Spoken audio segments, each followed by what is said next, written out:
apologize for that. A little minor interruption and things, but we are back. So hang tight. We'll get you back up to business there. Sorry about that.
Yeah, again, I apologize for the little hiccup we had in there.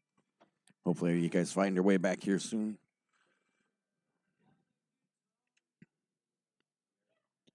See Milt's working his way on and out here. Get this 14 down in the corner. Ooh.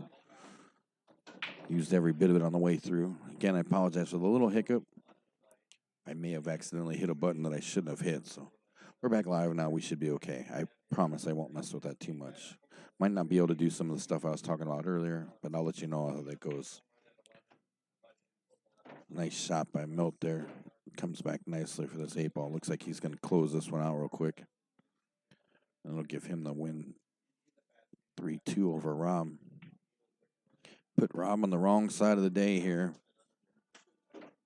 We're live here at Logan's Bar and Grill in Freeport, Illinois for the 19th annual Korn Tournament. I'm going to show you a quick little video here and I'll try to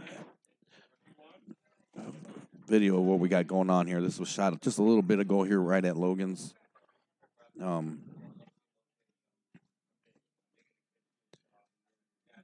Give me just 1 second when I find it.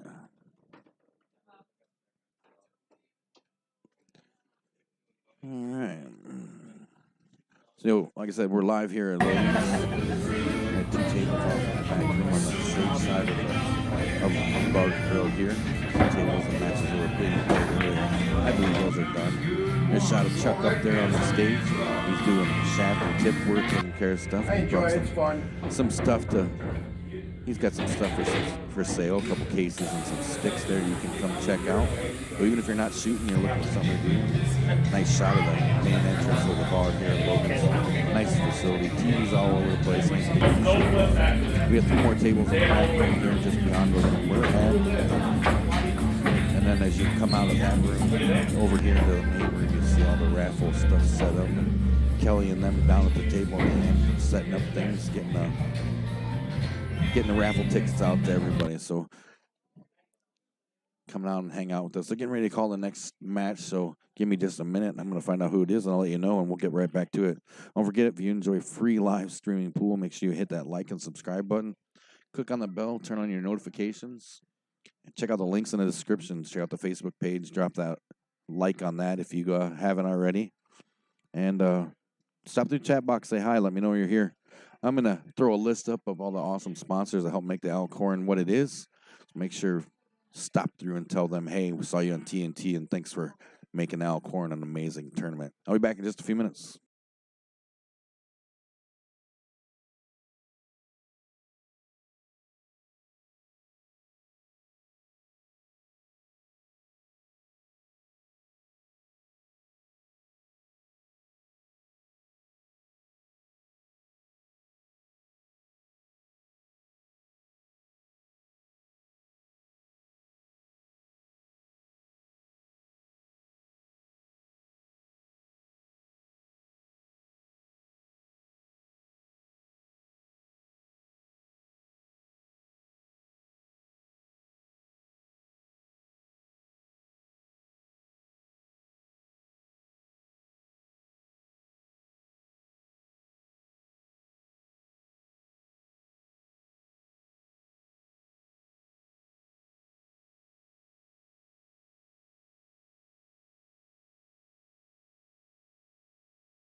All right, Mr. Brubaker has told us coming up next is Russ D and Steve S. They'll be racing to 3 on our TV table here, number 7 at Logan's Sports Bar and Grill. So give us just a second. We'll have some more action coming at you. Hang tight.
Hang tight. Appreciate you chilling with us. We're waiting for the other player in our match on his first table here. So they're trying to locate him.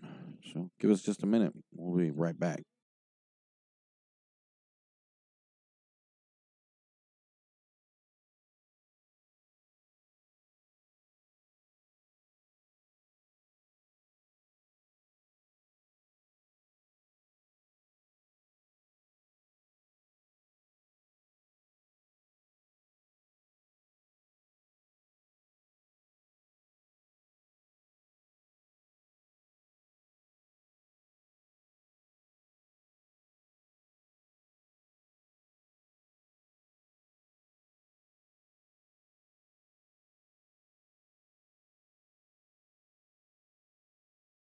Oh, he has been located, so you see him doing the flip. Now going to get going. It's Russ D, Steve S, race to 3. Things are moving along real nicely here. I'll see what I can do about getting some bracket in for you, but this is a nice paper tournament bracket hanging on the wall, so see if I can get a picture that works out for you. Might be a little bit, though. Having a little issues uploading pictures and the videos I was talking about sharing with you earlier. I think that may have been what caused my stream to stop because I share things through my software with a network drive, so that may have caused me an issue. So see if I can find a way around that here in a bit. We'll get going with this match. Racking up, getting ready to start. Looks like Steve won the flip. Looks like he's going to break first. Remember, this is a race to 3, BCA rules, 19th annual Korn Memorial Tournament, live from Logan's Sports Bar and Grill here in Freeport, Illinois.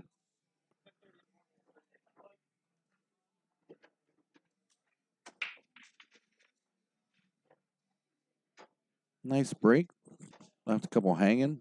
Didn't drop anything, so that should bring, if I got these names right, that should be Russ to the table.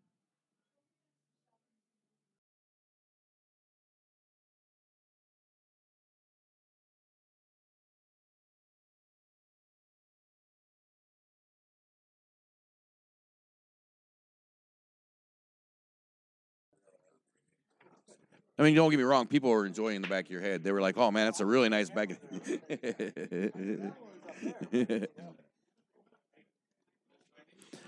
Sorry about that.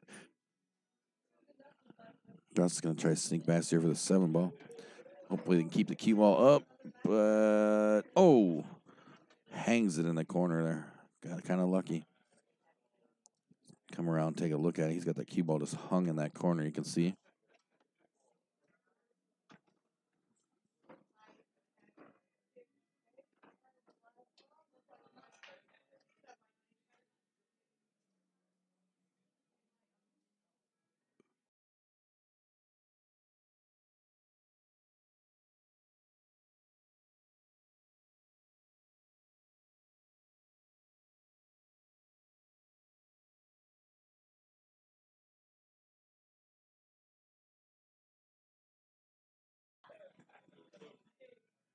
He's going to go long for this 2 ball, looks like. Takes a shot at it. Doesn't quite work out for him. So I'll bring Steve back to the table. He's going to shoot them stripes. Got a couple of problem balls in it. 11 balls a little tied up with the 1. He owns the pocket down the other end of the table. As you can see down the top of the table, I guess.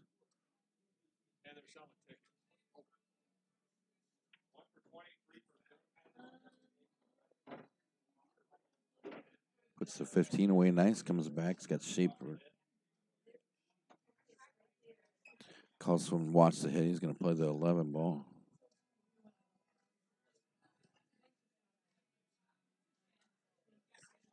I think maybe he might have changed his mind now. I think he's still looking at where he was going to end up. So let's come back around and play this 11 ball. Nice shot. Leaves himself nicely for the 9 ball.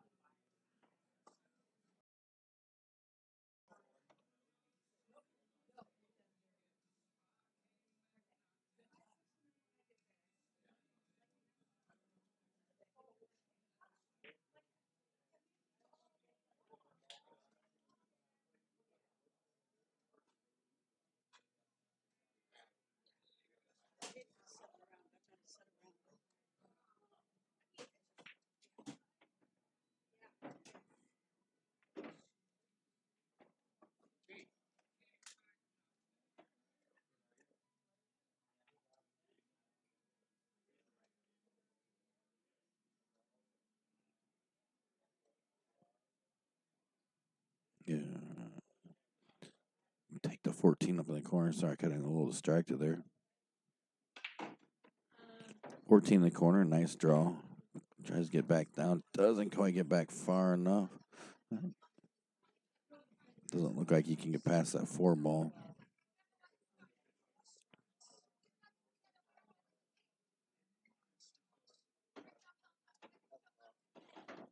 Clips the 4 ball going by. Gives that ball in hand to Russ.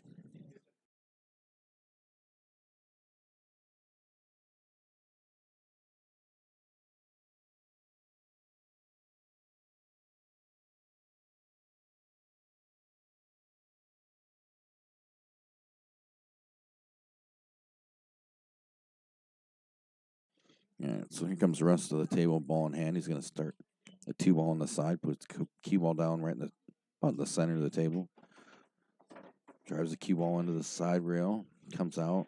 Looks like he'll probably line up, come down, and shoot this 5 ball. Or at least that's what he's looking at. He may change his mind here. Let's see what he's going to do. Yeah, he's called the 5 down in the corner.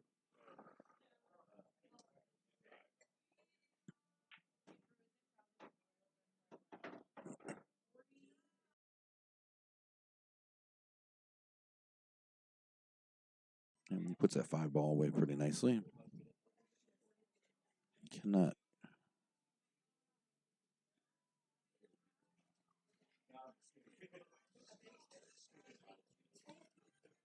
Play the 4 ball all the way up, it looks like.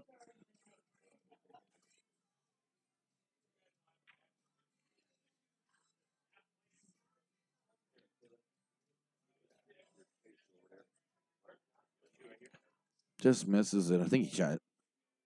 Bring Steve back to the table.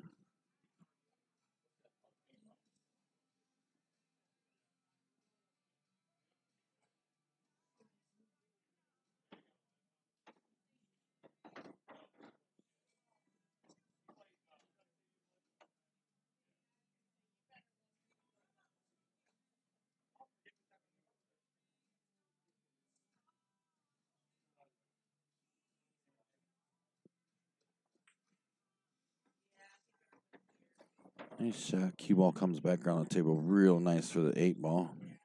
This should get Steve on the board right here. Oh, crap. Puts that 8 ball away. Sorry about that. I thought I was on a different screen, but I was wrong. Live here at Logan's in Freeport. We'll be back in just a second.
All right. So Russ is going to come to the table now, break up the second rack of this set. They are playing alternate break.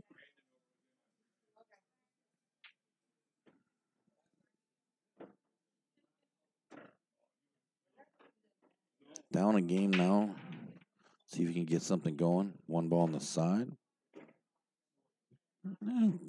Table's pretty nicely opened up. Made that one, like I said, one on the side. Playing BCA rules. Russ is going to take a look at the table here, see what he wants to do. Taking his lap. Looks like he looks a little indecisive. He's not sure what he wants to do.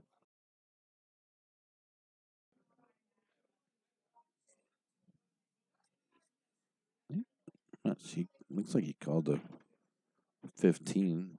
Played the 15 up in the top corner, so he'll be shooting stripes now.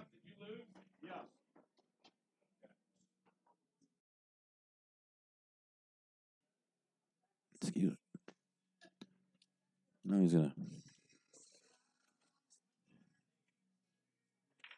he's gonna try to cut the 11 over into the corner there. It looks a little uneasy, almost unsure what he wants to do. Rattled it a little bit in there. So that'll bring Steve back to the table. Some familiar names. Just heard Ducky get called up. He's going to be playing his first match of the day now. Don't forget, if you enjoy the free live streaming pool and much, much more, make sure you hit that like and subscribe button. Click on the bell, turn on your notifications. And check out those links in our descriptions. Find our Facebook page. Give that a like if you haven't already. And stop through that chat box and let us know you're here. And let me know who you're rooting for, if anybody, or if you got questions or want to just put a shout out or something. Drop it in there, and I will share the message. So Russ struggle a little bit there. Table's starting to cluster up a little bit now. You can see Russ back to the table shooting stripes. It's like he's going to go out. He's looking down the table at that 11 ball. Oh, puts it away and fouls it right up in there. So that's going to bring Steve back to the table with ball in hand.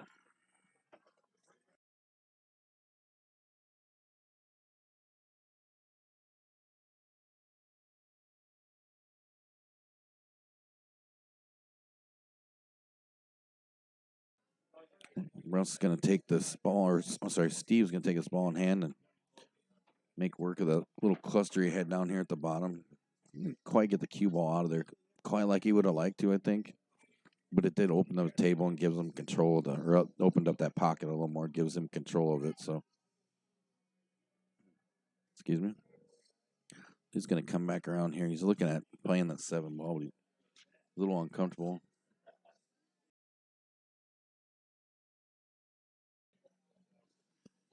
He's decided he's still going to go with the 7. Plays a nice carom off, cue ball off the 4 into the 7, puts it away nicely.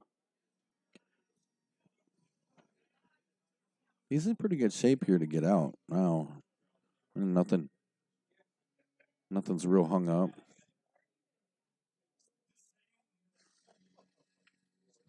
Plays a combination 6 into the 4. Leaves himself plenty of options.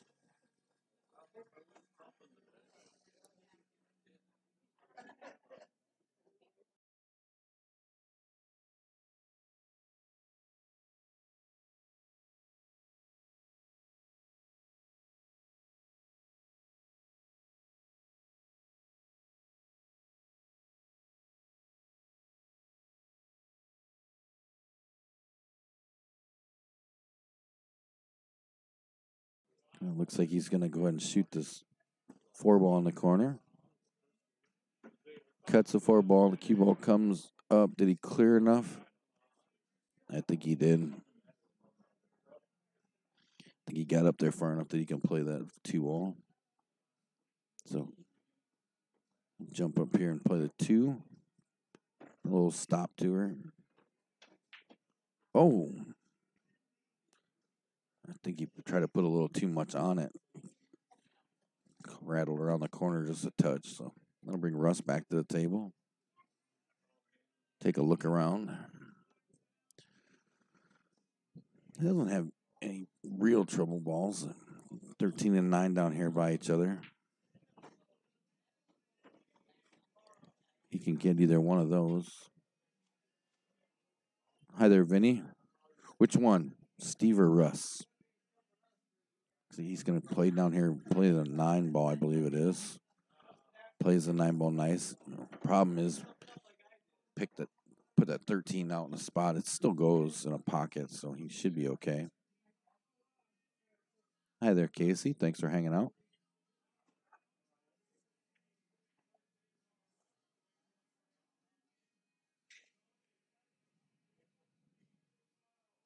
Looks like he's going to play the 14 all the way up.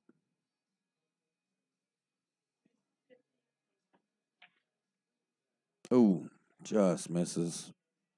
That's going to bring Steve back to the table. Steve's up a game.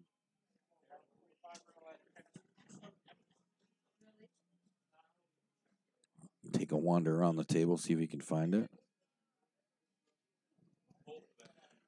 Ball's at 2 ball. See where he needs to be for it. He's going to play the 5 all the way up, it looks like.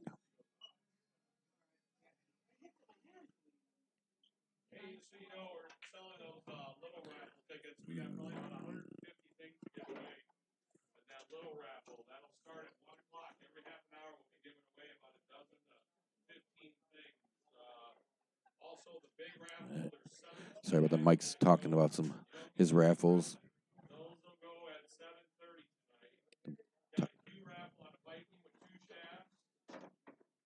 It's going over all the raffle stuff.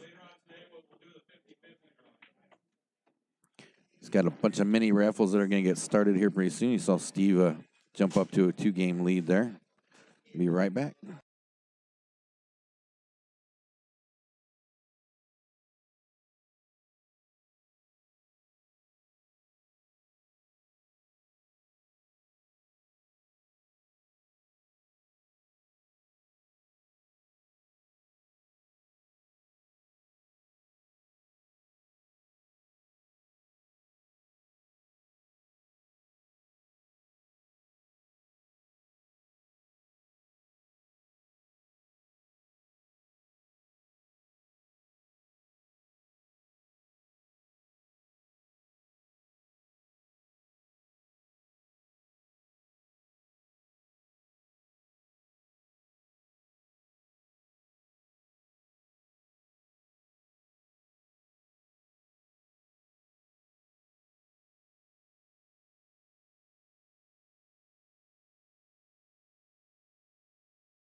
All right, here comes Steve breaking up the third rack of the set. 2-game lead. And race to 3. Nice break there.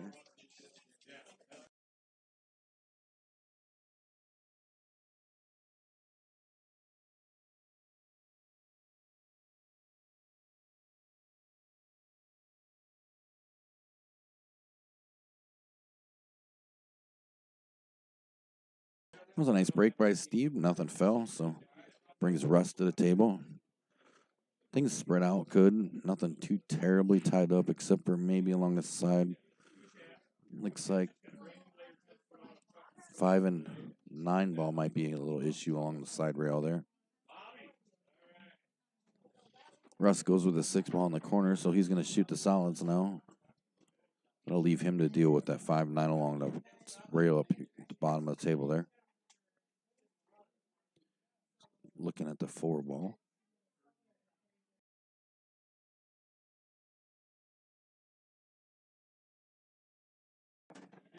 Puts the 4 ball away with a nice little draw. Should give him shape for the 1 ball.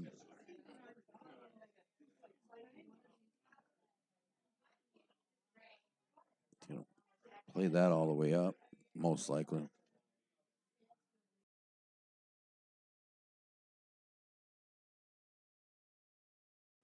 Puts the one ball nicely away. Cue ball comes off the bottom rail.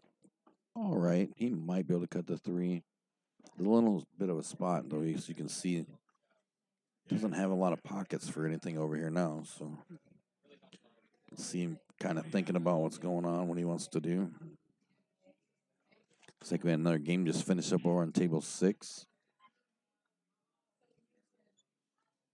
Russ is wandering around looking for a shot here.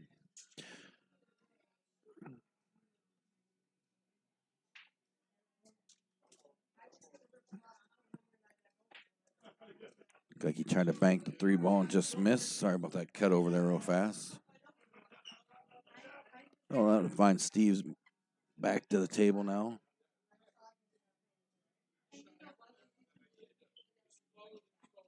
Let's see what he can come up with. See what he can come up with here.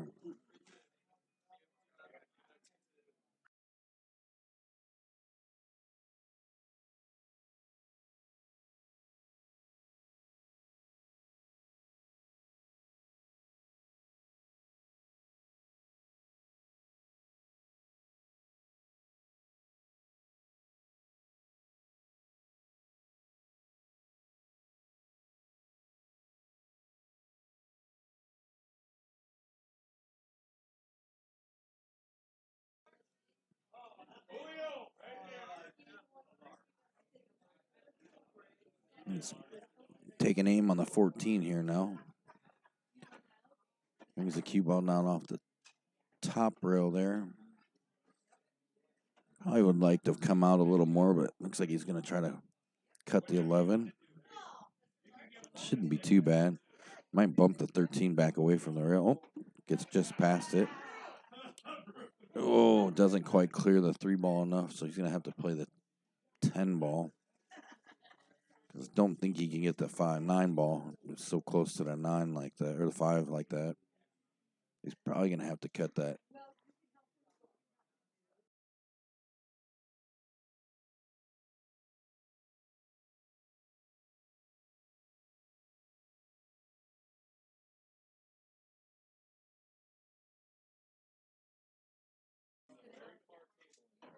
Played that 10 ball nicely. Cue ball came around, snuck between them. I think he can get the 13 now, actually.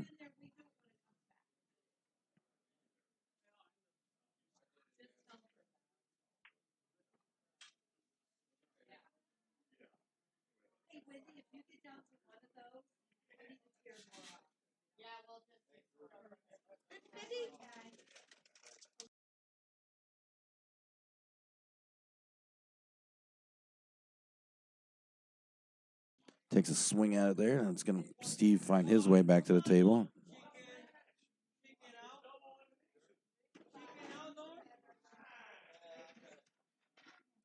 Taking a look at what he wants to do here. He's in a tough spot here. That 5 ball doesn't go past the 9. I think he's going to trying to play the 7, I think.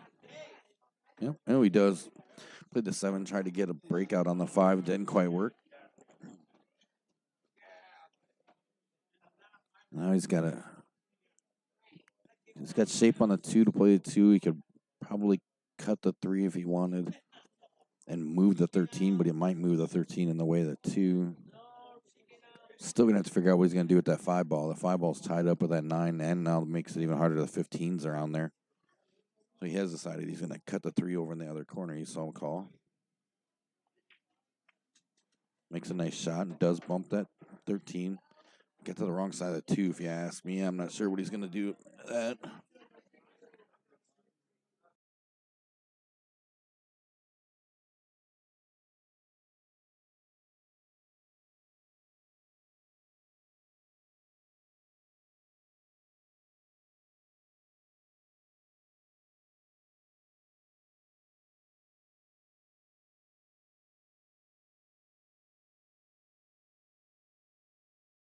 There was a nice shot.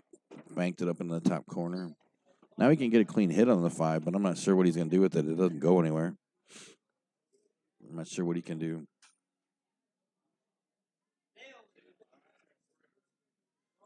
Looks like Mr. Brewbaker's getting ready to play over in that table in the background, table 6.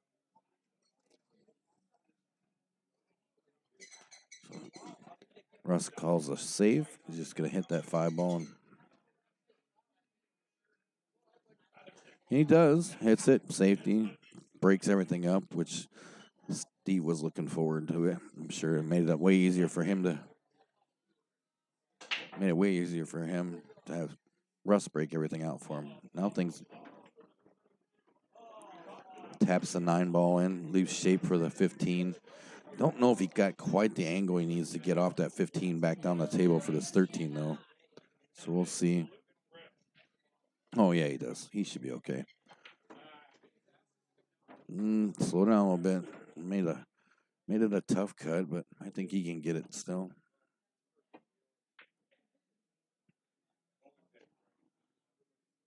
He's gonna cut this 13. And let the cue ball come back up towards the table, right somewhere around where it's at. Oh, thinned it just a little bit too much. I don't know. Line Russ back to the table. Oops, sorry about that.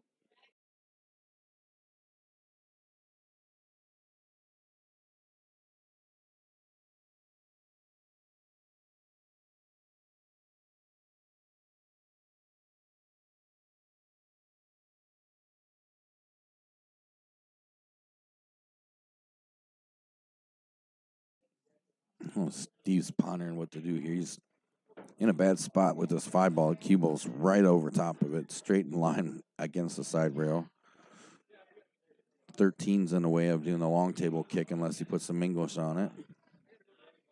I think it's enough on the rail that trying to bank it back is going to be hard. So it looks like he's contemplating a safety.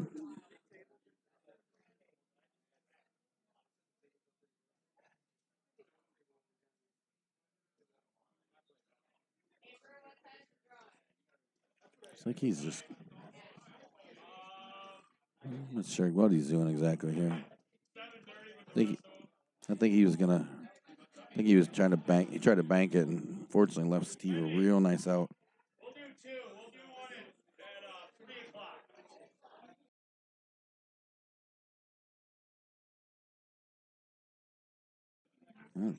Only thing here, he's got a little bit. Doesn't have much of an angle on this 13, so he's gonna really have to play some shape to get it. This 8 ball comes down off the rail, comes back across, leaves himself beautifully for the 8 ball. So this should end this match. Steve winning 3-0. And puts that away. That'll give Steve this match 3-0.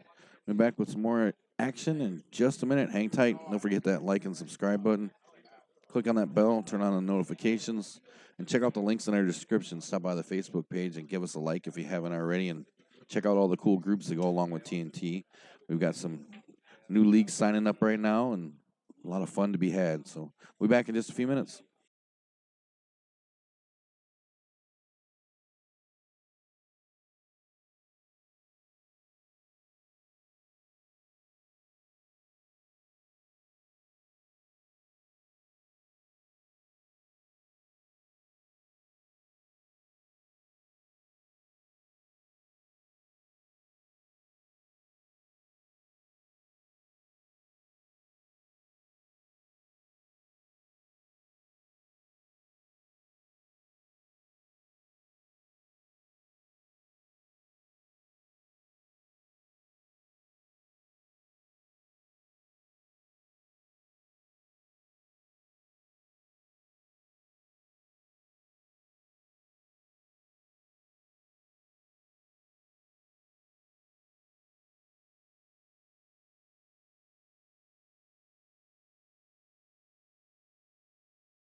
All right, next match getting ready to come up. Amari L and Faith E race. Amari will be going, see Amari wandering on the table. He'll be going to 3, and Faith will be going to 2. The guys are racing to 3. The ladies and the juniors are racing to 2 here at the 19th Annual Alcorn Memorial Pole Tournament, live from Logan's Sports Bar and Grill here in Freeport, Illinois. Appreciate you guys hanging out with us. Don't forget to check out that Facebook page. The links are in our description. And, of course, hit that like and subscribe button. Click on the bell, turn on the notifications. Things are moving along real nicely. Their tickets are selling real good for all the amazing raffles they have here. You got a stick that's getting raffled off. Chuck, I showed you earlier, he's over in the back working on cues, doing tips and shaft work and things like that. He's brought a case of stuff that he's got for sale. So even if you aren't playing, it still isn't a waste of time to swing through. If you're in the area, come on by and check things out. And got a tip or anything you need to get done, you can get it done here real quick. So swing on through, check it out.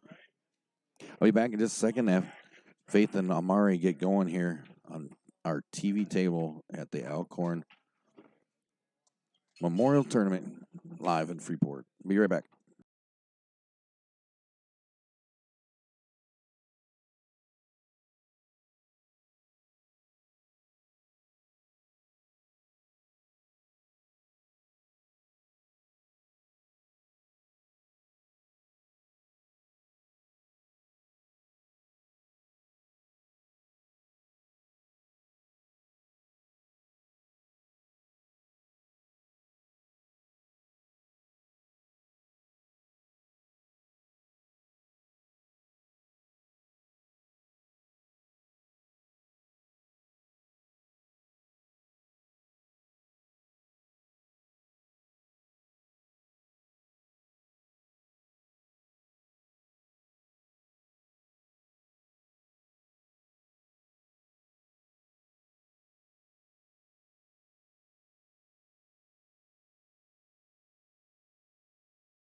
All right, just saw him flip.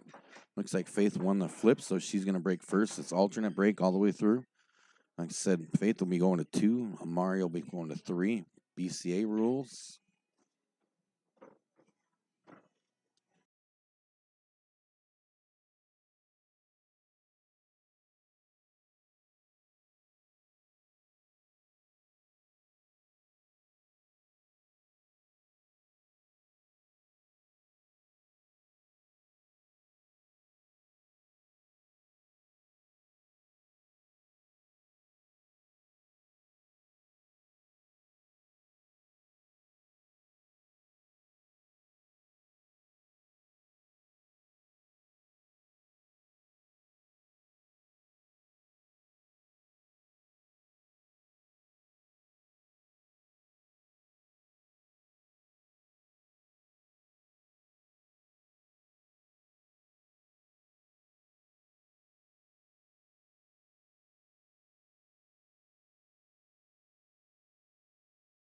We saw Faith break there and didn't drop anything. Amari comes to the table, takes charge right off the bat. Looks like he's shooting the stripes. Looking at where he wants to go next.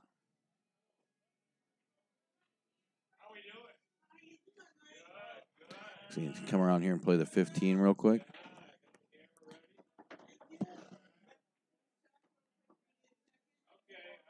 Plays the 15 real nice.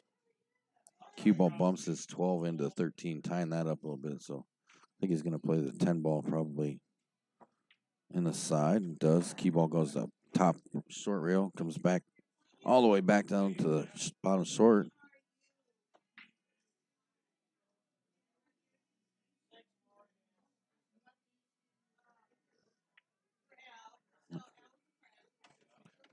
In the side. Play the 11 ball now. I put a good draw on it. Tried to draw it off the bottom short rail and then tied it up. He was trying to get the break out, but it looks like he ended up tying himself up even more. So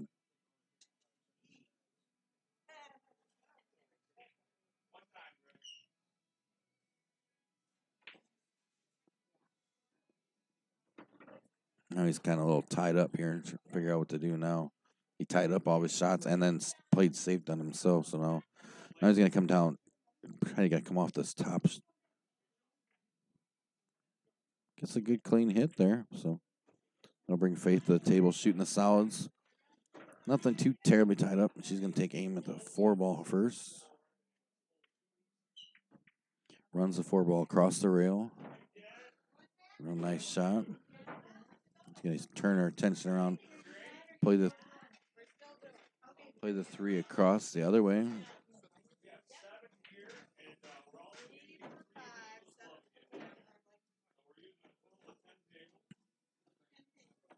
She's going to focus her attention on this 1 ball. It looks like she's going to. Looks like she's going to play it all the way.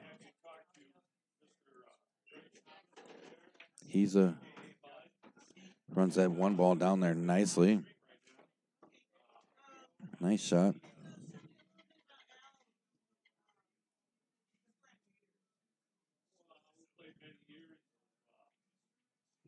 Face looking around now. She's got herself in a little spot here. I can't tell. Can't tell. Looks like she's trying to decide if she can get past that 8 ball to play the 6. She's in a tough spot, and almost like maybe she should turn around and play the 7 ball, which is what she's looking at now. And she's gonna turn around, play the 7 ball real quick, try to cut it down. Oh, catches a little wide. Runs it back up the table. She left Amari in a tough spot, though. He's going to have to jack up over this 2 ball, and he's going to have to try to play a combination. Oh, no, he's going to slide behind the 12, try to play the 13 off the rail. Nope, but he catches the 12 first. Makes that shot that she was looking at now a little easier because he bumped the 5 out of the way. So now she can come around and probably get that 6 ball. As long as she can reach around there. So, yeah, she's going to play that 6. Cuts it in there nicely. Cue ball rolls or towards the other side rail.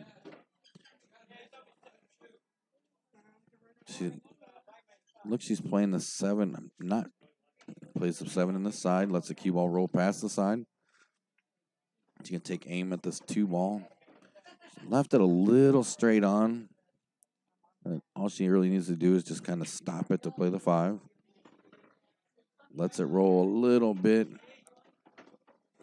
Probably can still make this 5 ball, but she's going to have to run the cue ball around the table quite a bit to get shape on this 8. So let's see what she can manage. Lets it fly. Just misses it. But she did. The cue ball did come back around like it needed to for shape on the 8th before she moved the 8. So that's going to bring Amari back to the table. He's going to start with the 13. Puts the 13. Put the 13 away nice. He's got a long shot on that 12 ball. And it looks like it might just go past the 8. So he's going to try to play it down there and keep the cue ball out. Oh, no. I called that wrong. It looked like he was lining up. So he's going to play this. He's going to play this 8 ball in the corner. And Amari's going to go up 1-0. Be right back. Live from Logan's Bar and Grill in Freeport.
All right, so Amari takes the break up the second rack, gets the ball in the corner.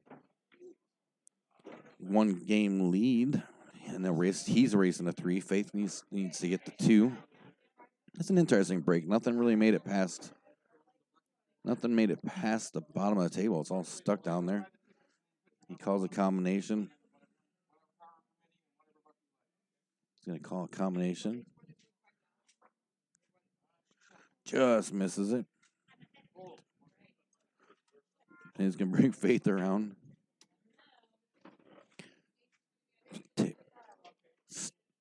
Table's still open. Faith's going to see if she can find something she wants to do under the pressure of the. Looks like the press is here doing some shoots. She's going to try to grab a picture of Faith working her magic at the table here. Don't forget to stop through the chat box and say, hey, let me know you're here, and let me know if you're rooting for anybody or if you have something you'd like to shout out to somebody. I'll pass the message along. Faith is working her match. She's looking. She doesn't know exactly what she wants to do. She's kind of quite the mess there. Cue ball's tied up on the 6, and she's going to have to play over that. Going to play the 13. Try to squeeze it behind the 11. Plays it off the 11. Nice shot. Very nicely done. So Faith's shooting the stripes now. She's kind of in a weird spot now. She's got to see what she's taking a look around, see what she's doing here.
All right. Apologize for that.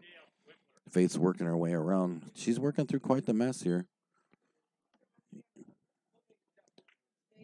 See the press get down there, kind of might have cut her off a little guard there, but the Journal Standard, I believe, is what she told me from Freeport here. Covering this great event, shining the light on Mike and Kelly and all the amazing work they do here. So make sure to look for that here in the next few days. See her sneaking in there, getting some shots as Amari cuts the one ball all the way down in the corner. It was a nice shot. Working his way, trying to find something. He's got quite the task ahead of him now. He's got quite a bit of stuff tied up there. You see, he called a 7 ball. He called a combination. He's going to play up here in the corner. Nicely done. Opens things up quite a bit.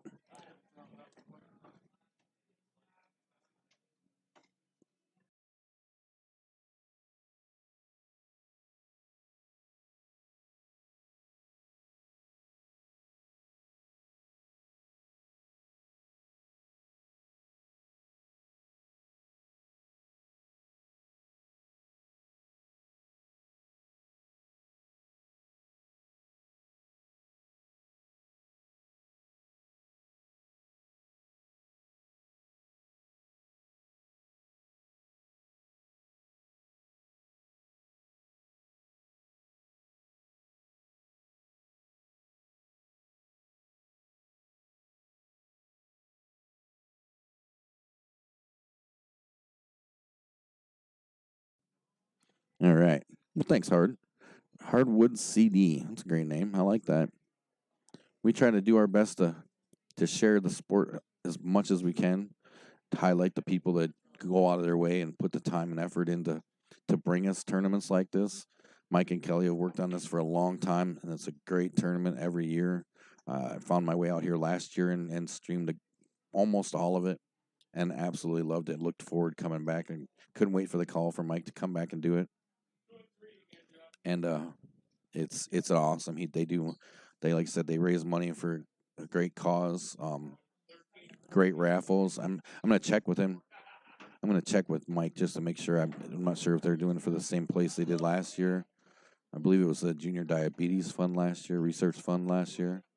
Um, I can't remember if he said they do the same one every year, if they change it up, but I'll find out and I'll let you guys know. And then, of course, can't ever go wrong watching people shoot pool. If you can't play, it's always good to at least watch it to see the different things that happen. So, seeing all kinds of people wandering in and out of our main room back here. We're on our TV table. Face working her way now. The table's opened up a little bit. I think she can get that 11, but I can't from where I'm. Oh, yeah, she can get that 11. She thinks she's just trying to figure out how to play the 11. No, she's going to cut the 12. She decided she's going to cut the 12. I think she's trying to leave that 11 in there. No. Oh, she was trying to find the shot to break out that 14 ball, and she managed to move the 14 a little bit, but now she owns that pocket up there. So Amari will come back to the table. We having a little conversation with Amari there for a second. This is Amari's first year in pool, it sounds like. First shot of the tournament. Got a pretty decent stroke and pretty good eye for some shots. So he's taking aim on the 4 ball. He's going to try to play that all the way down. Plays it nicely, center pocket. Cue ball comes off the top short rail, comes back out a little bit. Now he's in a little spot. He doesn't have any pockets. Calls a 6 back down in the corner. He's going to try to bank it. Oh, almost. Cue ball kind of got in the way and ends up scratching. So then they'll bring Faith back to the table with the ball in hand.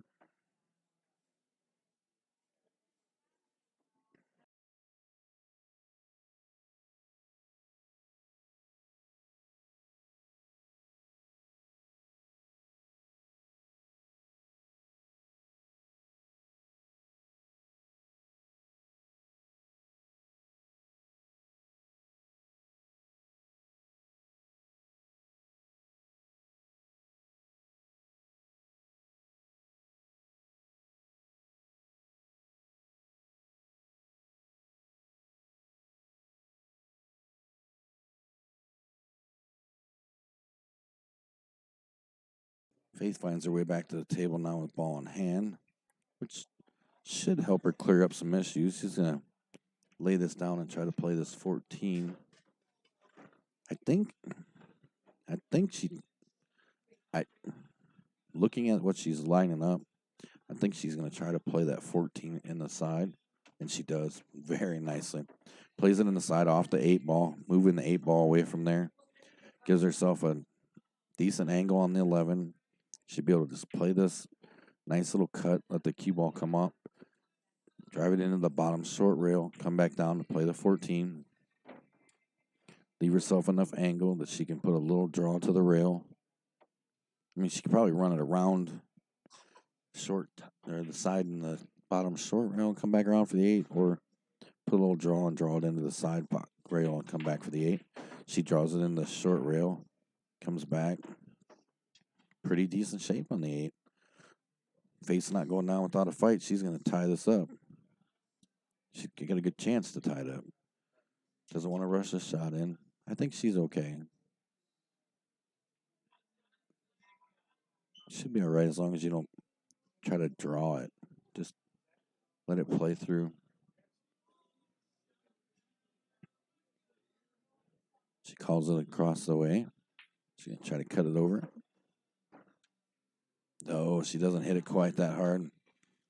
She had the angle. She was really worried about scratching. And so that's going to give Amari ball in hand now.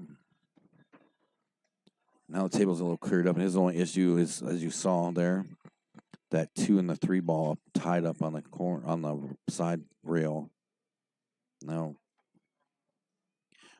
you're up a game, but you still have 3 on the table, so you're probably best to be looking at some kind of a safety just to play it safe, unless you can get a good breakout, which I think that's what he might be looking at here. He's thinking about playing the 6 ball up. He's leaving himself an angle that I think he thinks is gonna drive the cue ball up the table towards breaking it out. Oh, he got it. He got the breakout. Unfortunately, he missed the 6 ball. And I think he may have left it for her. I think she can get by there, but it's going to be tough because she's shooting. She's got to jack up over this 3 ball a little bit. Jack up over the 3 ball and shoot off the rail to make this 8. See if she can get it. Get herself on the board here. Puts a stroke on it. No, she managed to get her rail, though. She hit the wrong side of the 8. She hit a little lighter than she would have liked, which is all right because she hit the wrong side of the rail, the 8 ball anyhow. So Mari's going to play the 3 ball. Oh, catches it funny. Oh, caught a nice break though. He left that cue ball hung right into the pocket. 8 balls down here or up there on the top rail. I'm sorry. Not much she can. Faith calls it back at her. She's got enough angle that she can probably get it to come off the rail back there. It's far enough towards the middle of the table. Oh, she hit that thing dead. Hit the 8 ball dead, drove it to the rail, brought the cue ball back, caught another rail. So it's a legal shot. Amari's going to come to the table now. Things are a little more open for him. He's going to start with this 2 ball up here. Cuts the 2. Uh-oh. Little bump off that 3 coming back around. I think your play here would have been the 3 ball first. But he goes with the 6. Puts a little too much on it. Cue ball comes all the way down. Plays the 3 on the side. Nice shot. Yeah, cut this 8 into the corner. Go up 2-0.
All right.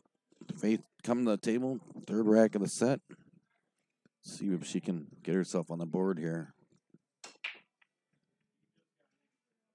Nice break. 13 comes all the way up the table into the corner. She'll come back to the table open, see what she's going to go with. Things are still a little clustered up. 1 ball's tied up on the 8. Some other couple hangers down there, it looks like.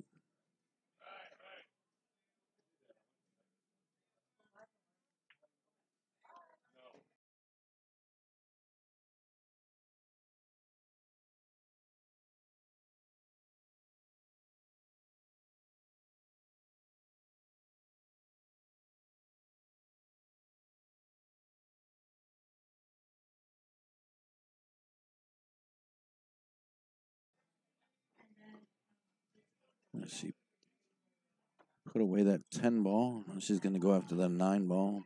See if she can't maybe.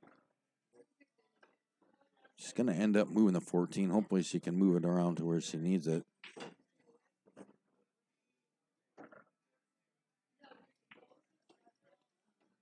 She moved the 14 up into a good spot. Looks like she'd probably play a combination now. Not completely lined up, but it's enough that she can play an off of it and probably even end up with the. Looks like she can probably even play the combination and get the 14 in a good spot. Oh, I think she kind of rushed into it a little bit. That's going to bring Amari back to the table, shooting solids. Don't forget, if you enjoy free live streaming, pool, and much, much more, and would like to continue to see it, don't forget to hit that like and subscribe button. Click on that bell and turn on those notifications. Check out the links in our description. Check out the Facebook page and drop a like there if you haven't. Following TNT. All kinds of tournament information, not only ours and the ones we run, but we'll set you up with all kinds of stuff all over the area, all kinds of different operators and directors bringing you great leagues and tournament play all over. TNT's got a couple new leagues starting up in Dixon, Sterling, and Rock Falls. Definitely want to check those out. Faith gets up there and puts away the 12 ball. Now she's kind of looking at that 14. 14 and 15 are tied up. I believe she's going to have to do the 14 first. Oh, just a little off and caught a little bit of rail a little too soon to get it to go in the corner. So that's going to bring Amari in. He's going to take a look around. See, he's in a spot. He doesn't have a lot of great shots here. Probably play the 7. Might be able to get the I don't think yeah. I'm not sure what he's gonna do. He's looking at something. Let's see what he's doing here.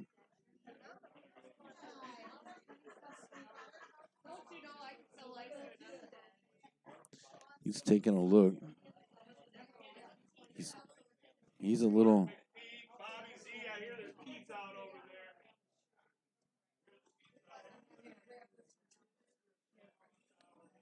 Looks like he's called the 5 ball all the way down.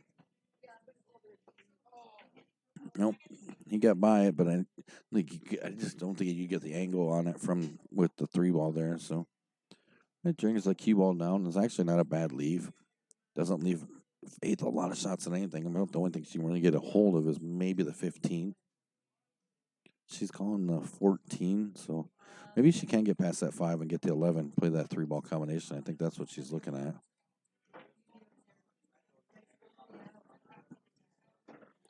Let's see if she can get this. It's going to be a nice shot if she does.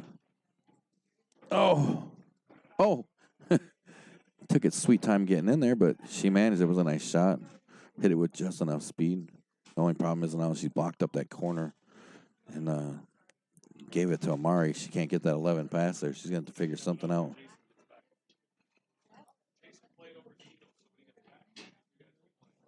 She's trying to figure it out.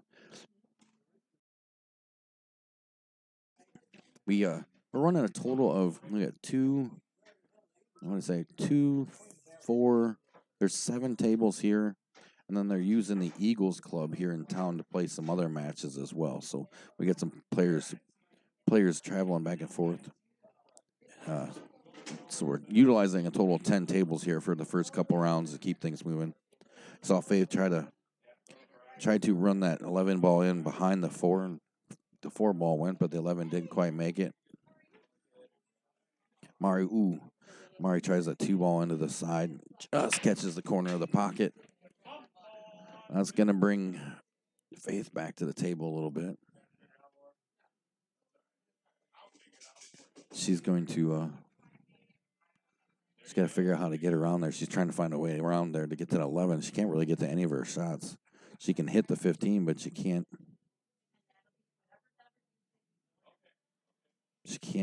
get a clean shot on the 11. She's going to try to cut the 15. I mean, it's doable. It's a tough angle. Going to be a tough shot. She pulls off. If she pulls it off, she's going to try to cut it. She can do it. I mean, caught just a little bit of the 15. little caught too much of the 15 first. That's why it didn't quite make the corner. So it's going to bring Amari back to the table. Let's see what he's looking at. He's going to play the 7 on the side. Oh, just misses. That's going to bring Faith back to the table. See what still don't think she can get to the 11. No, she can't. Yeah, she can't get to. I don't think she can get to either one of them. I don't think she can. She might be able to squeeze in there. She might be able to squeeze between that 6 and 8 and play the 11 off the rail. I'm not sure. She's. I don't know. It's gonna be a tough shot. Here she comes. See if she can find a way through. And almost like I said, if I'm looking at it from where I'm sitting, I can't tell. And from this, there might be just enough, and I think that's what she's going to try to do. She's going to try to sneak behind in between that 6 and the 8. Oh, that was going to be a tough one because she had to figure out how to get. She had to hit the rail first, but she ended up actually getting the 11 first.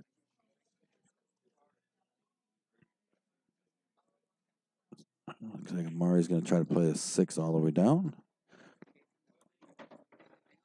He did a nice job. Cuts the 6 all the way down. Turns around, focuses attention on the 7 ball now.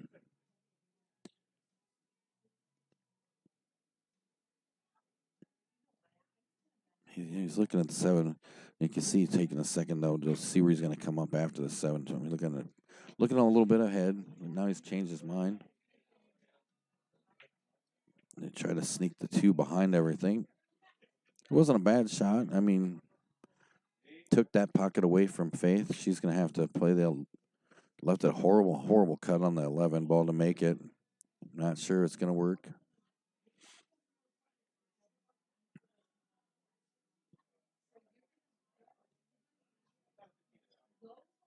Oh, she might actually try to play the 15 off the rail and try to come off the 2.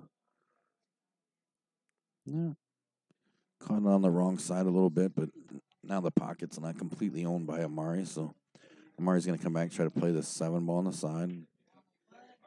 Not having any luck with that 7 ball or the side, actually. So Faith's going to find her way back to the table, and now she's got a chance to get out. She's got a shot on both balls. It's just trying to decide which one first and finding a way to. She's going to have to move that 1 ball out to get something to play on that 8 ball. She can't. She's going to have to try to bump that 1 ball. So the trick's going to be, which one do I shoot to first so that I can leave the kick out and get the 8 ball? Break out the 8 ball a little bit. See, she's really contemplating her options here.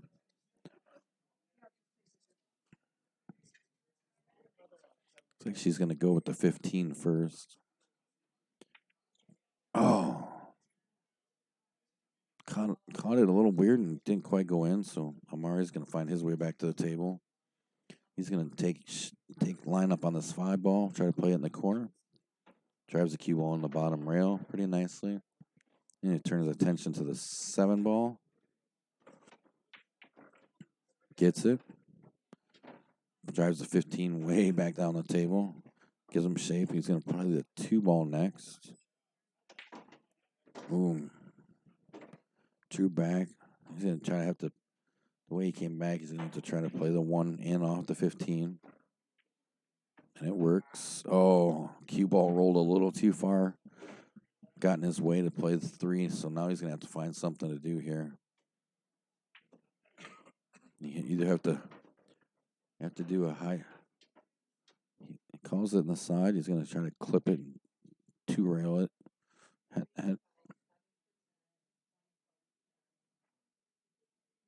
Not a bad shot at it. So Faith's going to come and table. Most likely play the 15 all the way up in the corner. She's going to have to put enough on it that the cue ball is going to have to travel a couple rails to get angle on the 11. Oh, she drew it. Nice shot, though. Good leave. She's going to force Amari to bank it.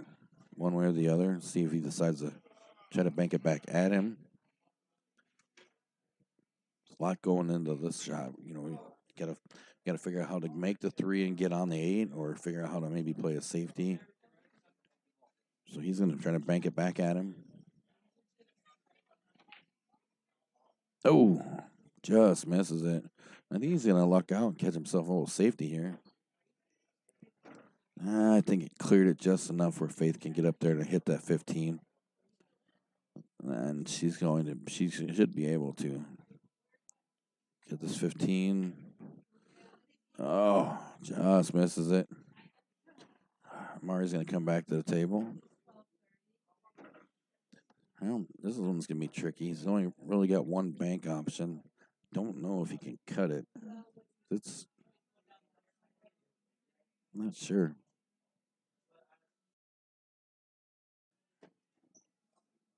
Let's see what he's going to try to do.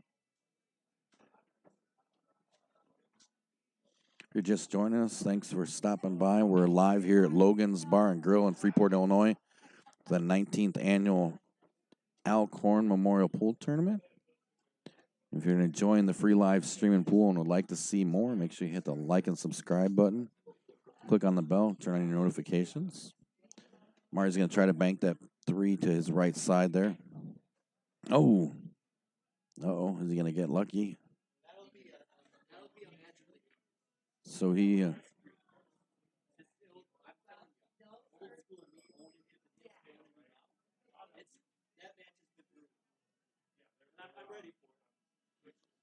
he just misses it. Does leave her a shot on the 15. Let's see if she can get up the table to get it. He's going to try to cut the 15, and it should give her good shape on the... Oh. Just long table shots are beating her up.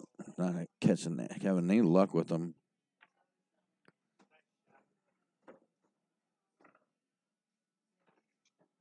Mari's got another tough shot now. Things are a little less blocked for him, so he might be able to. He's probably going to have to bank it again.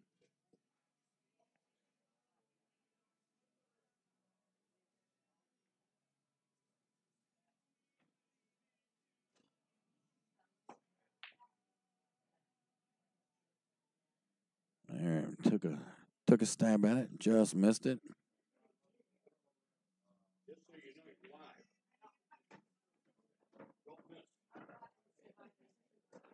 He's going to bring Faith back to the table now, see if she can put this 15 away. Couple attempts in. She just needs to hit it just enough. Pocket speed.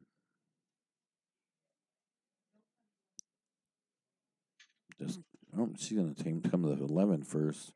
Probably let the cue ball come off the top rail. Comes back very nicely.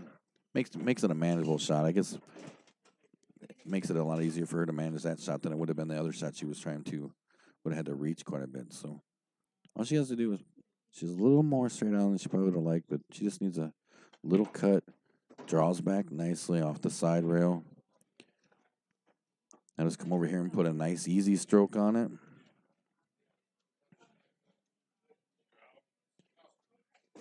Faith gets on the table. It's Hill.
All right, hill match with Faith and Amari here. Amari broke it up, dropped the ball. He's dropped the 2 ball, I believe. Looks like he's going to go after the 12 ball.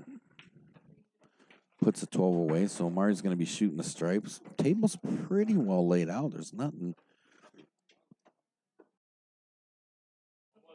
too tied up. Although 13's got a little bit of an issue because it doesn't really have a pocket. It's so close to the side rail. And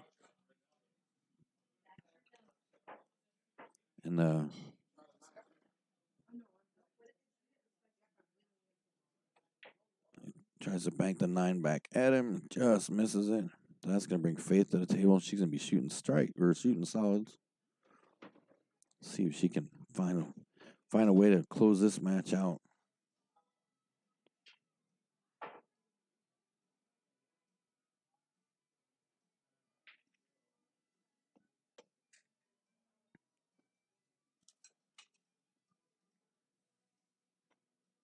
Takes aim on the 4, puts it away nicely. Get a little bump off the 9. Leaves herself shape on the 1. Nice angle, so she'll be able to get back up the table from it. She owns the top pocket of the table up there. She's looking where she wants to be. Her biggest issue right now is the 3 ball. And looks like the 6 and the 7 because they're tied up. Tries to come back up, but hits the 14. Bumps it in the way, so she kind of limiting her. Now she's going to probably have to play the 6, shoot at the 6-7. She could. I don't know. Yeah, cue ball did not come off there like she wanted it to at all. She definitely didn't get the leave or cue ball action out there like she wanted. She's going to do something with this 6-7 ball now, though. Just hit it enough, probably break it up, maybe see if she can get lucky and get a nice leave out of it. It's not bad, not a bad leave. I mean, he's got shots, but he's definitely got to work. Mari plays a 10 ball on the side. Cue ball comes comes up to the top of the table.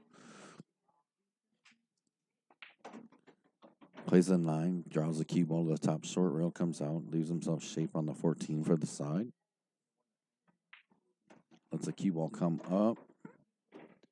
He's got a shot on the 11. He'll play that.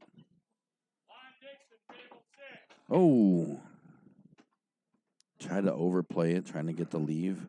Try to break things out of that corner and manages to move the 3 ball, which helps Faith out because now that 3 ball's got a pocket. And all she's got to do is figure out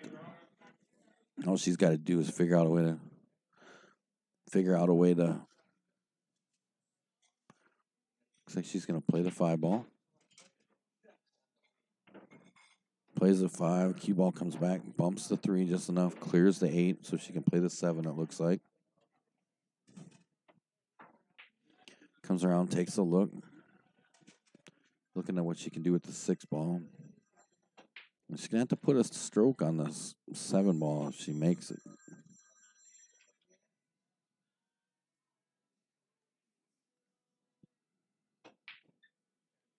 A little cut on this. Comes back.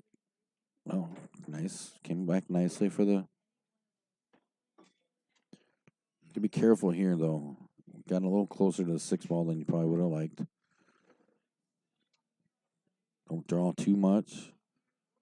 Oh, just enough. She left herself that 3 ball for sure, though. She it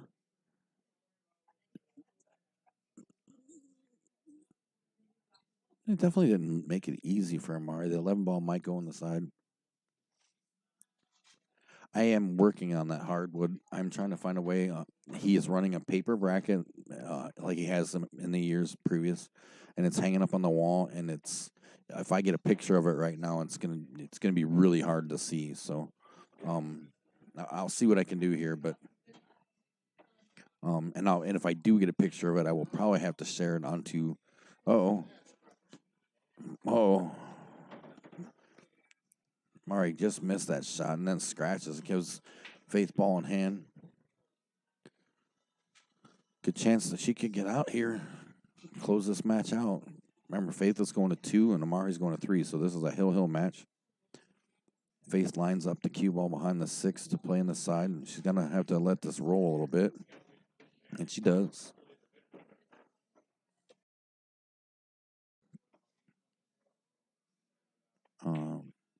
Puts the 3 away nicely.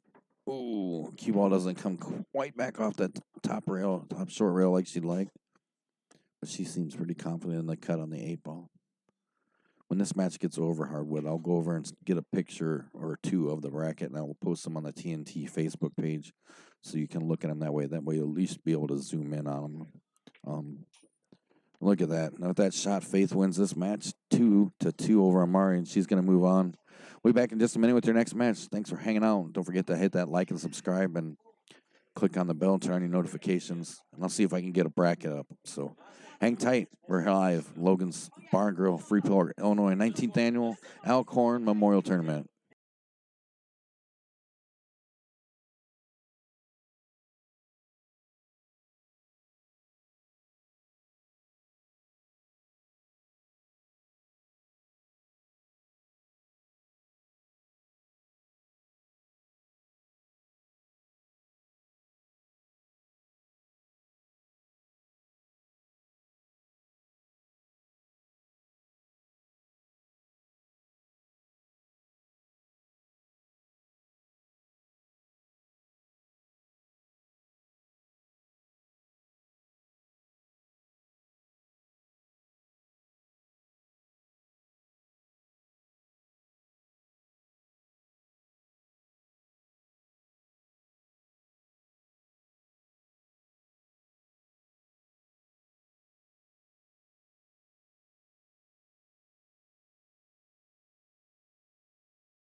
Hey, we're waiting for our next match. Shot some video earlier here of Logan's setup. These are matches that happened a couple hours ago in the back room of the other 2 tables we have. We're in the far room by the stage. Chuck's set up over there in the same room doing tips and shaft work and things like that. And he also brought along some sticks to sell. He's got a couple cases, nice variety of some sticks there. And of course, then we'll be able to see a little shot here of the rest of Logan's, the front side, the main bar, the lights, horseshoe, right out front of their salad bar and things like that.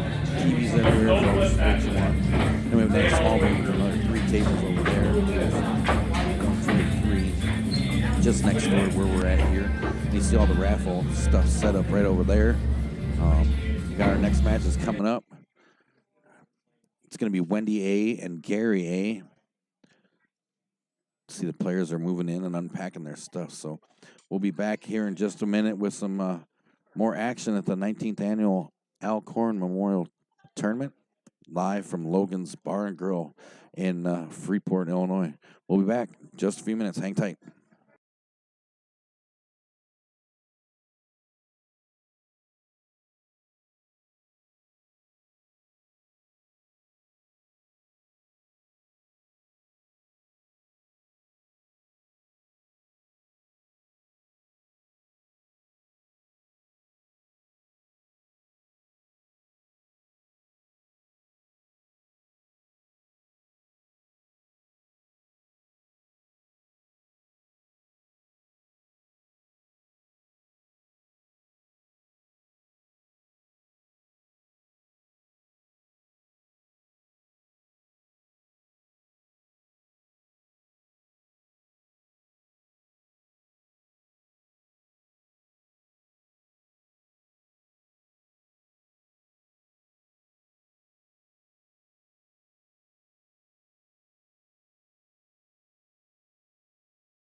All right, so the flip is done. Looks like Wendy won it. Wendy will be going to 2. Gary will be going to 3. They're getting ready to get underway. I'm going to go over and snap those pictures I was talking about with the bracket real quick, so I'll be right back.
All right, so Wendy broke. It looks like she dropped a stripe.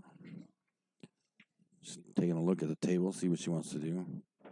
I'm gonna put a picture of the bracket on the TNT page. I will throw a link to the TNT Facebook page in the comments section real quick. Otherwise, you can just go to Facebook and look up TNT tournaments. You'll see the fiery TNT logo there next to the name when you look it up. Otherwise, there's also a link in the description of the video. Give me just a second and I'll get that put up there for you.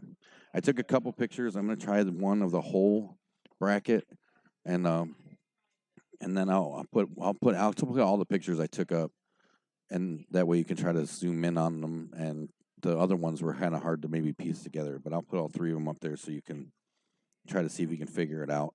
Take a look at it. It's the best I can do. It's a big bracket, full field today. As far as I remember, is a full field. So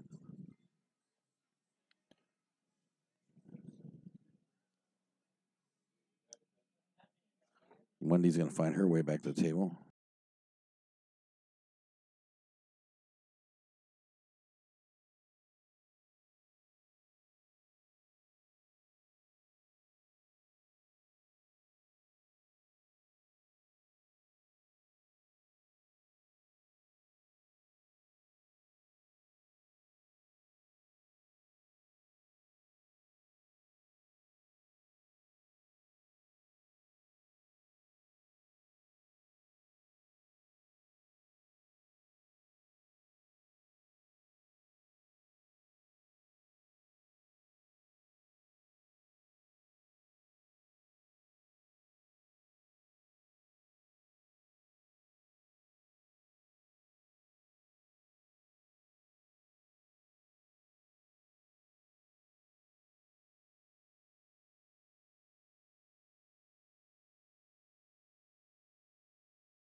Ooh, that doesn't bode well for Wendy there. It looks like Gary's going to get up 1-0 here. Remember, Gary's racing to 2, and Wendy's racing to 2. Or, I'm sorry, Gary's racing to 3. Wendy's racing to 2. And Gary goes up 1 right there. We're live here at Logan's Bar and Grill in Freeport, Illinois for the 19th annual Al Korn Memorial Tournament. I just posted those pictures of the bracket up on the TNT Facebook page. Like I say, you can go to TNT or Facebook and search TNT. You check the links in our description, and it'll get you there. And I will put one in the chat box real quick.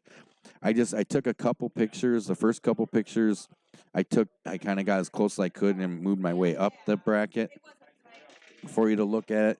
And then I took a picture of the whole bracket in hopes that maybe you could stream it or zoom in on it and get a better look at it. So if you happen to go over to the Facebook page and check it out, let me know, how it worked out, so I can, in future pictures, I can get a little better one for you guys. Like I said, he's still running a paper bracket here, so it's a little hard to share it with you guys. I can't really do much other than that, and I can't. Typically, I would take a picture and I would upload it and run it through the stream here. But then there's no way for you to zoom in and look at it, and the bracket's so big because it was a full field. So to get the whole bracket, it's a pretty small picture. So just head on over to that Facebook page there, and you can get a look at those pictures. Let me know how they turned out for you, if you can see them or there's something different I need to do.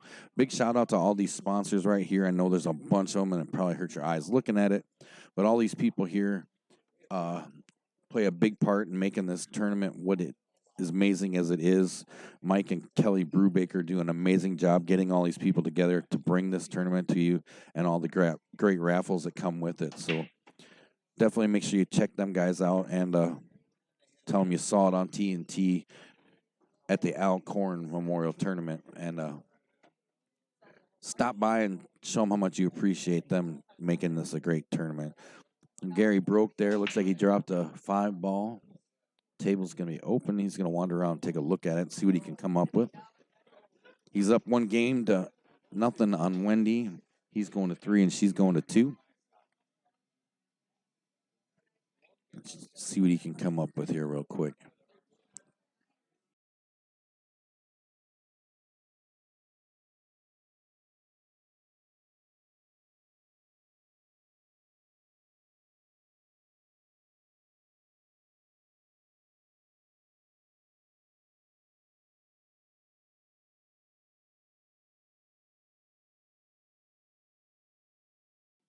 Well, it looks like Gary just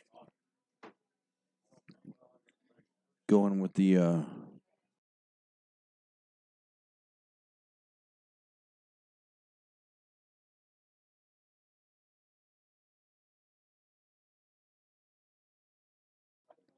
right, so Gary's shooting. Sorry about that. Gary's shooting the solids. Looks like he's going to try to bank this 2 ball back in the side. You saw him call. Puts a little mojo on it. Just misses it. So that's going to bring Wendy back to the table now. She's shooting the stripes, and actually not in a bad way, other than as you saw in that shot here. I will get back to. The 15 is tied up with the 8 ball up here in the top corner.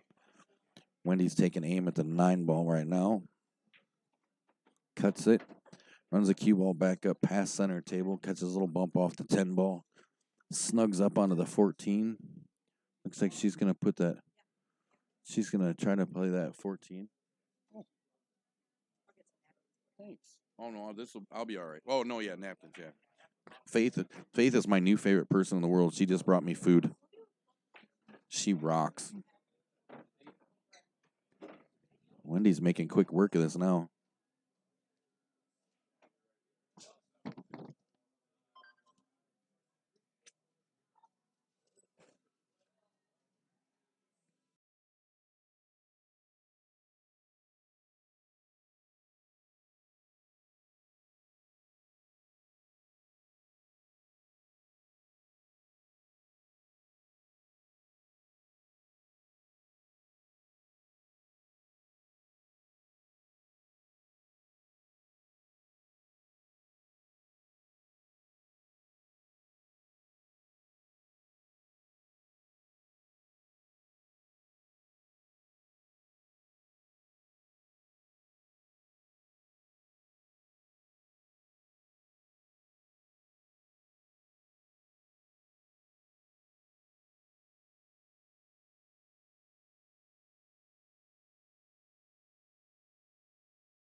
All right, sorry about that.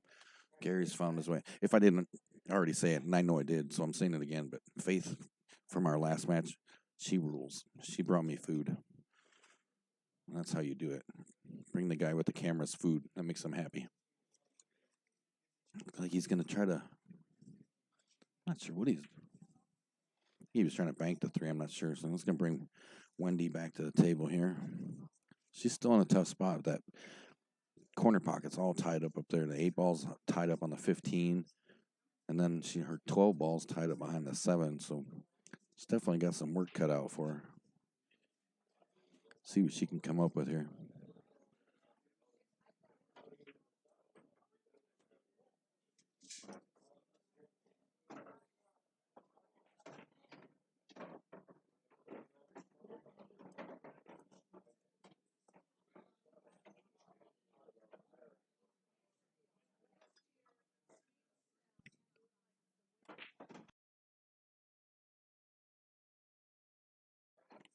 It was a tough break there. A nice shot, but she ended up scratching. So I was going to bring Gary back to the table with the ball in hand. But it's not a horrible ball in hand because he's got one shot and then he's going to have to break out. He's going to have to break out that 7 ball. It's not going to go anywhere.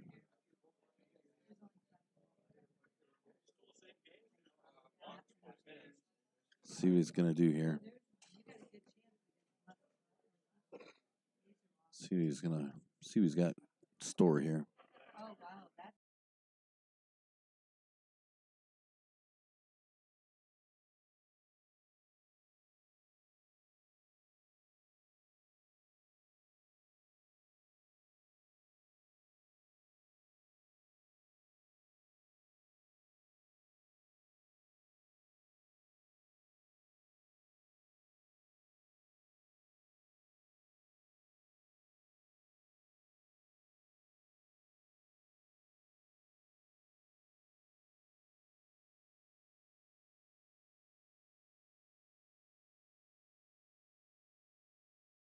Swing and a miss there for Gary. It's going to give Wendy ball in hand here, which might help her out. She still has a lot of stuff tied up over in this corner. That 8 ball is still up on that 15.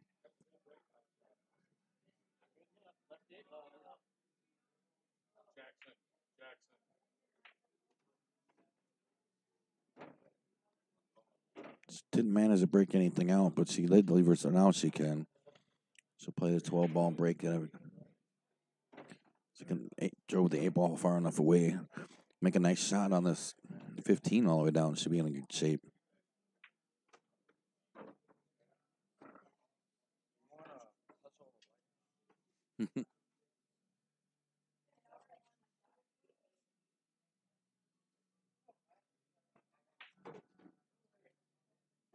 She did call it all the way down.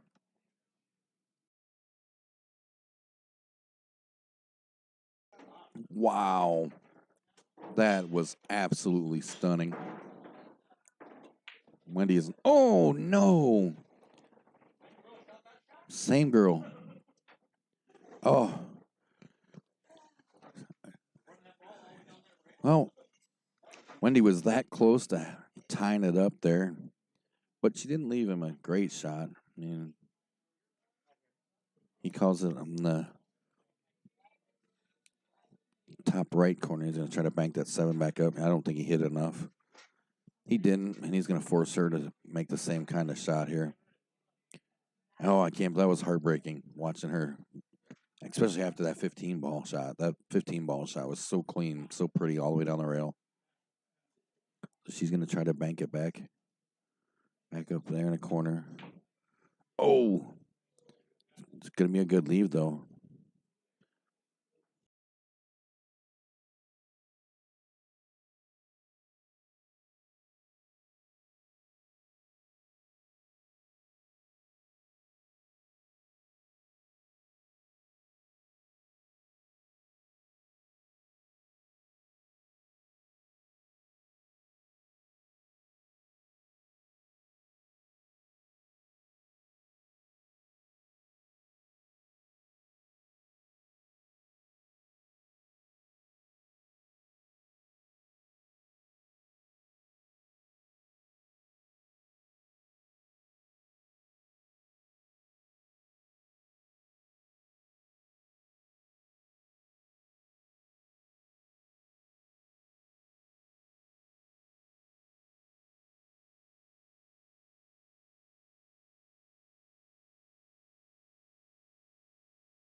Let's see if Wendy can put this away. There she does. Wendy gets on the board. It's all tied up now.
Wendy's making some work of this table, this rack. She's plays at 15 nicely. This isn't looking good for Gary.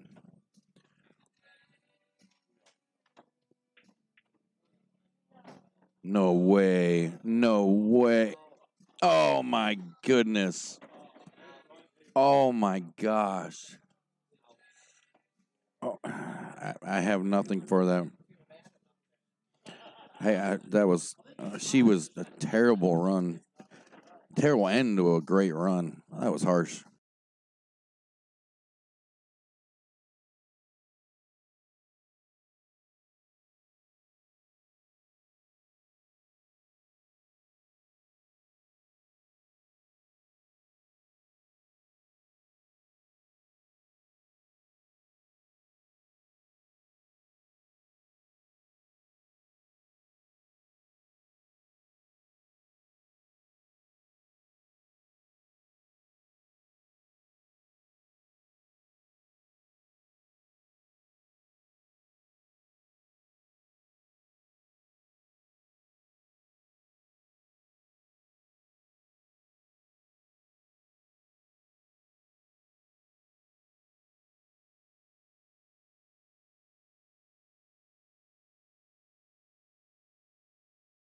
Oh gosh. So he'll match. Gary's gonna break.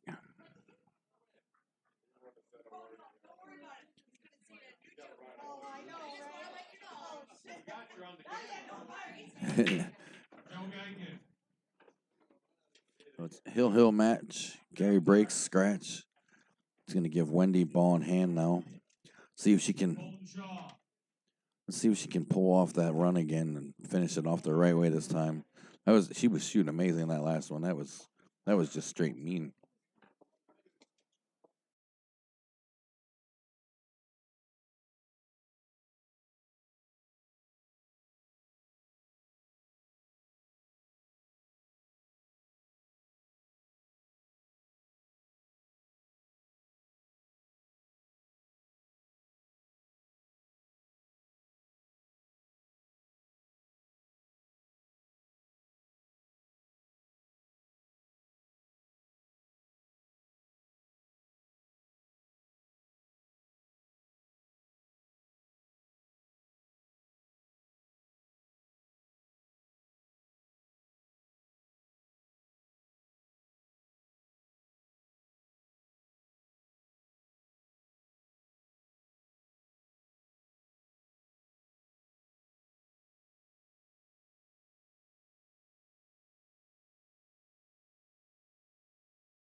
Yes, it is lawn.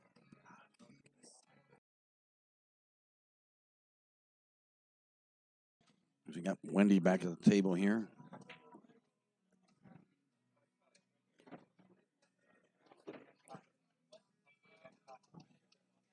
She's working her way around, shooting the solids. Yes, Lon, Ducky, Rick, Fridley, Tony Morales, James is here, Jeff is here.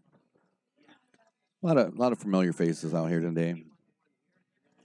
So Wendy's doing pretty good. She's got a nice setup in this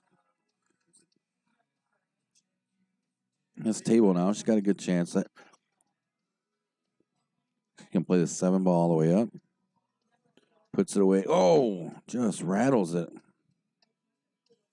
Gary's going to find his way back to the table. It's not a bad leave. I mean, he doesn't have any ducks or anything right now, so he definitely going to have to work for it. He's going to play the 12 ball on the side here. Puts that away nicely. I will. Gary's looking down the barrel of the 15 here.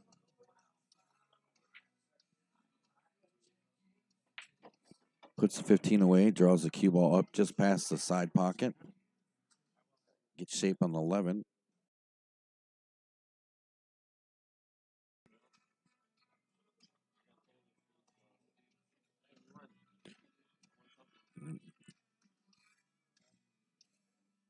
Puts a nice light touch on it.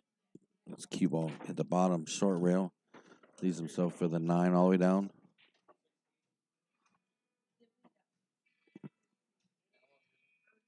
And he's going to go ahead and play the 9 all the way down first.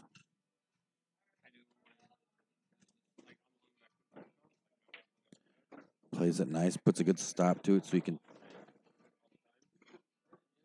Looking around, he's probably going to turn around and play this 10 ball that's on the rail. Got to figure out how to get off that 10 ball and get to the 13. So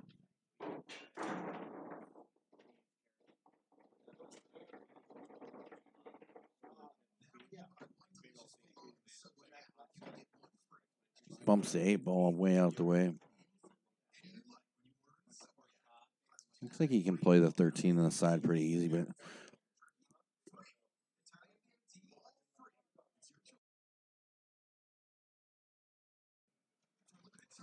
he can play it in the side, but then he's going to have to he's got to figure out how to come back down for the 8. The 13 is going to have the cue ball.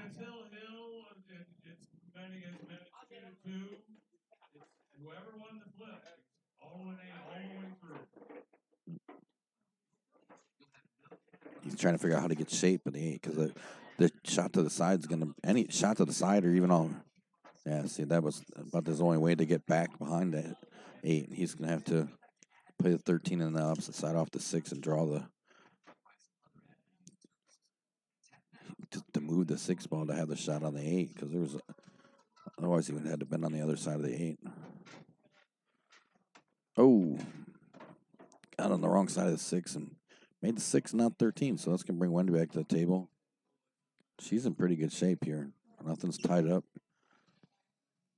Everything's. She gets this 5 and doesn't overshoot the leave. She's got a real good chance of getting out here.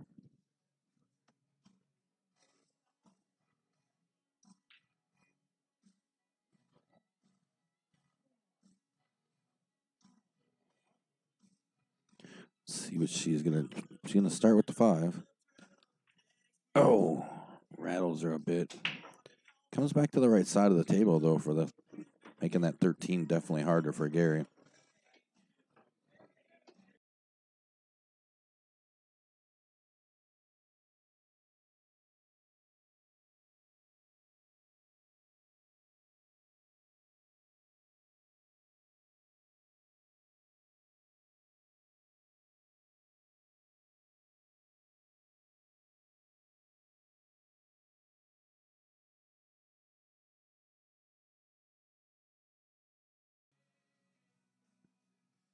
Gary was able to actually cut that 13 in the side. When I first looked at it, didn't look like he's going to be able to. See if we can close this out here real quick. And plays off just a touch off the rail, it look like. And Gary will take that one. 3-1 over Wendy. We'll be back.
All right, here we go. Our next match.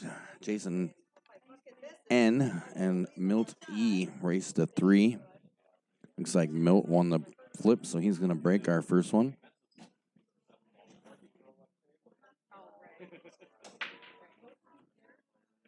Nice break. Drops one each up in the same top corner.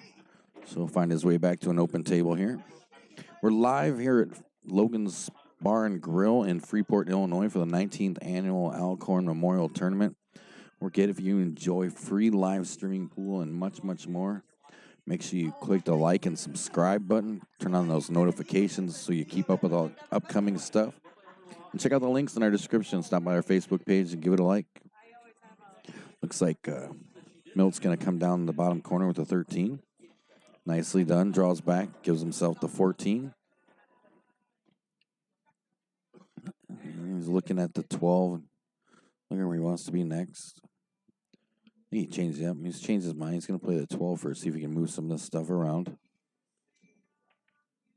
Plays the 12. Definitely moves things around. Gives himself a couple more options now. Now he's got the 9 ball all the way down. He can cut the 11.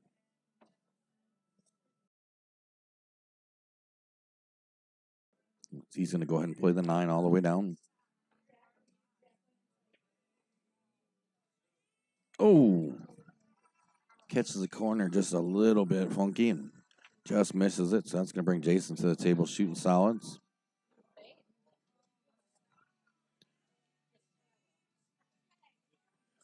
Last time TNT saw Jason, he was in Lanark at our Dave's Place tournament back in February. Ended up finishing.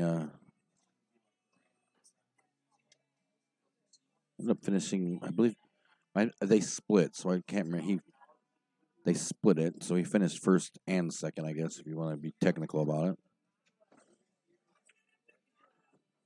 Starts with the 7 ball, pushes the 8 ball up against the rail. He's going to work his way around here.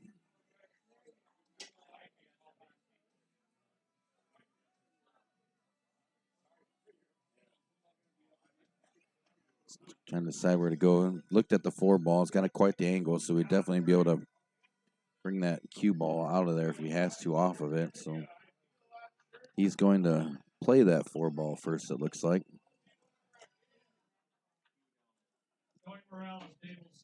Oh, just misses that. That's going to bring a Milt is going to find his way back to the table now. Probably start with the 9 ball. Let's see what he's got going on here.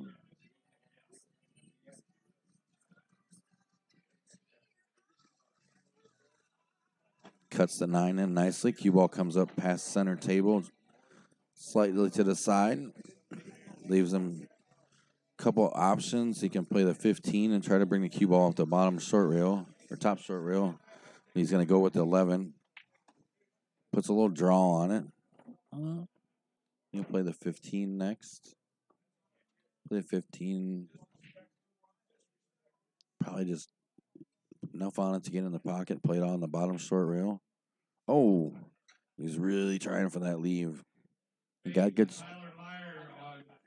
shape. That's going to bring Jason back to the table now.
All right, before I get anything in the comments, anybody who's not ever seen a TNT stream before knows I was videotaping a shot, watching for the hit.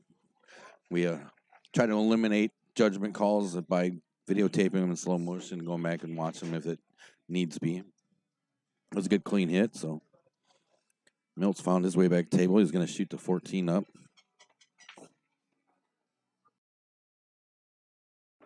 Cue ball travels nice. Comes back around, gives him shape for the 15. Probably would have liked it to come down just a touch more so he doesn't risk getting behind the 1 when he makes it, but I think he'd be all right. Brings the cue ball to the side rail, comes off, gives him just enough angle. He should be able to put this 8 ball away pretty nicely. Jump out to a 1 game lead over Jason, and he does. Don't forget, TNT offers fight night challenges. You can call somebody out, set up a match somewhere, and we will come and stream it. Depending on where it's at, we may or may not make you pay for gas. Just depends. But they're called TNT Fight Nights. Challenge somebody, however you want to do it. Set the race, set the time, pick a venue, as long as it's okay with the venue. And we can get there. We'll come out, stream it, make a cool little poster to share with people, let them know that you're battling out with somebody. So give us a call or hit us up on our Facebook page. Here comes Jason now to break up the second rack of the set. Down 1 game to Milt and a race to 3.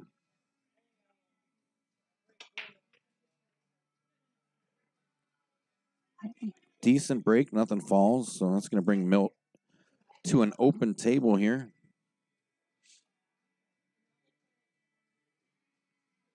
See what he comes up with. There's looking at the table.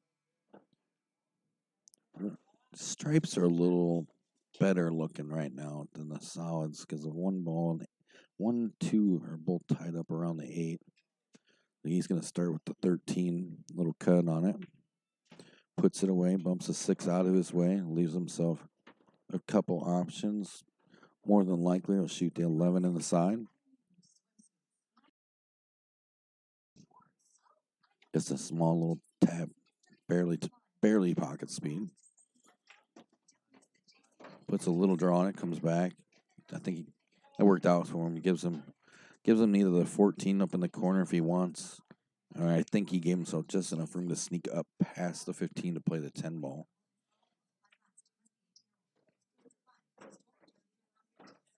It looks like he's gonna do.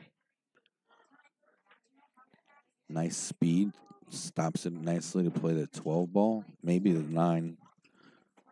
I think he left himself just enough an angle that he could play the 9. And that looks like, what is he doing? Put a draw on it. Puts draw on it. Comes back. Probably not the best place in the world. Probably not exactly where he was looking to be, but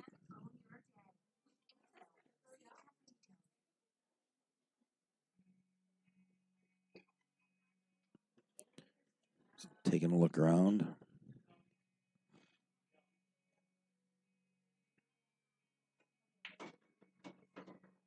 He's going to try to play the 14.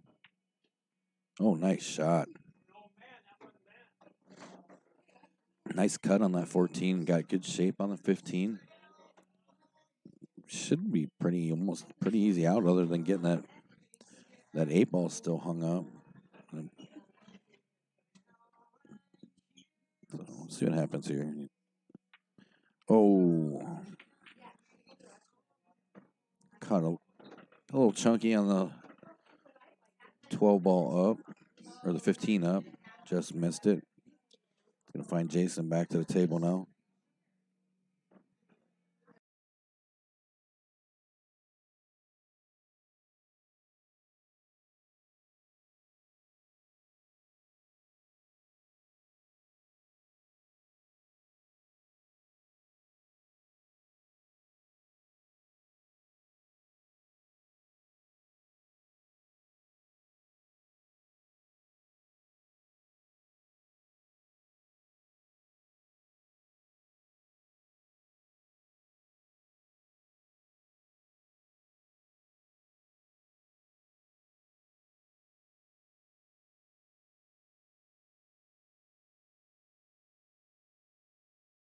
And Jason kind of pondering what he's doing. I'm guessing something defensive here.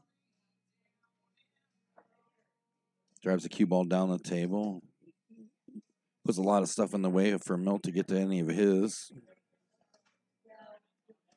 Good play from Jason, defensive.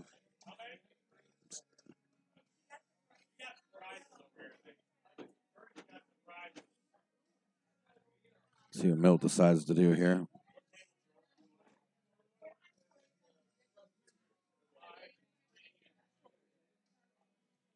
Milt's going to try to get a hit here, play off the rails, see if we can grab that 15 or something.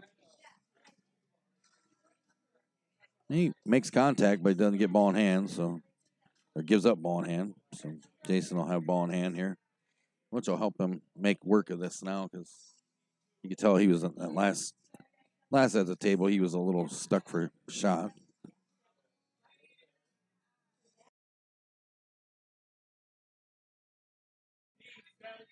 Looks like he's going to fix this 1 ball problem right now.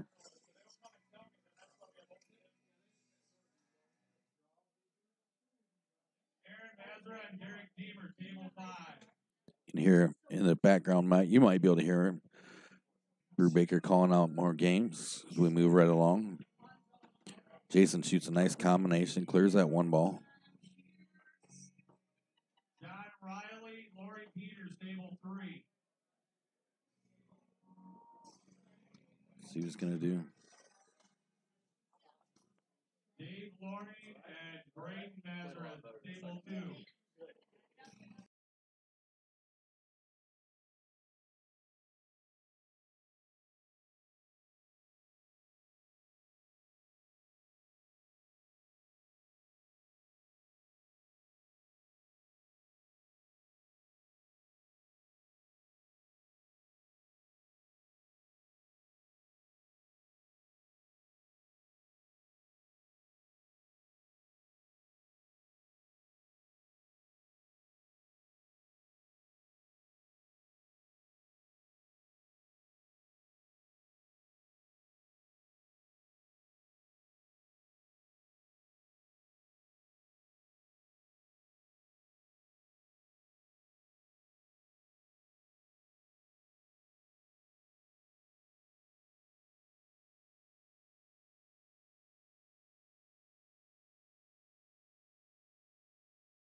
And Jason's making some pretty good work at this table.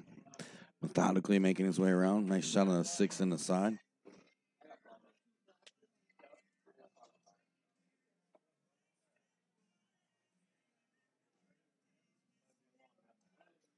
See where he's going to go next.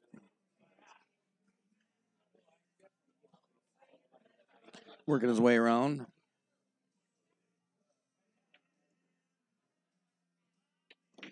Nice shot on that 5 ball. Gets in there nice and clean. Puts it away.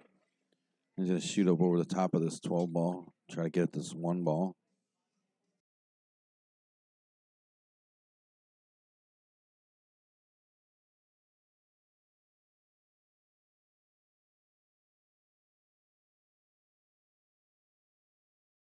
It's a nice shot there. Comes down, gets a good angle on the 4. Good enough angle probably to get it back up the table for the 8. Just needs to get up.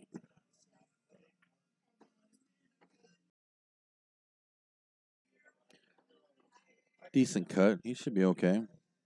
Jason, get on the board here. Puts it away, ties it up, 1-1.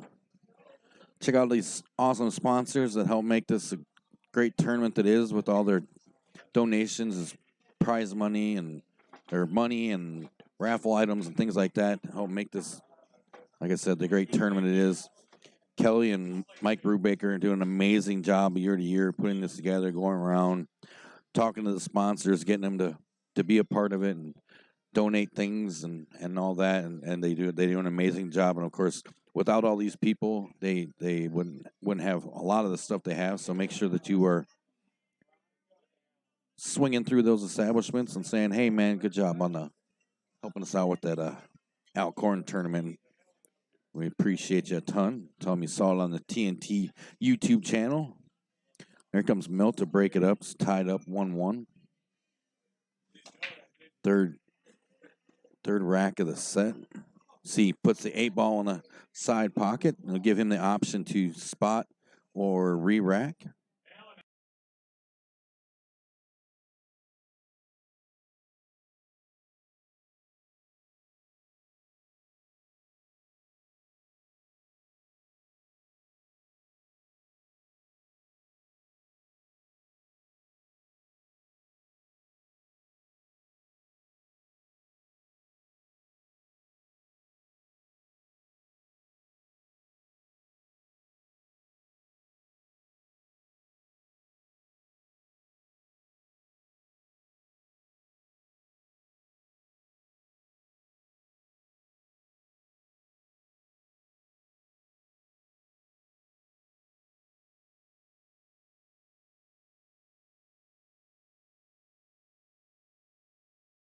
All right, so I don't think he even noticed it. Honestly, he just heard a ball drop.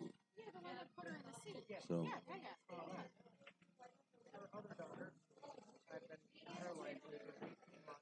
working on getting it spotted there.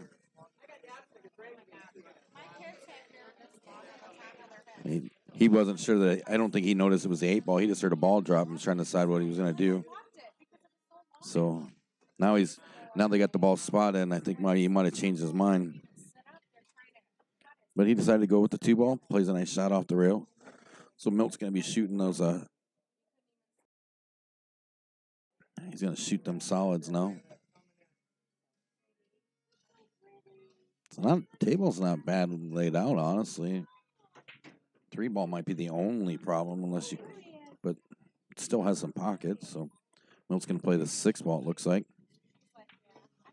Puts a good draw on it. I think maybe he was trying to get shape for the 3, but it was an option shot. I think he might have actually gotten where he can play the 3 all the way down if he has to. If it can't, then he can turn around and play the 5. But he looks like he's pretty confident he got shape for the 5. So he's going to play it all the way down. Or the 3, I'm sorry. Play the 3 all the way down. Oh! Shoots it a little wide. So it's going to bring Jason to the table shooting stripes.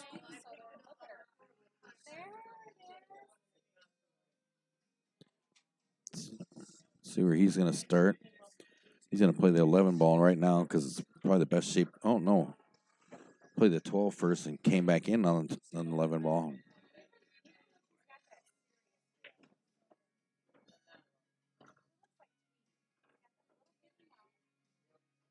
Now he'll play the 11. Put some draw back. Probably. Ooh, he's got options here. How he's going to make certain transitions here. Looks like he's going to play the 9 ball up in the corner. Nice shot. Nice speed. Comes back. Good angle on the 13. Issue he's going to have to deal with be that 15 ball. See, he's looking at where he needs to be because it's most likely going to have to bank it. See what he's going to do here.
Sorry about that. Having a little conversation with one of the Logan's employees. We saw Milt jump up to a 2-1 lead on Jason now. Jason breaks up that rack. Nothing falls, so it's going to bring Milt back to the table.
All right, sorry about that.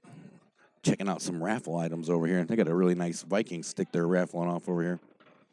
I only saw so many tickets for it, so.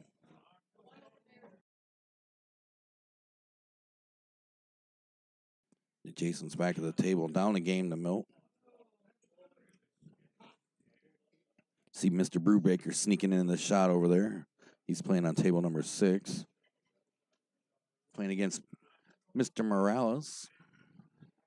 Jason's going to shoot this one ball on the side. Puts that away pretty nicely.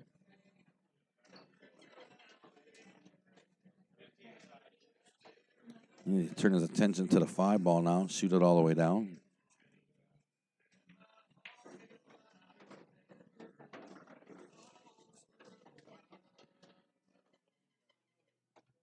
He's going to come around now and play this 3 ball into the side. You can see him thinking he's trying to figure out how to get up there to do some of that 6-7.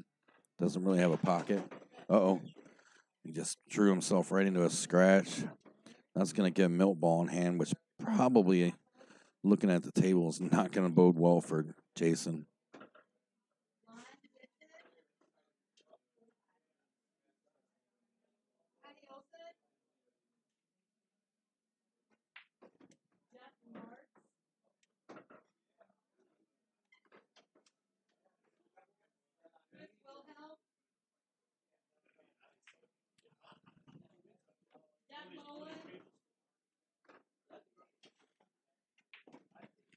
Milt takes his ball in hand. He's going to play that. I couldn't see which one it was. I believe it might have been a 10 ball. He's going to turn his attention now. Looks like he might try to make the reach and cut the 12 ball. Maybe that's a reach. He's rethinking that idea now. It's quite the reach for him.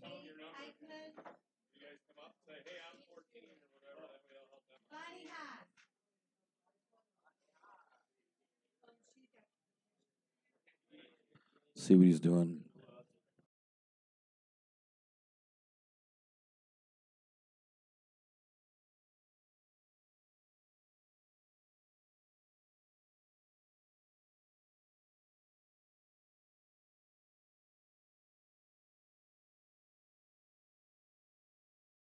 He didn't go for the stretch. Came down the table, didn't work out, but put Jason in a tough spot for sure. Looks like he called a 7 in the The left corner there. Nice shot. Splits them up nice. Leaves himself a combination here.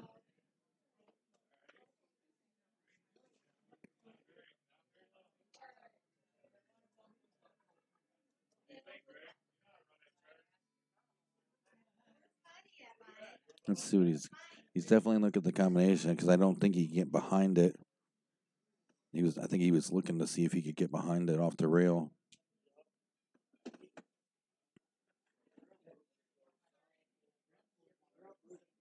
He's going to go for the combination. Yeah, he's dangerously getting kind of close to overthinking this. And now I think he's looking at maybe I'm starting to think defensively about it just because.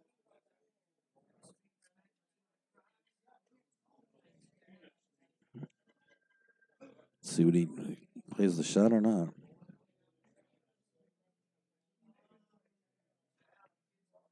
He's a little unsure what he's doing. He's all right. So he's decided he's going to call the 2-ball.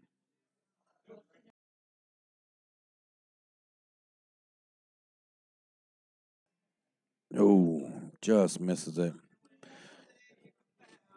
He wasn't real confident with that shot. So Milt's going to come around.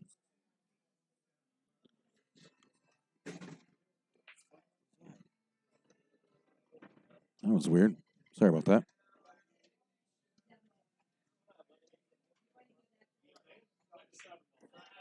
Milt gets down there, runs the 9-ball down the rail nicely. Tried to get the breakout, didn't quite work out. That was just weird. So I think he can make this 12-ball. Oh, he tries to cut the 11. That was strange. I thought he was going to try to cut the 12. Maybe the 12 or the 15, 12 or 15, but it wouldn't go by there. That was strange. Jason's going to find his way around the table. Come up here and probably shoot at the. That's a tough cut on the 2-ball from where he's at. Let's see him pondering it.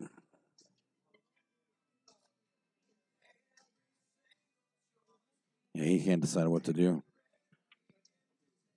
He decided he's going to try to cut the 2-ball. It's going to be a tough shot.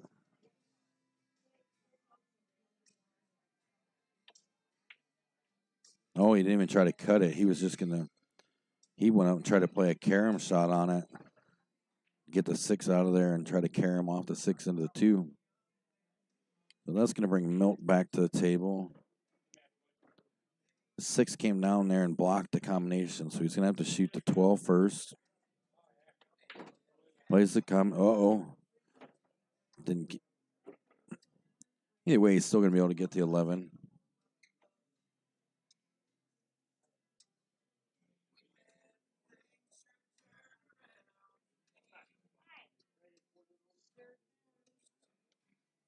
He's going to play this combination here. There's a combination. Cue ball comes back to the center table. He should be okay. Getting this 15 easily.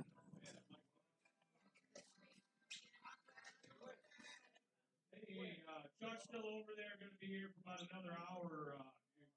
$5 to clean a shaft.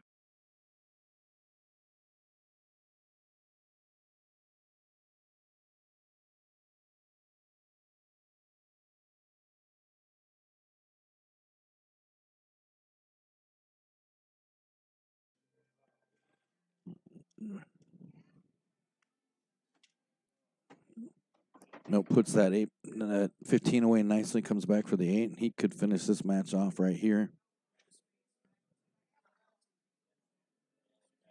Cut this 8-ball up.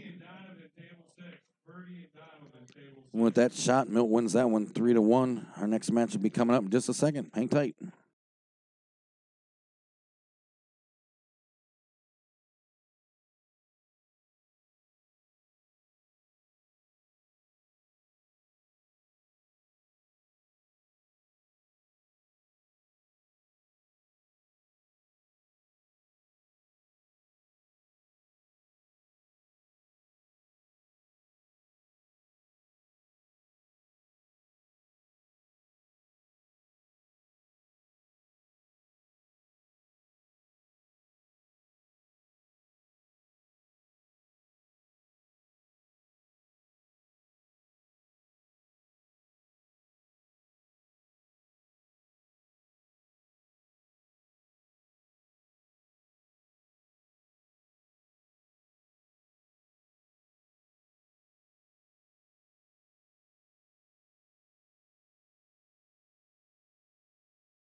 Our next match is coming up. It's James Brashaw and Laura Kay. We're looking for Laura Kay right now, so hang tight. Don't forget, if you enjoy free live streaming pool and much, much more, we've got some really cool stuff coming up soon.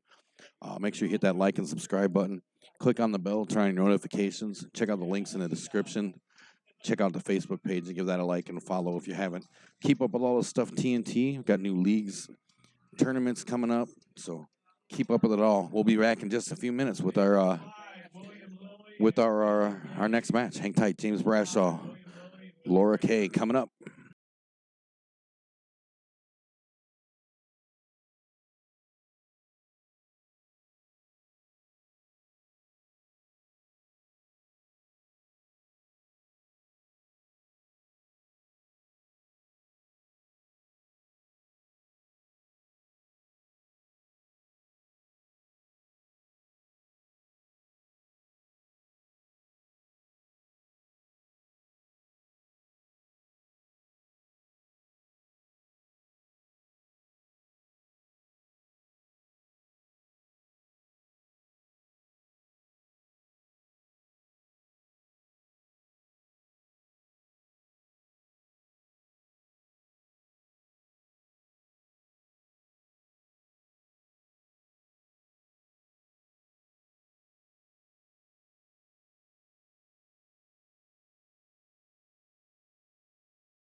All right, we found our our next opponent for our next match. They just saw him flip there. Laura K and James B going to battle it out. James will be going to 3, and Laura will be going to 2.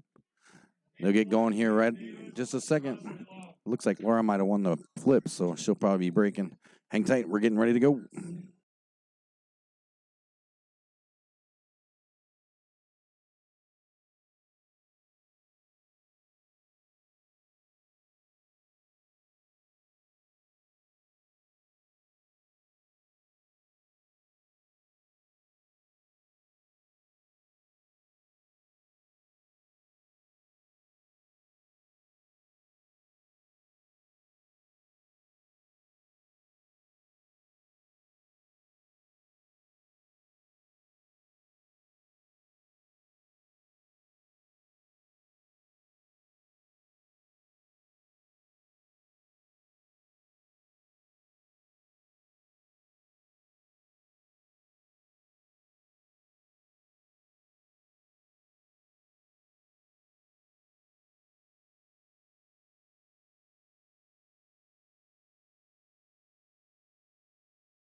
All right, here we go. Laura's going to break the first rack of the set. Dean Gerbic and Goose, table 4.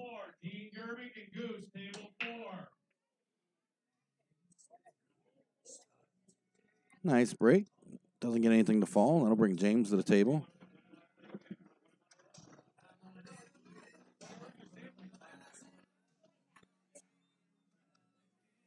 James going to survey the table, see what he wants to do.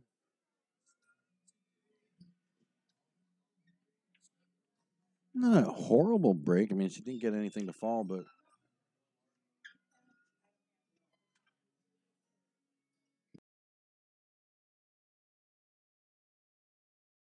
it looks like he's going to go after the 9 ball.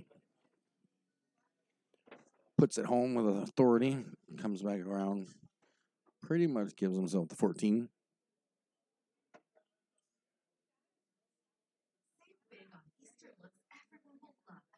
Let's see what he's got here.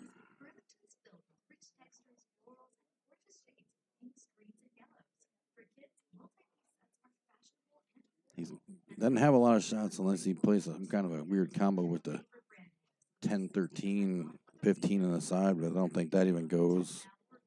He's pretty much going to have to play the 14, see if he can power that cue ball through there to find something. See.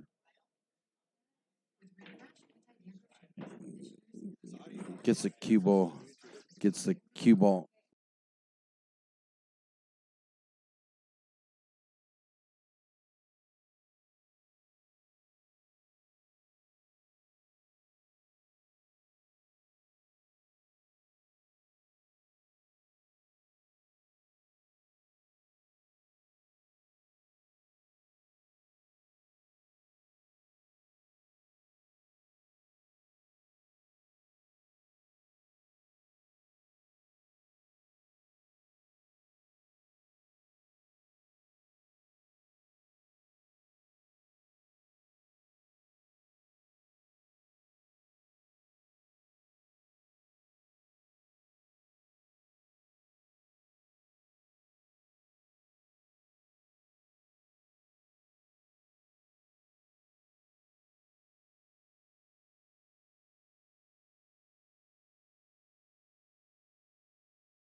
Sorry about that. Talking to Chuck Minuccio, hanging out here doing tip and shaft work and stuff like that. You saw a video of him hanging out with some of the stuff he was selling.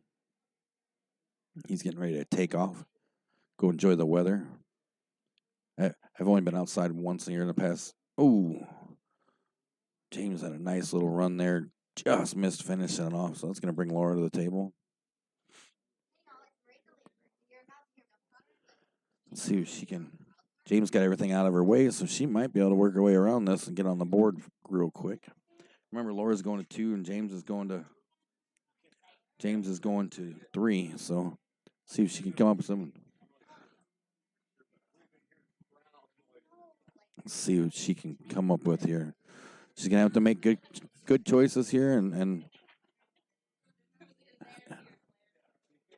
trust what she's doing and put herself in the right spot here.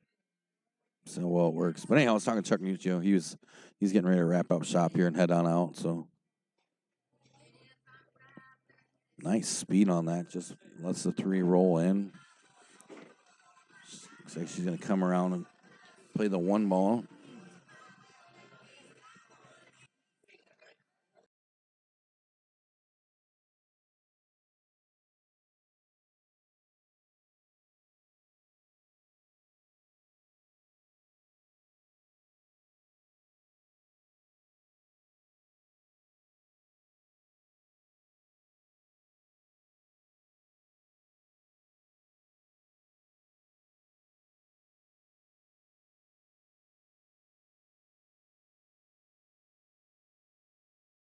All right, so she's making good choices here. She got that 1 ball. Now she's gonna play this 4, pass the 5, and no, she played for the combo. Just missed it. Looks like she left James a long 8-ball shot. See if she can get it down the table here.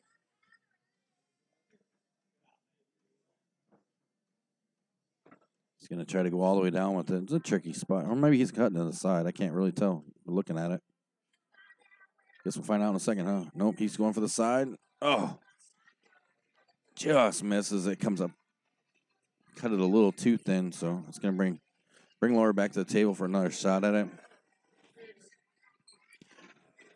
Oh, I got to talking about being outside, and I've been outside once today, and I got out there and realized it is absolutely a horrible day to shoot pool. But still a great turnout here at Logan's Freeport for the 19th annual Korn Memorial Tournament. People floating all around here, getting in on the great raffles. They've already started the mini raffles, giving away stuff every half hour or so. Giving out it looks like they were doing about 4 or 5 prizes at a time, and then they're gonna start the other ones. The other bigger ones are gonna come down later on today. They've got a Viking Q over here that they got to raffle off, a bunch of prize packages like details, hotel stays, some sporting events tickets, some really cool prizes over here to get in on.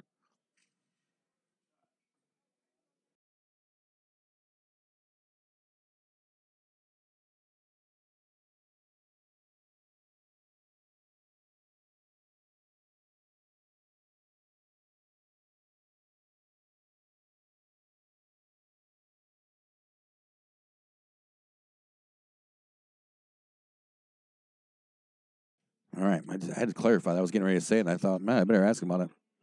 If you're in the area, you can come down and get in on some of these raffles. You don't have to be playing to get part of the raffles. You can come on down, buy some tickets. Some of them you have to be here for. Most of them, a lot of them you don't have to. So you can come down here and take your chances. Like I said, they got a Viking Q. They got this real nice pub table, with some. They call it a bar pool table. It's got cue holders engraved around the. It's a round, tall bar table with cue holders engraved all the way around it. It's pretty sharp looking. I'm not gonna lie. I might actually go buy some tickets for that. I think it's pretty cool. But yeah, come on down, grab yourself some tickets, watch some pool,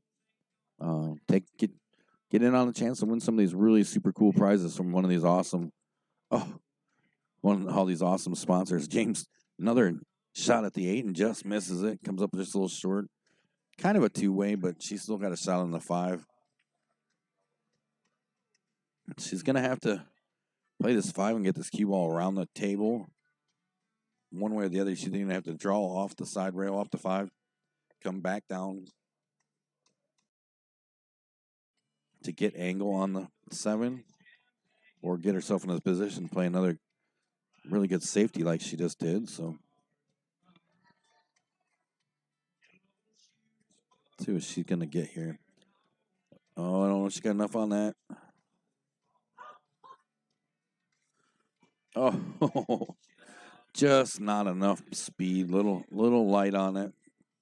James is going to come around. He should be able to pocket this 8 ball pretty easily to get out on the board, 1-0. So let's see what happens here real quick.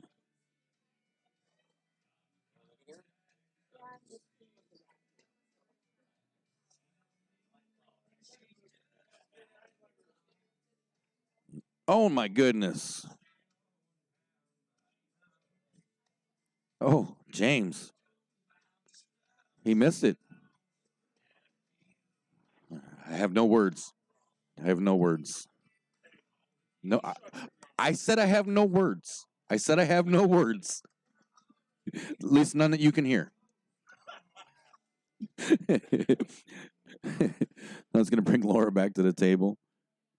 Let's see if she can close this out now. James, that was a heartbreaker. I thought he had that. He just kind of, just a little off. So she's going to put the 5. Nice leave. Cue ball comes around, gets a nice angle. Doesn't leave herself too straight on it. So she'll be able to run the 7 ball, let the cue ball come off the side rail, pop out just enough to run that 8 ball down. So see how she calm herself in between shots, get it down there. Oh no. Kind of rushed through that. See if James can put this one away now and get out there on the board first. Let's see. Appreciate you guys hanging out with us. If you're just joining us, we're live from Logan's Bar and Grill in Freeport, Illinois for the 19th annual Al Korn Memorial Pool Tournament. There he goes. James puts that one away. So James gets out on top. 1-0. We'll be right back.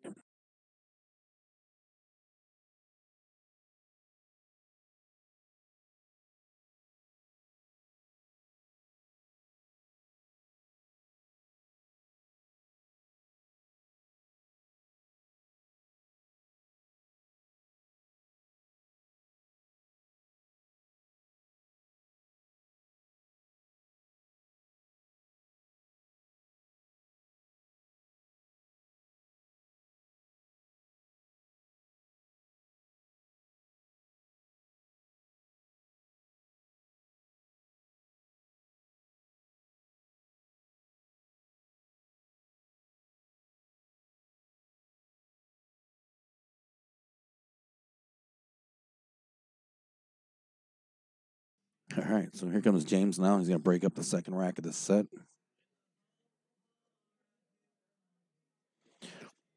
Up 1-0 and a race to 3 for James, 2 for Laura.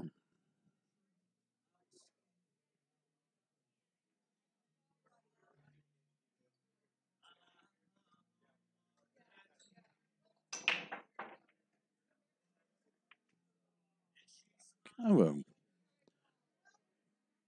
almost sounded a little weird. Came off a little funny. Spread them out pretty good, but didn't drop anything. So that's going to bring Laura to the table.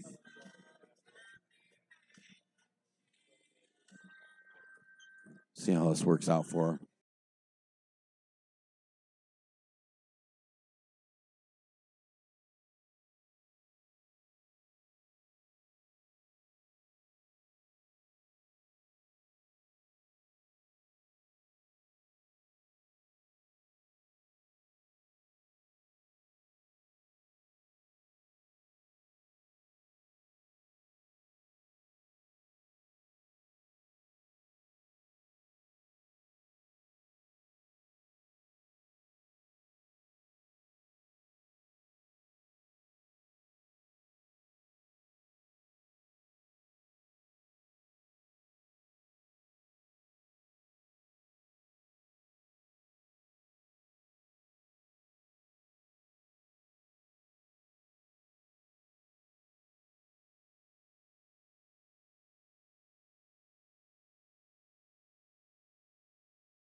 All right, sorry about that. I wandered over and get a shot of the bracket again. So I just uploaded, and just for some reason I looked at it. I don't know what happened, but the other one just uploaded a few minutes ago. So there's 2 pictures should be up there now. One from a couple hours ago, and then one I just took just now. So hopefully you can zoom in on it and look at it a little better. It's way easier to do it than it is to put it up here, the picture up on here, because you can't really zoom and you can't really see anything. So check out the TNT page. There's a link in the chat. Otherwise, you can check out the link in the description of the video as well. Take you to our Facebook page, and you can find the pictures of the bracket as of 2:30 here at the Alcorn. James up 1. Quite the mess here, you can see. He's getting ready to... Not sure what the heck he's doing. Looks like he was just going for a hit. Just going to bring Laura to the table now. She's got some work to do, and once again, James has moved everything out of her way, so she's not going to have to navigate too much here. See how she does. So she's sizing up this 11 ball first.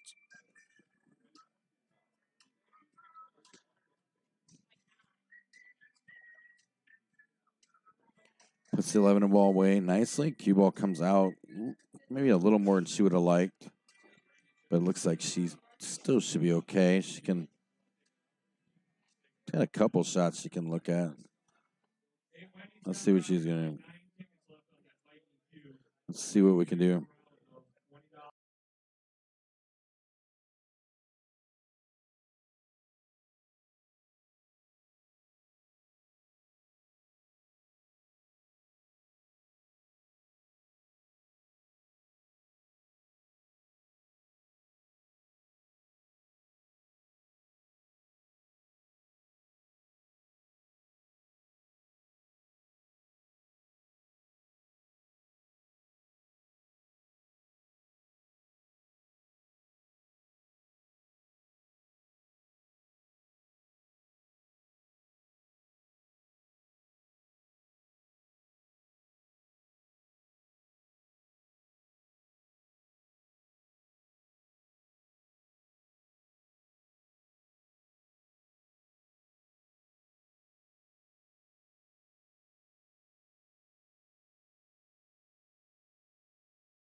I'll tell you right now, if you're in the area and you're looking to get a chance at winning a nice Viking Q, there's about 9 tickets left. They're going to draw that as soon as it's done. They're getting real close right now. It looks like they're selling off the last few. I think there were about 9 tickets left. If you're close, you can get here and get a chance at getting that Viking Q.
You see, James got up 2-0 here. Sorry, I'm talking to some patrons around here.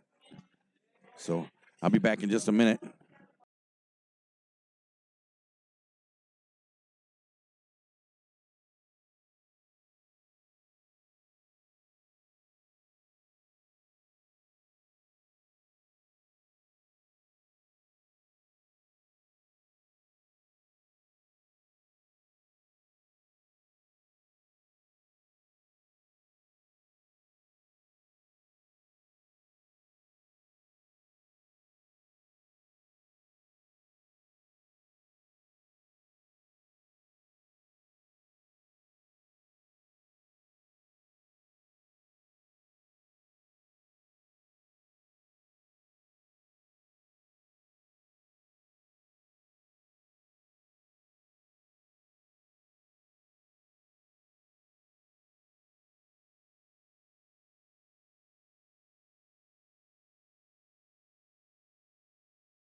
Oh, they just gave away my Viking Q. I'm very upset. I did not win. No, we're not friends anymore. What was in there, Jack? About 700? Maybe later. 690. This ticket lady's trying to kill me. She's trying to get me in trouble. Already sold me 2 tickets that didn't win anything. So Viking Q just went.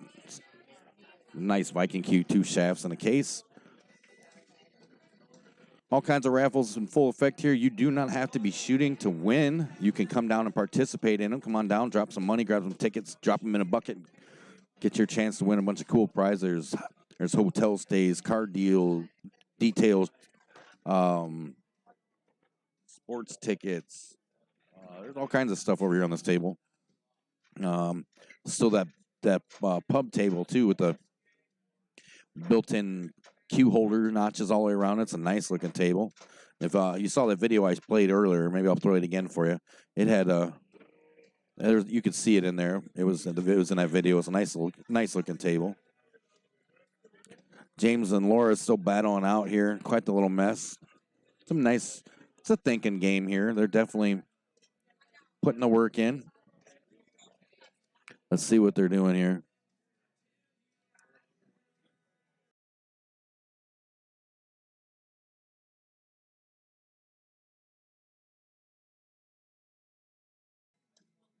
Looks like they're playing some defensive shots here. Chris Wilhelms and Jen Sullivan, you guys still have stuff up here from the last drawing.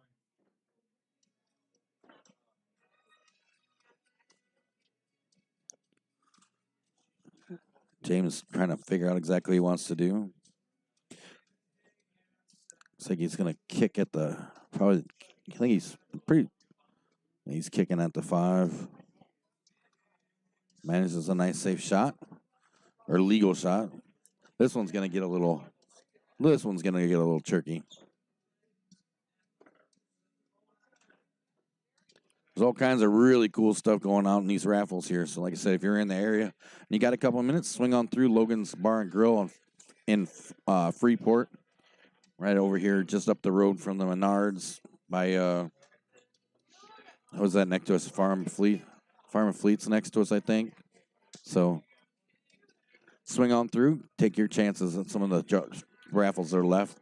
All the bigger ones will take place a little later on this afternoon, closer to around 7, I believe they said. So plenty of time to get down here and get some tickets. All this money is going to a great cause, which I still haven't asked them if it was the same one or not. So I'll find that one out here in just a second. While we watch the safety battle brew on the TV table here at the 19th Annual Al Korn Memorial Pool Tournament.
A nice shot on that 5-ball. Oh, now he's got to figure out what to do here.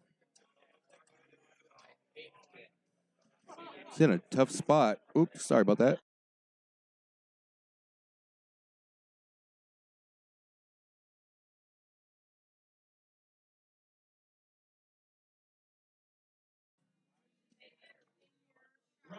Russ De Leon, I got money up here for you. I looked away for 2 seconds to even see what happened. So, all right, Laura's coming to the table, so obviously he didn't call it where it went. So,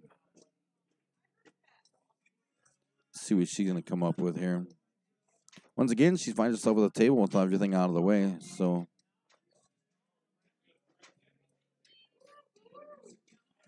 Val, she's come going on to up. I got money for you, Val. she's going to start with the 9-ball here.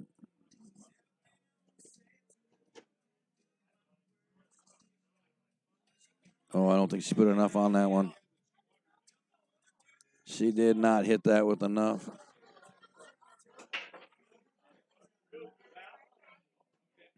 It's a tough shot on the side. We've seen James already have some trouble with the shots to the side. So, let's see if he can pull the trigger here and finish this match off.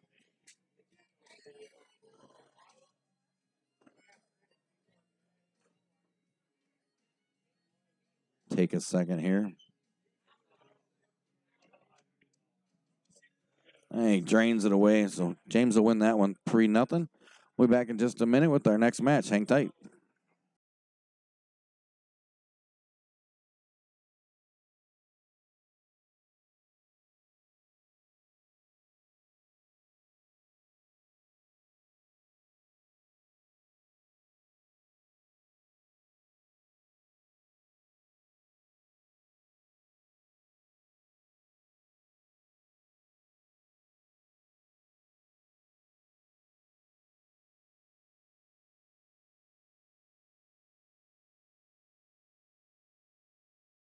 All right, I'm supposed to make this disclaimer for you.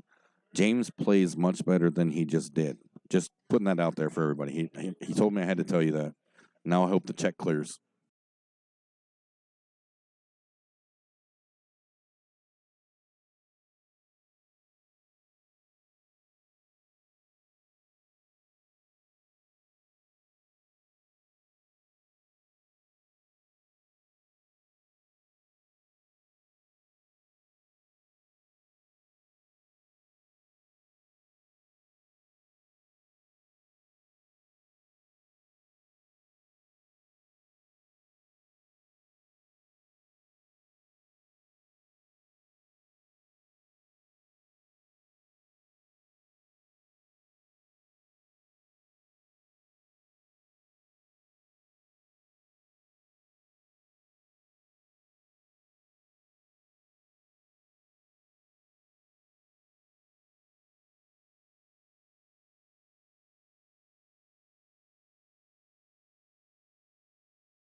All right, next match.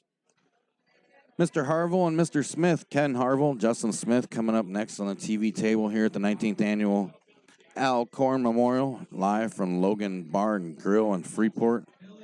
Hang tight. We'll be coming up in just a second. Don't forget, still time for you to get down here and check out these awesome raffles they got going on. You don't have to be playing to win. So come on down, check it out.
All right.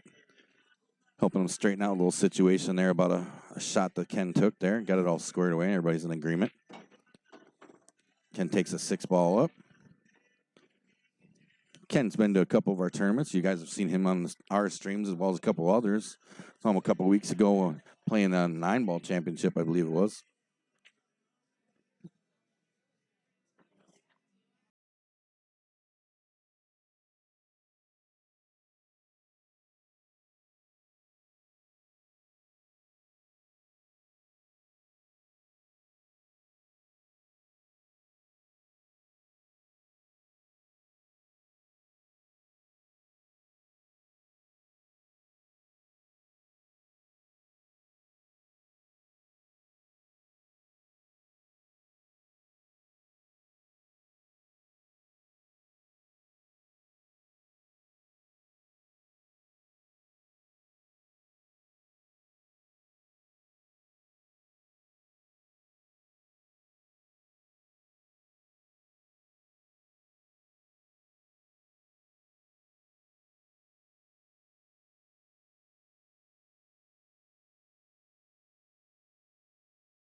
All right, we're going to take a quick second here. They're going to do a moment of silence for Al and do a couple things real quick. So we're going to let some ads run here for a second, and we'll be right back.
All right. Appreciate you guys hanging out. He'll be back soon, I think. I believe he's coming back up on the stream table soon, Vinny. So we'll see. Appreciate you guys hanging out. Like I said, right now I don't have a camera set up. I will get a video up here soon. I'm not sure if it'll go on the stream or not. I will post it on the Facebook page. I missed the very beginning of it because I couldn't get through the massive crowd here at Logan's today. This place is really full of people, which you'll see in the video. They're doing their 50-50 drawing and things like that out there. They are doing, as in the video I took, you'll hear Mike talk about. They are doing JDRF again, along with some more local ones around here in Freeport. So, they're raising all kinds of money, all kinds of cool stuff. The very beginning of the video, I jumped in a little late, but you missed him. He was thanking everybody that's helped and everything like that. And they thanked of course Logan's and a few other people that helped them do all kinds of really cool stuff to make this tournament what it is. So I will get this video up here shortly. I most likely will start with it on the YouTube channel or on the Facebook page for you to check out.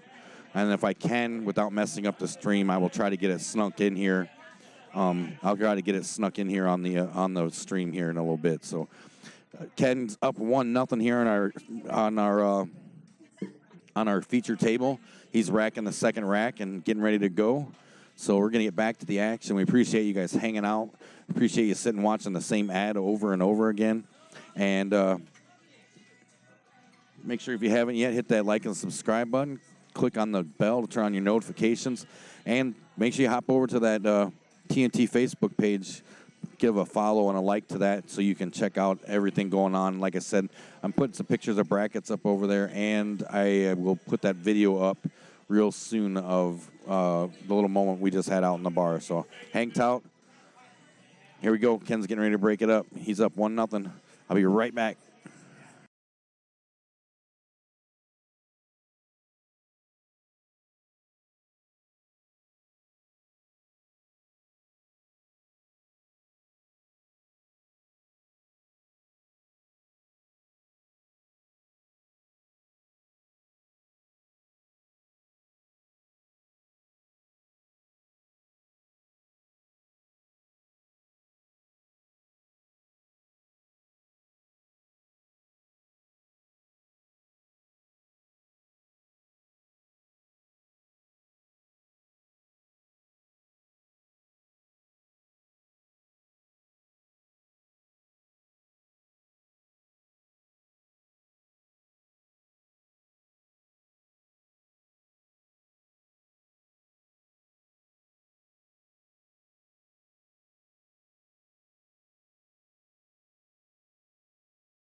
All right, sorry about that. I was working on some stuff. I'm going to post that video I was telling you about on the TNT Facebook page here in just a second. I'm gun shy now. I was going to try to. I found a different way to load it to the software, but I'm still afraid I'm going to do it, and it's going to cut the stream off again. So I'll just put it on the Facebook page, and you guys can check that out. Find the link for our Facebook page in the description of the video. We're still watching Ken and Justin battle it out here, and hopefully I didn't miss a game. I think the score is still right. I looked away for a couple seconds. Tends to cause it to the game to end when I'm not looking. So we'll see. Don't forget to be part of the conversation. Jump in the chat box. Say hey. Let me know if you're rooting for anybody in particular. I'll try to get another picture of the bracket here and get that up shortly. It's been about an hour, so there's been a couple changes. And have all that on our TNT Facebook page. So check that out. Ken's still working his way around the table trying to figure out what he's going to do. I believe he just called a safety. He pushes the 12 ball down to the bottom rail, lets the cue ball sit down there.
All right. I don't mean to keep going quiet. I get people come over here and talking to me, and I'm trying to be social today.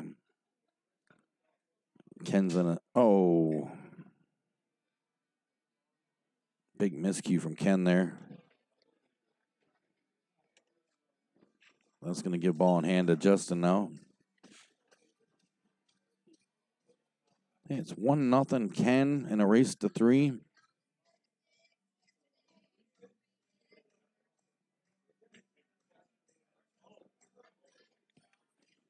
Justin's going to try to sneak behind this. It's like the 10 ball. He's going to try to sneak behind the 10 ball, get to 4. See if he can get his way back there here.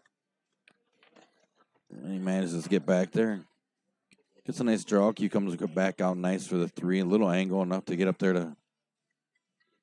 Uh-oh. He knew right off the bat he missed that.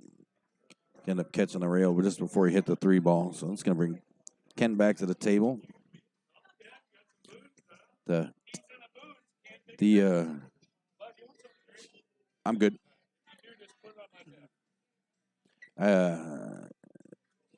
Pockets are all opened up now. Ken should be able to get out here. Just got to find the right way to. Everything he's got to work with down here at the bottom of the table. So he's going to get her good and chalked up so he doesn't have another miscue incident. I'll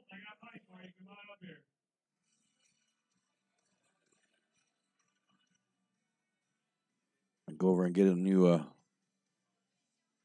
picture of the bracket here in just a second. Get this game over with and get next one started.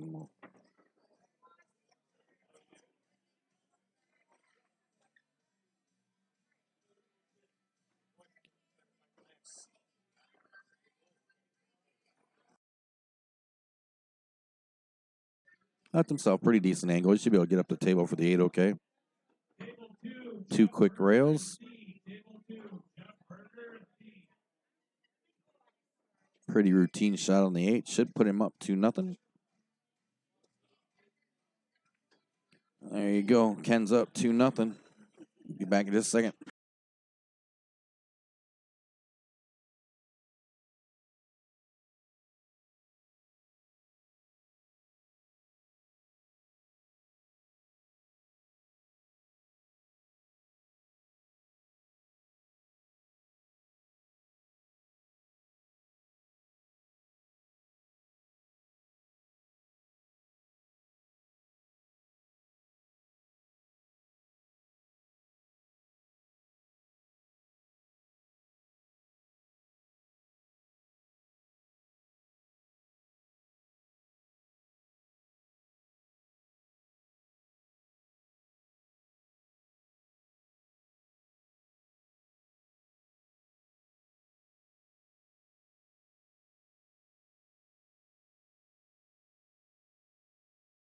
Justin breaks up that 3rd rack of the set. A nice break. Things spread out pretty nice.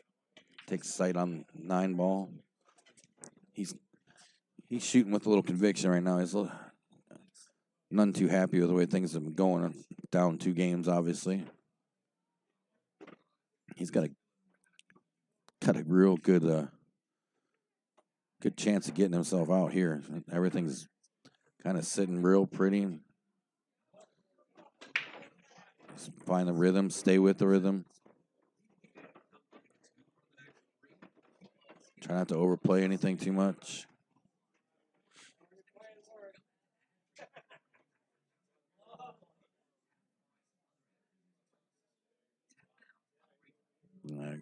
Critical choice here. I think he managed to get up there just enough and leave himself to.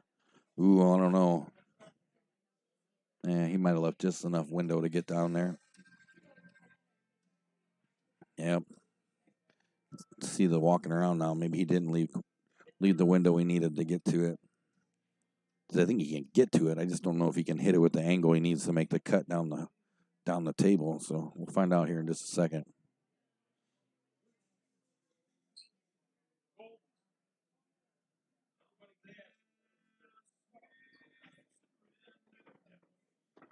See if he can get a hold of it here.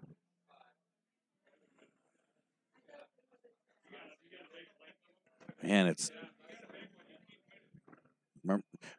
both angles I have and where I'm sitting. It looks tough. You can see he's really contemplating it. He's gonna give her a shot though. Oh, yeah, it was close. It was tough.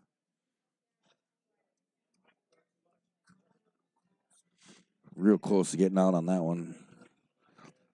Unfortunately, cleaned the table for Ken, who someone you definitely don't want to leave that wide open space for.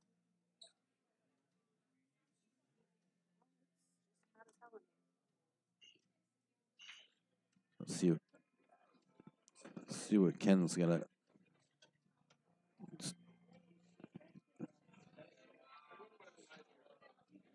He'll start.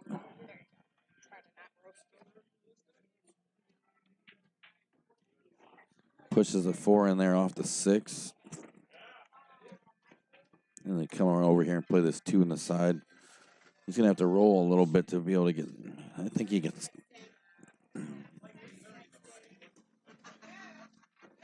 He's going to have to roll up a little bit. Probably. I'm guessing he's probably going to try to play the 6 next. The 5 doesn't go. I don't think he can make the 7 that way. He's probably going to play the 6 and try to get up top to play one of them 7 or 5 all the way down.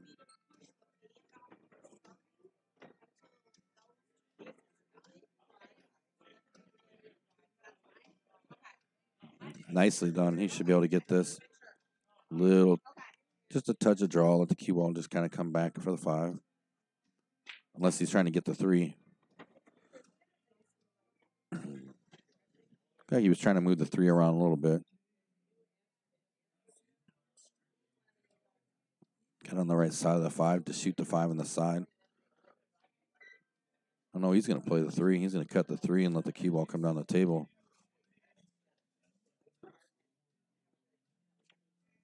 Come down. Now, well, it gives him plenty of pockets. I mean, he's got every one on the table except for that one side where the 15 is to shoot. So he can really get around the table somewhere for this 8 ball if he needs to. Puts a draw on it, comes back perfect. Looks like Ken might close this one out right here, win this 3-0.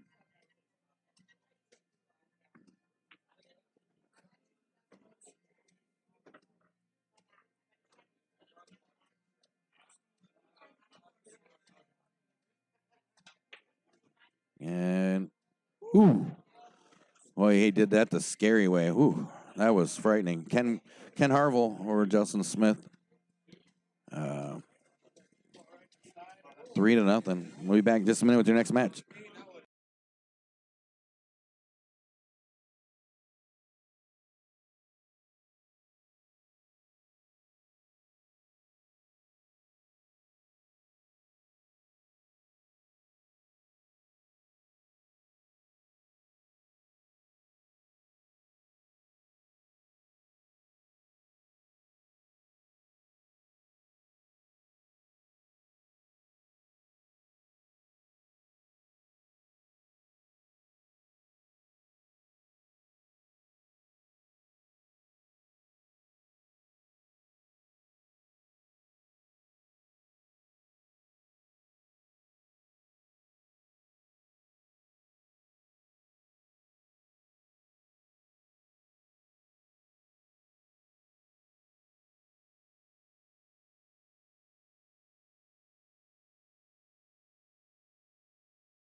All right, next match coming up, Joe Geiken, and Faith.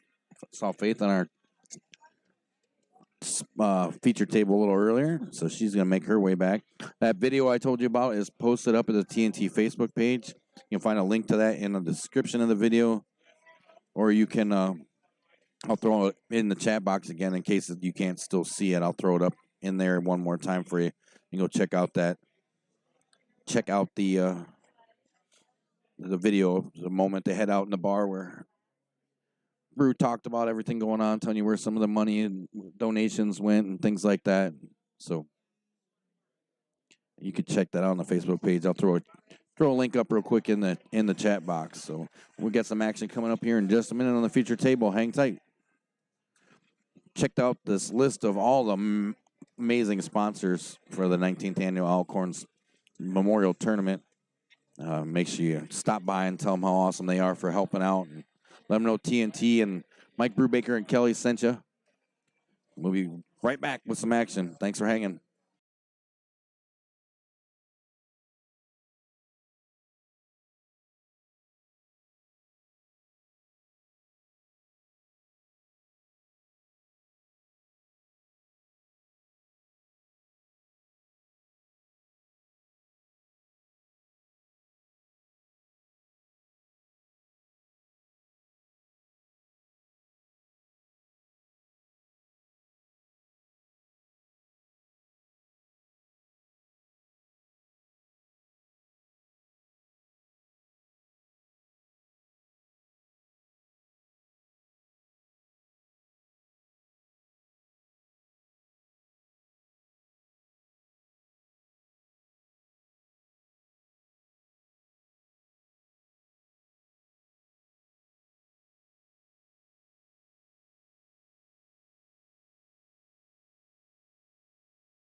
All right, here we go.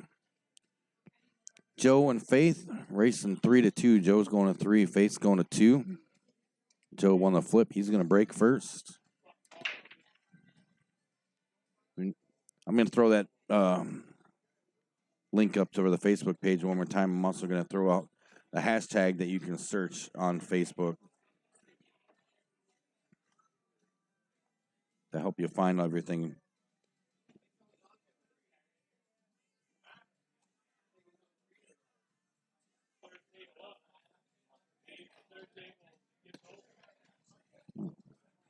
Joe breaks.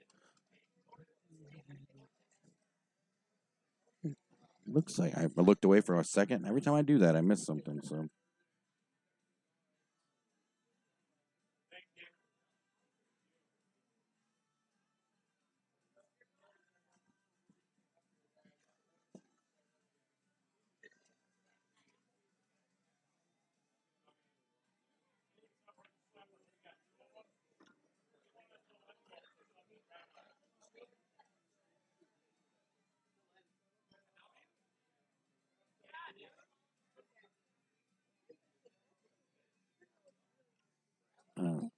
Sorry about that.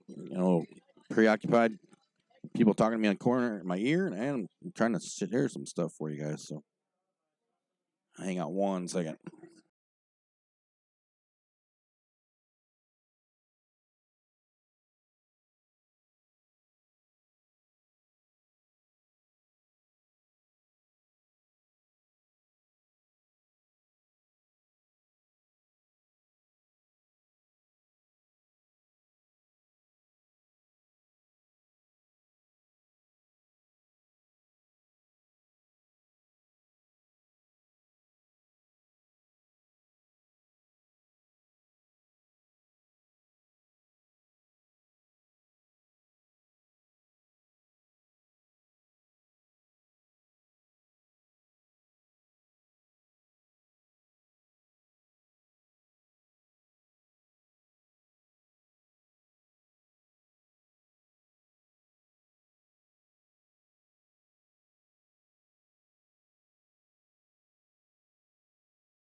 All right.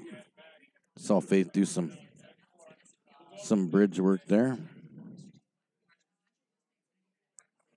Joe found his way back to the table now. Don't forget, you can, if you're in the area, you can come down and take part in the all the raffles going on. You don't have to be playing to buy tickets and get in on them. So swing on through here, buy some tickets, get in on the raffles. There's a lot of cool prizes to be won. Still, the bigger ones will start happening around 7:30. For the rest of the bucket prizes or bucket raffles are doing, they still have regular smaller raffles going on throughout the night. So you can come down, like I said, and get in on that.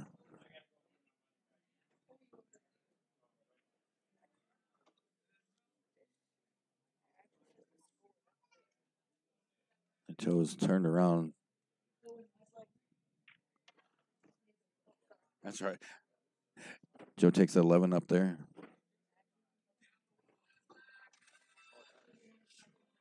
He's turning around. He's going to try to play a 13 on the side now.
All right, so Joe's out to 1 game lead now on Faith. He's racing to 3. She's racing to 2.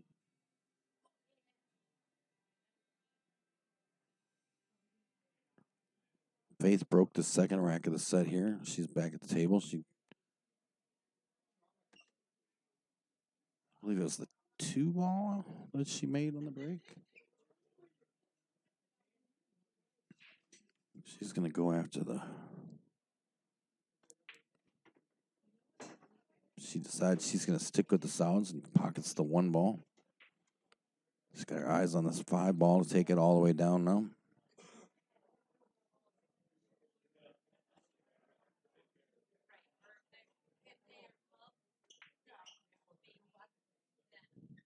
No, just misses it. That's going to bring Joe to the table.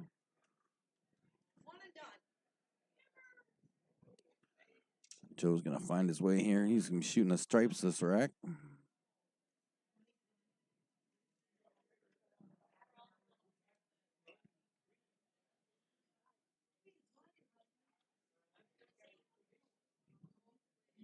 Don't forget to check out those links in the description. It'll take you to our Facebook page. It'll also take you to our tip page where you want to share a little bit with us to help us improve the stream and make it better for you. You can. As well as if you'd like, you can make a donation for the Al Korn tournament. Just put a note in there that you'd like to see it directed to the Al Korn charities, and I'll make sure it gets that way. You find those links in our description.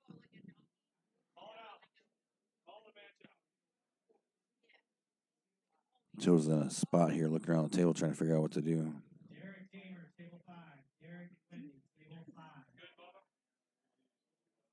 Let's see what he's going to come up with. I'm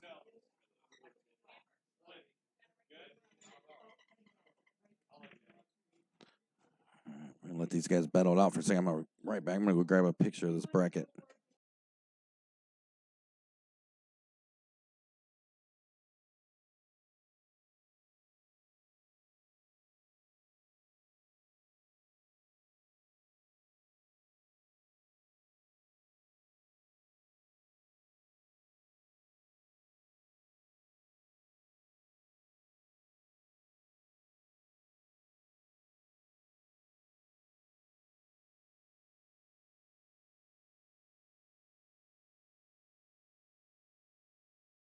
All right.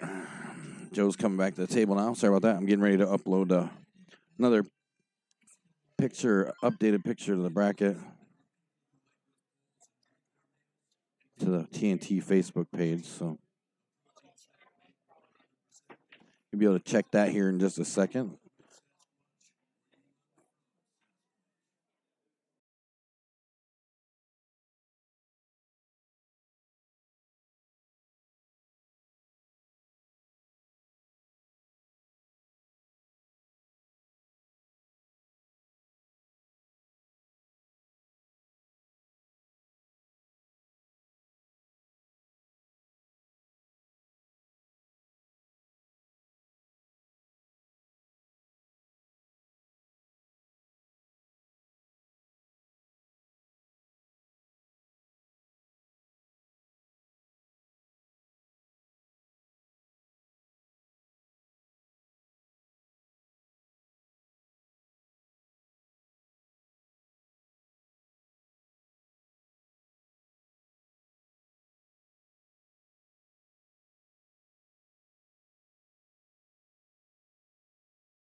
All right.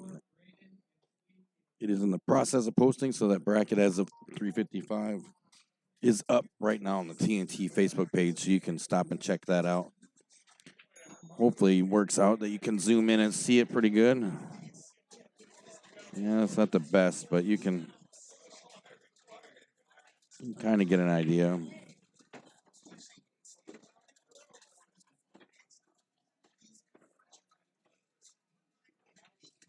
Doing the best I can with it. It's a mighty bracket. Full field today. Joe takes a swing at it there. It's going to bring Faith back to the table. For those you might just be joining us, we're live here at Logan Bar and Grill. I don't know why I keep saying that way. Sorry, Logan.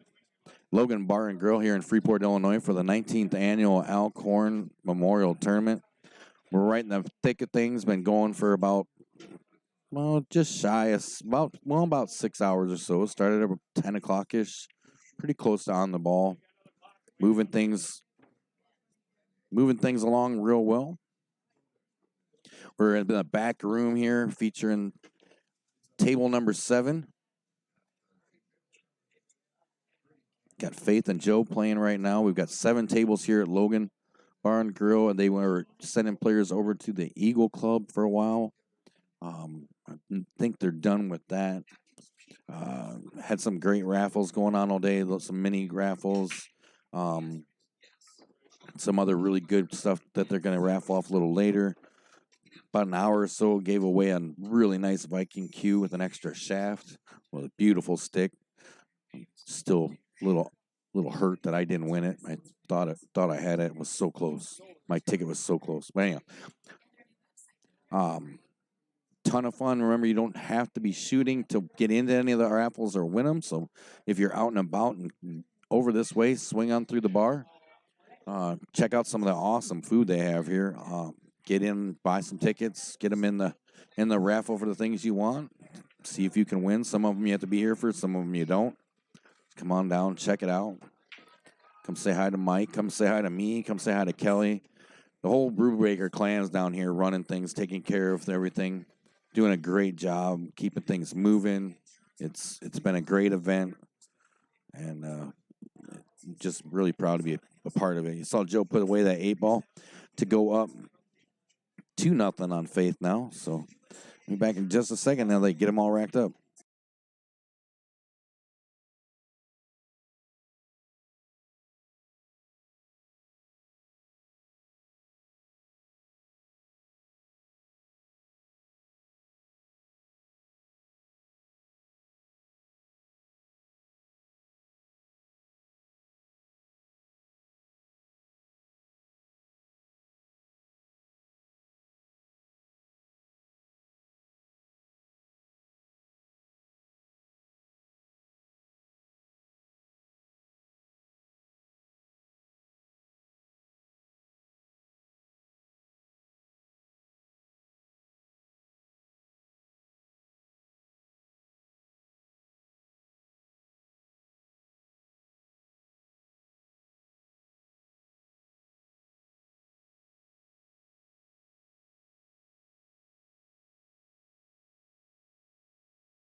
All right, sorry about that.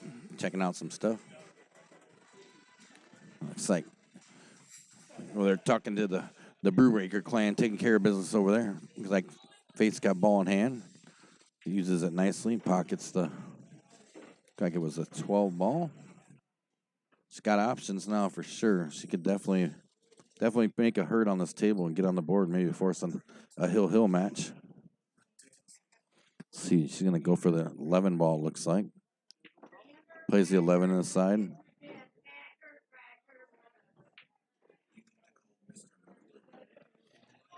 Now she's going to come down here and play this 9 ball.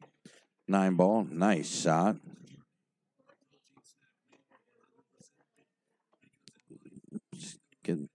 Got some nice cue ball control right now. Definitely leaving herself options after each shot. Not handcuffing herself real badly. Shoots that was a 12 ball. I'm not sure what that one I shot earlier was. Oh, it might have been the 15. But anyhow, pockets that one nicely. Now she's a little, I wouldn't say tied up. She's got shots here. But this one's going to be, she's going to have to, she's got to make a choice here. She's going to have to make a cut or take a shot at this 13 on the side and really get the cue ball to move around the table to get back up for anything over here. So she's looking over her options. Looks like she's decided she's going to go with the 13 in the side. She's going to have to, I wonder if she's going to try to draw it. She's going to have to, she was working too hard on the leave. But it's not a bad leave. She kind of hooked that cue ball on the 13, so it's going to force Joe up the table a little bit. So let's see what he's going to do. It looks like he's looking at maybe the 4 ball on the side to eliminate having to climb over that 13. So play that and let the cue ball. Oh, he draw back, get it between that 6 and the 13, so he can play the 6. Gave enough angle, they should be able to get the cue ball up the table.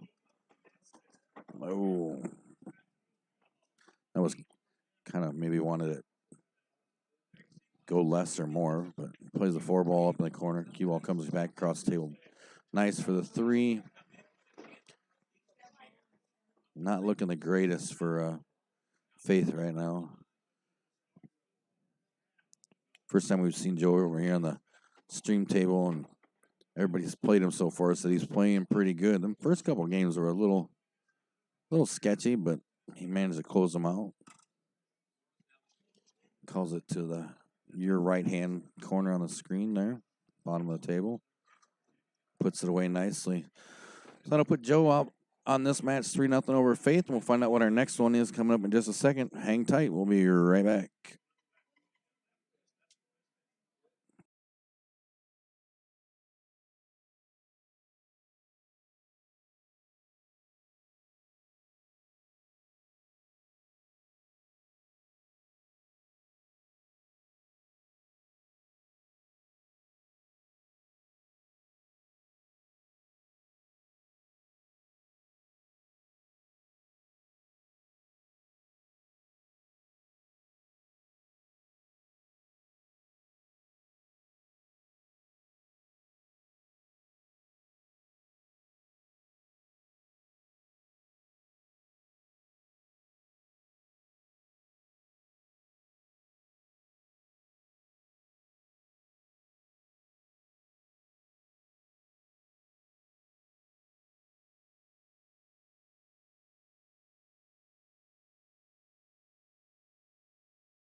All right, next match on the featured table, Rob and Larry. They'll be both racing to 3. You see over there in the background there, Mr. Brubaker's shooting. Not 100% sure what the score is over there, but Brubaker's looking like he's putting on a comeback clinic over there for sure. Somebody looks like they're up 2-1. Or 2-0. If that marker on the table's right, somebody's up 2-0.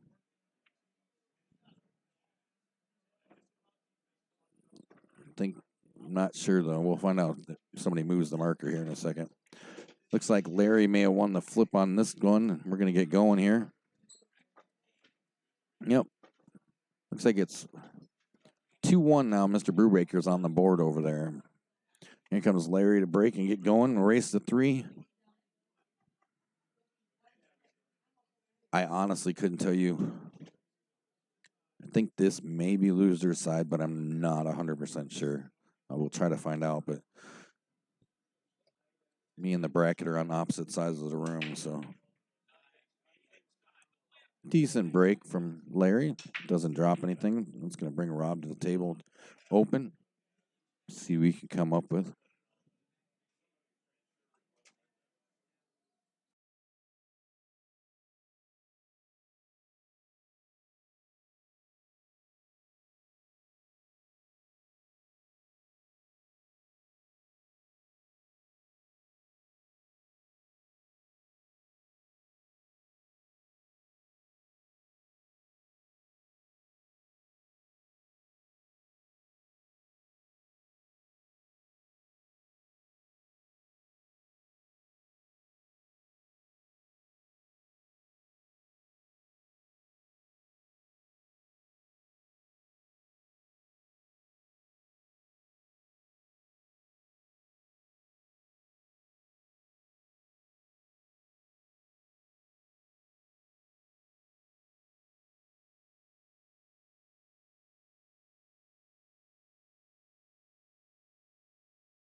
Rob's shooting the stripes now.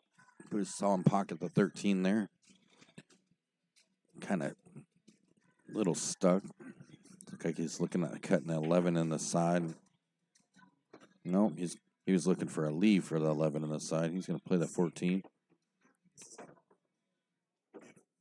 Comes up just a touch.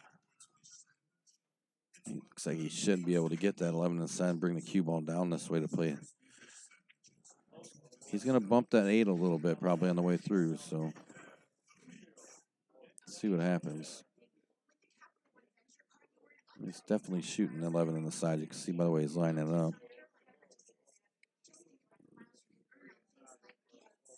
Oh, comes up just a little short, catching the corner of the pocket on the way through.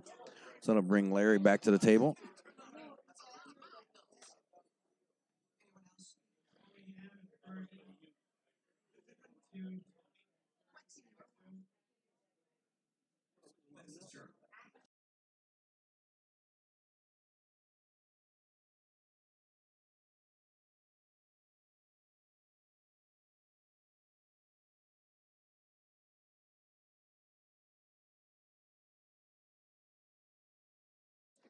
Larry brings a 3 ball up in the top corner, pushes some stuff around. He's got a nice shape on this 4 ball, or 6 ball, I'm sorry. Push the 4 ball to the bottom rail there. Puts the 6 away nicely. Cue ball draws back around just a touch. Yep, most likely I'll have to play the 4 ball now.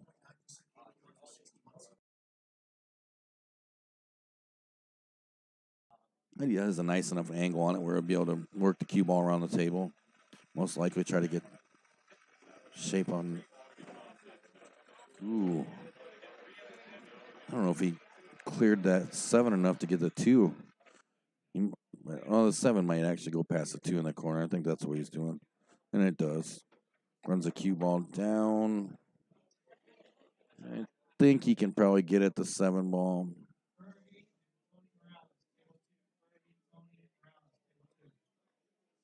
Let's see what he's going to do here. Probably try to cut the 1 if he can get past there. And he can. Cuts the 1, bumps the 2 up. I don't know if that 2, if he'll be able to cheat that 2. He'll probably play it in the side, actually. Play the 2 in the side. Try to get the cue ball to eat and come back down here. Very nice shape on it. Very nice shape on the 5 ball. Should have just enough room off the 5 to get the cue ball. He's going to have to come back up the table for the 8. Oh! You can see he was really working on trying to get that cue ball out of there and powered it home a little too much. Rattled the 5 ball. So table's all cleaned up now for Rob. Come up here and see if he can't get through here. Let's see what he's going to do. He's got options. He's eyeballing the 15 right now, so he might start there. Decide he's going to flip around and cut this 12 ball.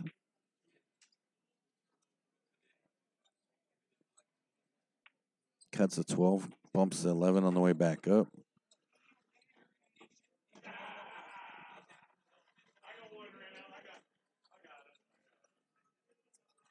A tough call here.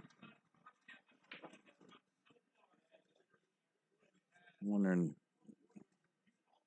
the 15. Looks like he's putting some draw on it, maybe just to try to get behind that 10 ball so he can get to the 9. I think that's what he was trying to do. Just enough that he'd be able to get to it. Or, like maybe the 10 ball goes past there. 10 might go past the 9 into the corner. Let's see. That's what it looks like he's going to do. Play the 10 draw. Try to play the 11. Didn't draw nearly enough, but left him options so he can still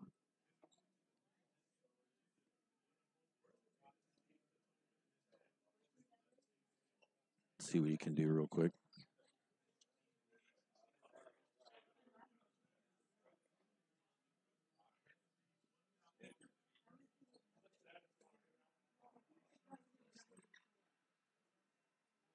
Play that 9 ball. Let the cue ball come a couple rails. Oh, don't sit on it. Oh, not closer than he probably would have wanted to be on it, but let's see what he's going to do here. I don't know if he'll be able to cut that in the side or not. It's so far down there. Looking to see if he's going to scratch if he tries to play it in the side.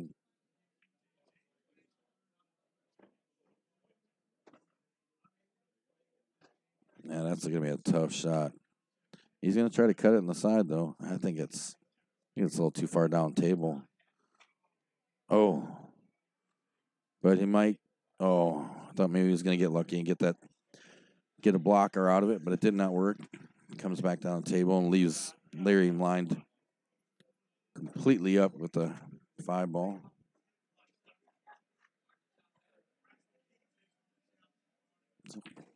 Larry puts the 5 ball away pretty easily. Leaves a long 8 ball shot. Put it away. He'll get up 1-0 here on Rob. He drains it, puts it away. 1-0 Larry.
All right, sorry about that.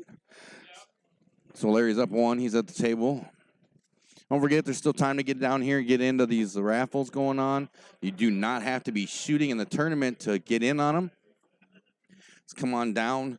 You get an arm length of tickets for the big drawings for $50. Arm length of tickets. There's some really good stuff on this table here. I'm actually trying to think of what they were. I wonder if I can get over there with my microphone here. There's a bunch of really good stuff down there.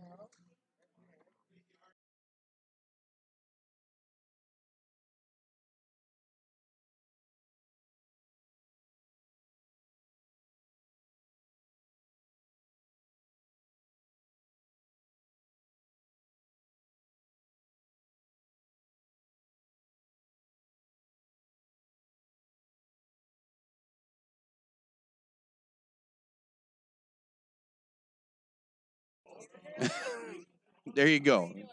Good you. But so yeah, we got a ton of. No, not yet. But we have all kinds of really great raffles up here. There's sporting event tickets. There's a couple. There's Brewers tickets up here. There's oil changes, uh, detailing deals, hotel stays. There's a autographed Bears jersey down there. All kinds of really cool stuff you could win in these raffles. It's for a great cause. These guys are raising some money for JDRF and some local charities around in the Freeport area. Like I said, you don't have to be shooting. Just come on in and drop some money in there, grab some tickets, pick a couple buckets that you'd like to try to win. I don't think you even have to be here for those. You just buy your ticket, drop it in there, and give them some way to get a hold of you, and they'll hook you up. They're still got that bar pub table with the built-in cue holders, notches in it. It's a really gorgeous table. Great for any bar room. If you have a bar table in your man cave or something like that, it'd be great for that. And it's beautiful. It's nice solid wood construction, nice tall table. So come on down, get in there, check that out. See, Rob's waiting on his approach of the table. James is you can see James shooting in the background there. Looks like Rob is going after this 13 ball. Try to get himself on the board real quick. All he needs is a good stroke and a little draw. And looks like Rob's going to get himself on the table. Calls are in the side. He's going to, hopefully, I don't commentary curse him out of it, but he's going to get himself on the board, and he does. 1-1.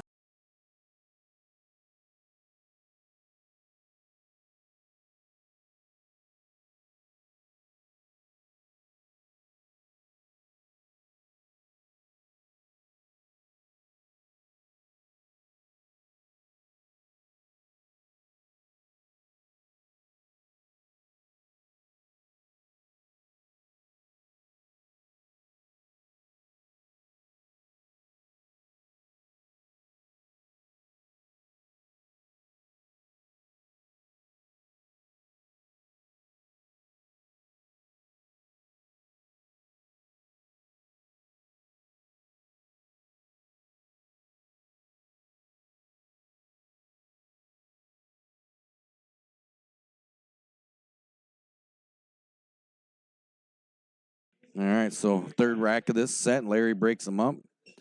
Decent, but it doesn't drop anything, so that's going to bring Rob back to the table. It's all tied up in a race to 3. If you're just joining us, we're live here at Logan Bar and Grill in Freeport, Illinois for the 19th annual Alcorn Memorial Tournament. And it is an amazing crowd here. I mean, it is absolutely awesome. There's people all over the place, a full 64 bracket. Just been having a ton of fun. Been some great pool. We've seen a lot of stuff. A couple juniors, nice mix of guys and girls playing. We've seen some great pool all around.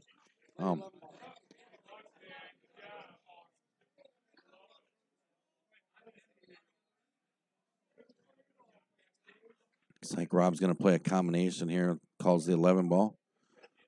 Beautiful shot. And manages to still get a lead to shoot. But it's been a great crowd. You'll check out the TNT Facebook page. Posted some pictures of the bracket. I know they're kind of hard to see, but it's a big bracket, and it's doing my best to make it so you can read it. I'll work on that a little. Work on it the next time I take a picture and see if I can make it a little easier to read. And you'll see that I posted a video on there.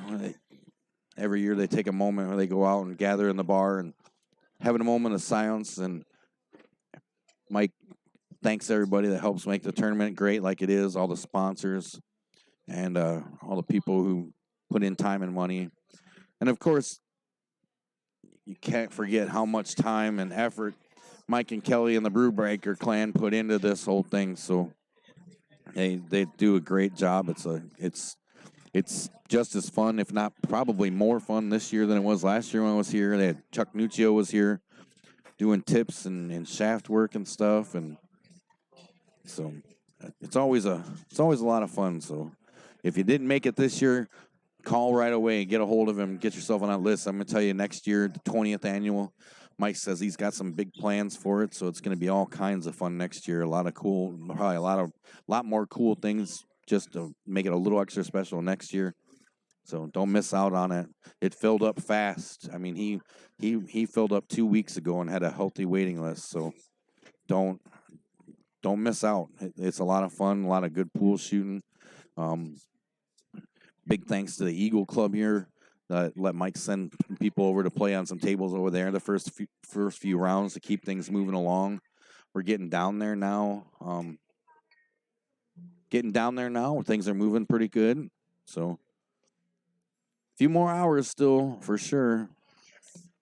Larry's at the table looking it over, trying to decide what he wants to do. You can see here, Rob left him pretty tight in there.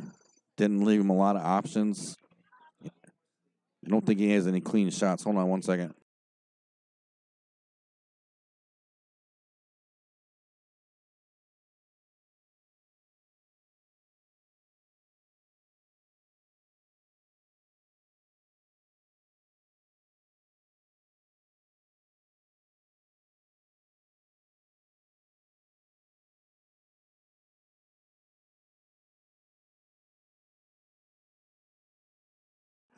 Oh, Larry calls us safe, and he's going to probably kick at that 4-ball.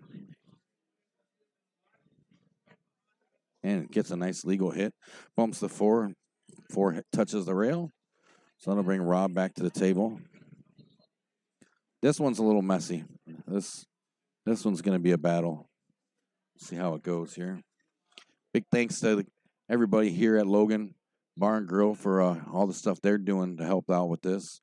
They got the stream up on one of the many TVs out in the bar, so patrons don't have to pile in back here to watch what's going on our table.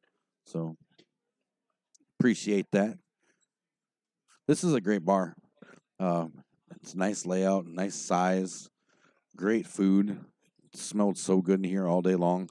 It's making me crazy. I'm surprised I haven't eaten 2 or 3 times. Faith brought me some pizza. I don't know where the pizza came from, but Faith brought me some pizza earlier, and it was good. And I'm going to have to order some actual food here pretty soon because I'm getting a little hungry. Rob shot out there and missed. Didn't get a good legal hit, so Larry's going to have ball in hand. At some point here, we're going to try to rustle up Mike and talk to him for a minute.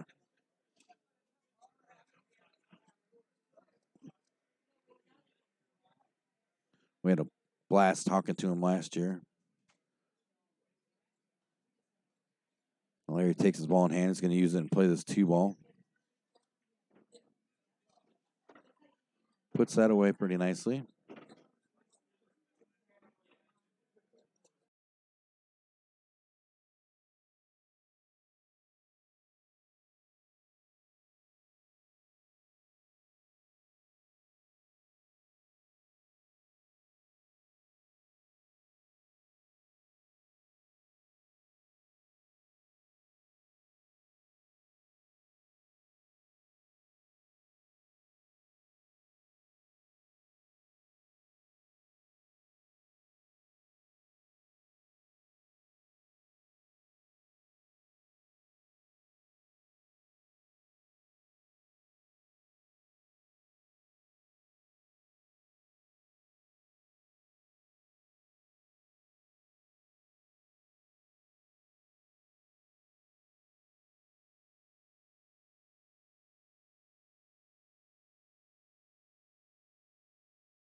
Rob's. Oh, nice job.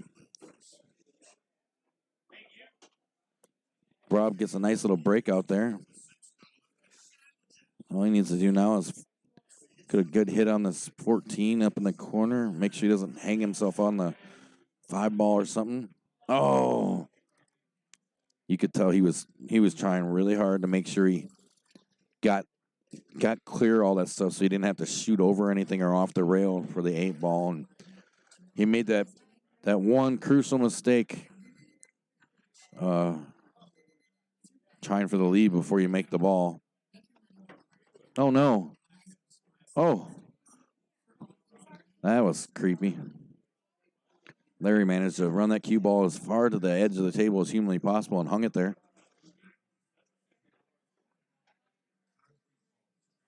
Left that cue ball hung in the corner.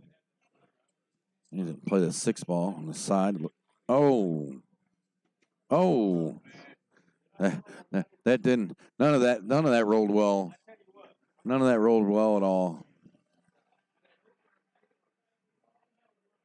So it's going to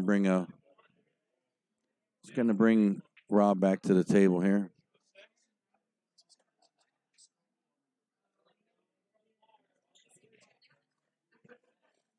Rob's got ball in hand here.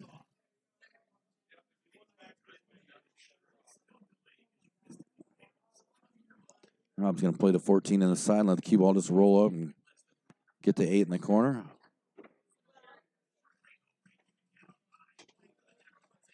Get him up 2-1 here. Just don't overshoot this. He should be okay. And with that, Rob goes up 2-1. I'm going to throw that list I was talking about of all those awesome sponsors that help with the Alcorn. So definitely check it out. What number are you, bud? That one? 46? Yeah. I'm going to go put 10 tickets I just bought in the club table raffle for you. Nice. Mike Brubaker is the man, in case you were wondering. He just wants to come to my house. Rob's up 2-1. There's a list of amazing people that help make this tournament that much more special every year. And you see it is a large list, a ton of people. I got a second, so I'm going to read through some of them. Grand Prix Oil, Big Radio 92.1, McDonald's, Rockford Coin and Stamp, Baymont Inn, Jennings Card and Coin, Country Inn and Suites, Royal Liquor, John Latino, Generations Brewery, Lena Brewing Company, Gemerifics, Park Hills Golf Course, Logan's Bar and Grill, Taco Bell, Little Caesars Pizza, Burger King, Cheese Store, Eagles Club, Fraternal Order number 679, Kathy Wagner, Joe's Pizza, Semino's Pizza, Pizza Hut, Joe Geiken, Right Way Furniture, Northern Illinois Behavioral Services, Garden Deli, Cork and Keg Liquor, Maria's Pizza, Applebee's, Heister Construction, Fiesta Cancun. Just the list goes on. Here comes Rob. He's going to break up the 4th rack of the set, and I forgot to change the score. So I have to fix that real quick. It's actually 2-1. I'm sorry. Please forgive me. I will fix that real quick. It was a nice break. I want to finish that list. I'm going to find it here. So that brings Rob had a nice break, didn't knock anything in, but so that brings Larry back to the table. Where were we? Fiesta, Mort's Bar and Grill, Saporitos Pizzeria, Pretzel City Pub, Hilldale Dairy, Sullivan's Grocery, JK Salon, Iron Horse Tap, Amigos, Wolf Hollow Golf Course, This Is It Eatery, Baumgartner's Auto, and Baumgartner's Tavern, Fairway Ford, Trailside Bar, Darlington, Tony's Oyster Bar, Karen Holman, the Freeport Club, Dairy Queen, 312 Beef and Sausage, Elliott Graphics, Jelly Art Studio, 9 East Coffee. I believe it's 9 East. Maybe it's just 9E Coffee. I don't know. Denninger's Floral, Zealous Tattoo, and 219 Pub, and Culver's, all doing their thing to make this an amazing, amazing event. So make sure when you stop in there, you tell them how awesome they are for helping the Brewbreaker clan put on such an amazing tournament. Without people like that, we wouldn't have all these cool things that we do and all these awesome prizes and the raffles and stuff like that. And like I said, come on down for your chance to win. You do not have to be shooting to get into the raffles. You can come on down, buy some tickets, pick out the stuff you want to go for, and they'll start doing drawings. I'm not even sure what time it is. I think, if I remember correctly, he said somewhere around 7-ish. And all through the day, there are, as every half an hour or so, they do drawings for some mini raffles for a bunch of smaller prizes that they have. I got that score all fixed up. Sorry about that. There you go. Rob is up 2-1.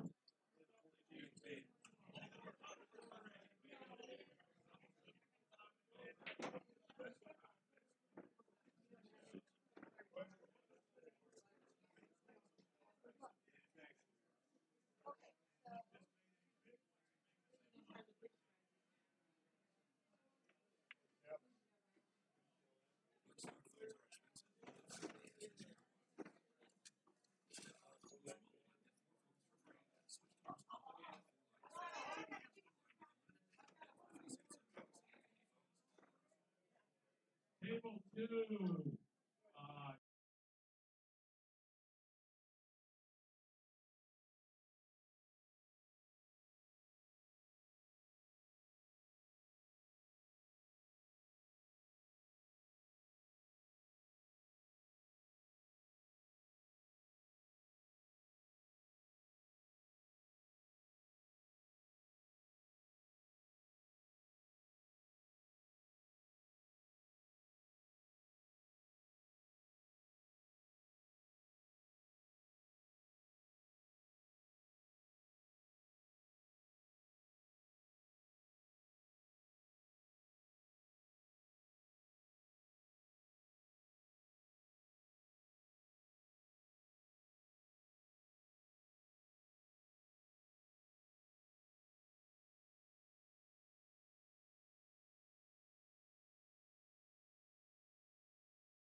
All right, so we saw Larry get her all tied up. Hill match. Larry's breaking. Another nice break, but does not drop anything. So it's going to bring Rob back to the table. It's going to be open. See what he can come up with.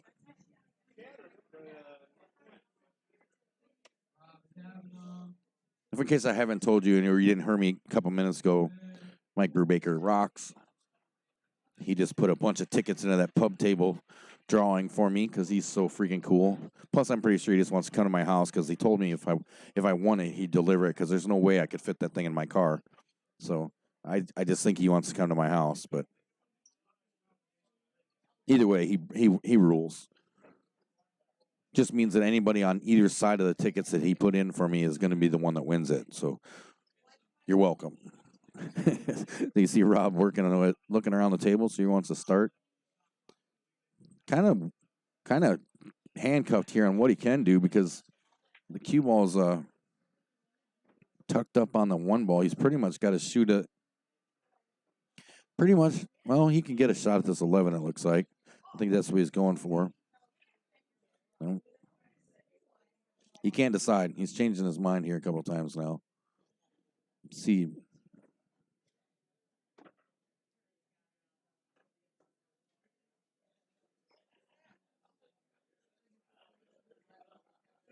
Let's see what he's gonna do. He's really studying this because it's not terribly tied up, but it's that first shot's gonna be cruel. Oop, he's called the 11. He decided he's gonna go with it.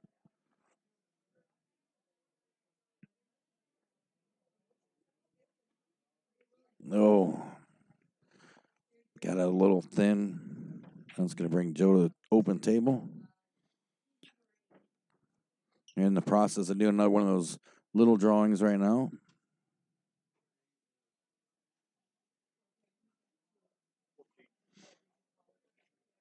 Larry called the 14.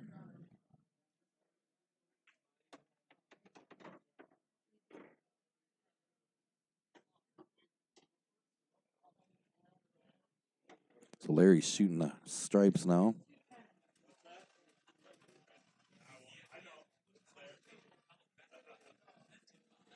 Don't forget, Corner Spot and TNT, Corner Spot in Dixon, Illinois, and TNT are working together to start Junior League to help get younger kids in playing pool, teach them the basics of the game along with the etiquette of the game to help them fit in a little more in our pool halls, and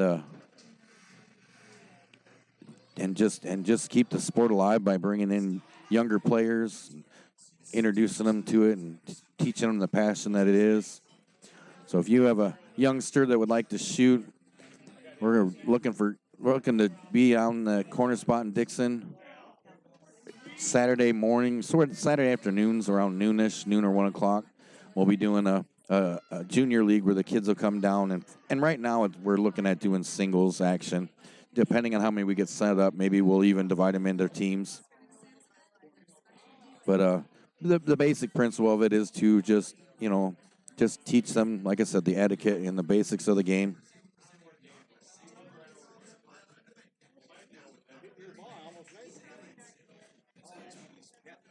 So if you got someone's interested, you want like some more information, give us a call or go to the website buddisweiser.net. There's a link up at the top.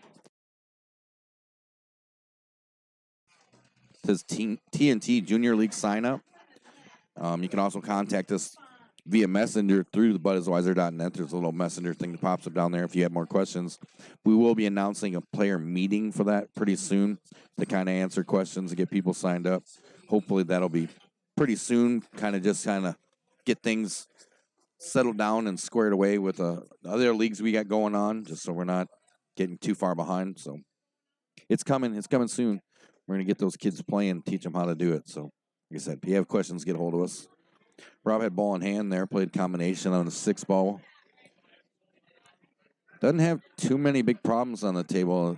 Right now, it's just going to be a matter of shot selection here to get around. The 4 ball is really not too much trouble. He should be able to play that. Probably have to play a combination unless he manages to get to the 7 ball first. And you're going to see him looking around at different shots as he goes. He might have to take it when he gets just the right leave on it. Puts a nice stroke on that 2 ball. Cue ball comes back across to the side table. See him surveying the table, and then see James in the background there. Pulling out the short stick, getting a little crazy. And I've been told by James that I'm supposed to give a disclaimer every time you see him on the stream that he's not shooting as good as he should. So just so you know, that's what he told me. So got a nice shot. Jumped over and got a nice legal hit on his ball with that short cue. So it worked in his favor. Rob's going for the 7 ball. Lex to do it cleanly without the combination. He may have cleared enough that he can get the 4 still, but I don't think so. He's taking a look at it. Looks like he's going to looking at the 5 ball now. Yep, he's going to play the 5 on the side. Probably put something on this cue ball to get it down the table. He's way too far. He got a whole bunch on that. made this shot on the 3 ball even harder. Not to mention the leave to get off the 3 to the 4 he made way harder. So you can see the big long shot he's got at the 3 ball. Cue ball's back down here in the bottom right corner next to the 13. And he's really got to do some work to figure out how to get from the 3 to the 4. So let's see if he can pull off a miracle or something here.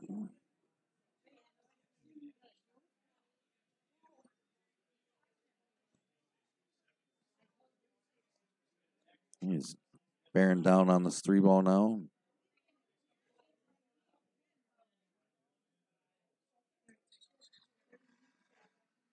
He's got to put a good solid stroke on it. Oh. Now things just got way worse for him. Jammed that 3 ball up in the rest of that mess he had over there. That's going to bring Larry back to the table.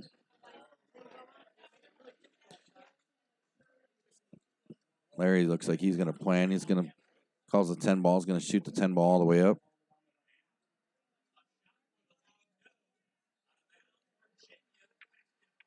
Gets it up there, pushes the 13 out of the way, and locks the 15 up on the 9. But I think it'll work out okay. I think he can make the 9 the way it's set up. So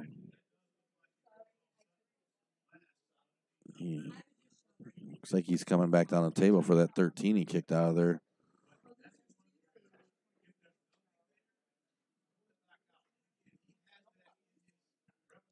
Gonna make a little cut on the. Oh. Uh-oh. No, Rob can still get at his stuff. The angle doesn't really. He can make the 4, but I don't know if the angle is going to give him enough to break out the 3 ball. Can see the pool player thinking pose. Rob walks around the table to take a look at it. You can see here there's the angle he's got on the 4 ball. It's not really going to give him much in the way of jumping over there to break out that 3. So see what he decides to do with this.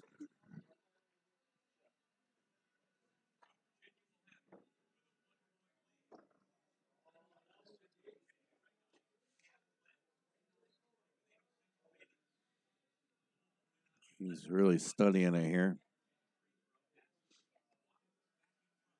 I think he's trying to see if he can play off the 3 and get the 4 somehow.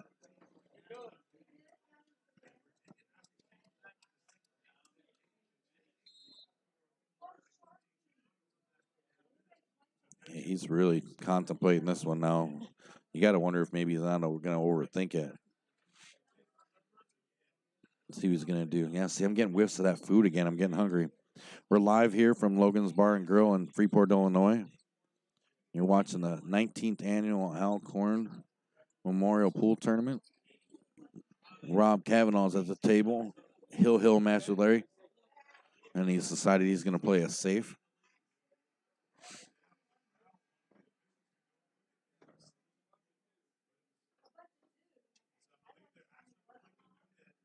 Uh-oh. And successfully played. Got a little sketchy there towards the end. He was rolling it kind of slow, so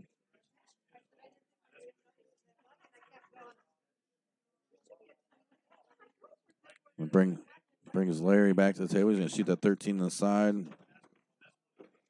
Gets a beautiful breakout on that 12 ball. Well, ish. He broke up Rob's stuff for him, but he didn't really clean his out.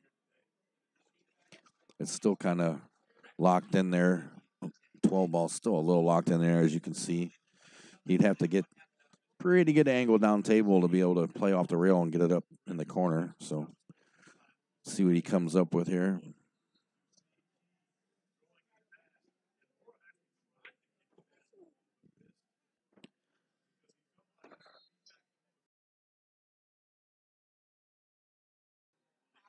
He's contemplating his next move. He's called the 9, so he's going to play that combination we were looking at earlier. Oh, drives it home, trying to get that breakout. works in his favor because he tied everything all kinds up. I think he might be able to cut the 4, but still don't have anything to do with the 3 ball. 3 ball might carry him off the 9, and that's what Rob's looking at right now.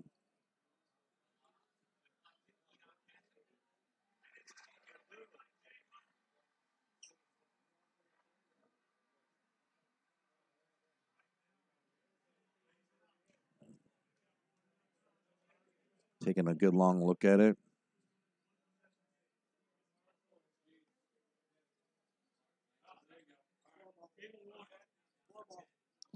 He decides he's going to go with the 4 ball. Looks like he's going to try to cut the.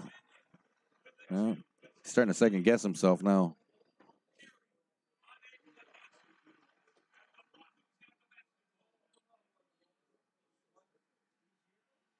He's really thinking this one through.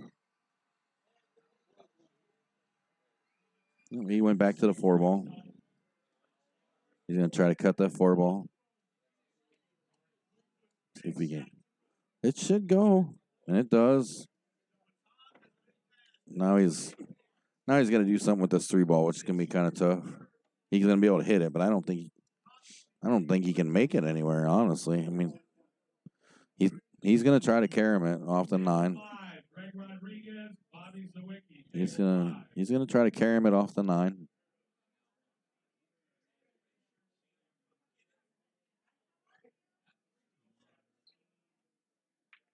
Look at that.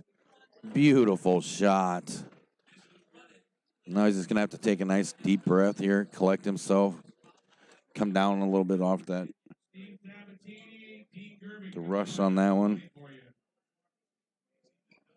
Make sure he just gets right in the right headspace to make this. This is a long shot. 8 ball's almost on a rail. So just take your time, drain this thing. This is.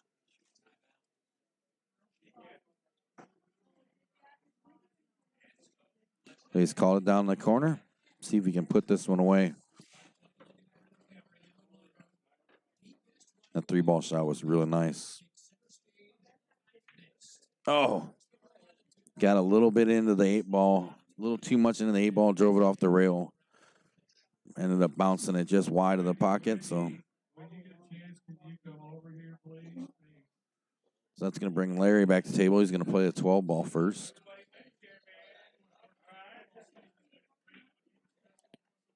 Puts that away nicely. Cue ball comes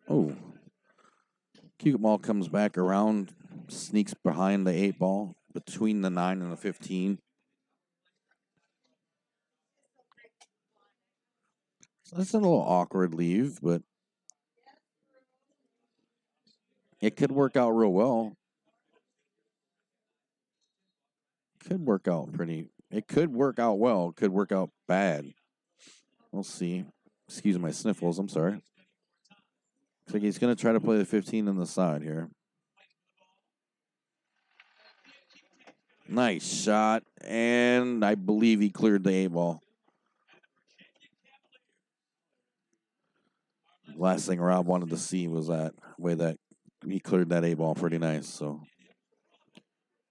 I think that might be the end of Rob's day. Like I said, I think this was loser's side. I'm not sure.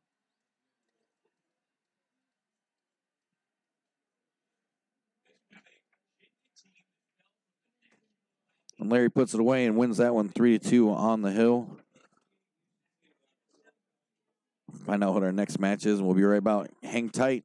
Don't forget to hit that like and subscribe button. Click on that bell, turn on those notifications, and check out the links in our Facebook page for bracket pictures and the videos and stuff that I told you about. Check out those new leagues and tournaments coming up. I'll be back in just a second.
All right, coming up next on the stream table, part of the Brewbreaker clan, Jackson and Ducky. Jackson Brewbaker and Jeff Hawks coming up next on the featured table. Hang tight. Coming at you. Just a couple seconds.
All right, go. Our next match on the stream table, Jackson Brubaker, Jeff Ducky Hawks. Looks like Jackson won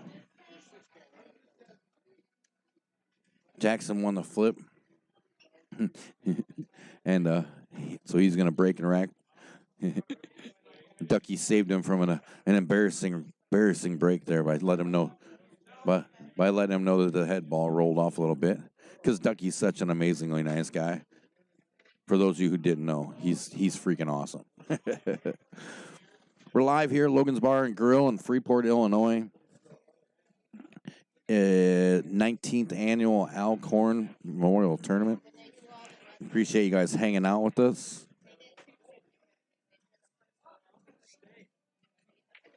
It's been a nice, fun day. Big field, 64 players to start with, moving right through it. Started the day off with 7 tables here. Logan's having some issues trying to get the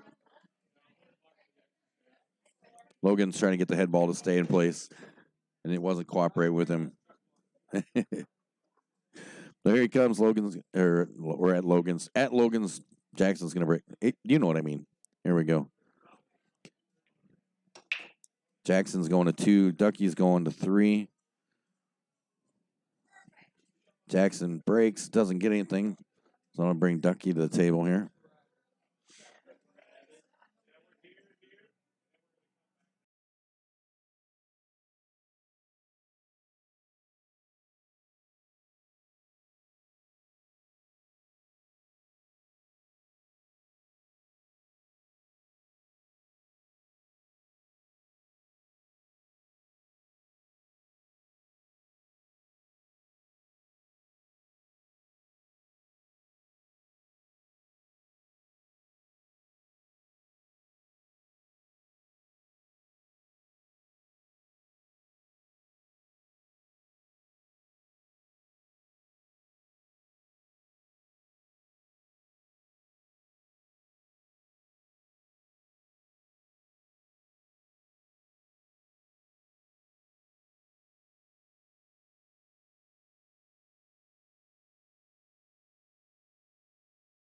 All right. Sorry about that. I didn't realize that somebody stood right in front of our other camera there.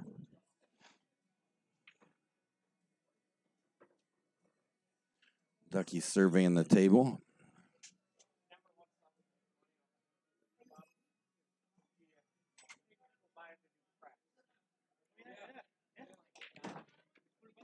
It looks like Ducky's decided he's going to be stripes this game. Let's see what he's doing.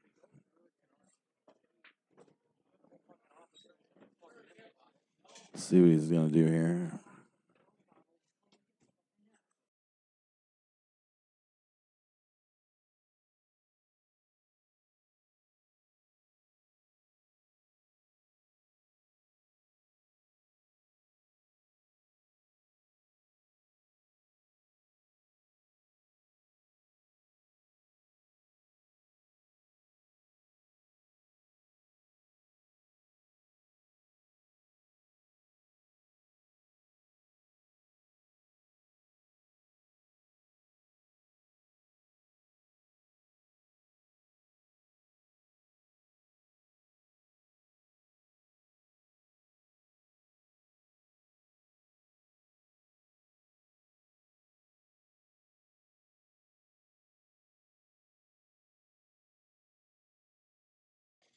Ducky's working his way around this table pretty decently. He's got a couple little 15 and a 13 look like they might be an issue. An 11 ball might be or 9 ball, I'm sorry, might be a problem.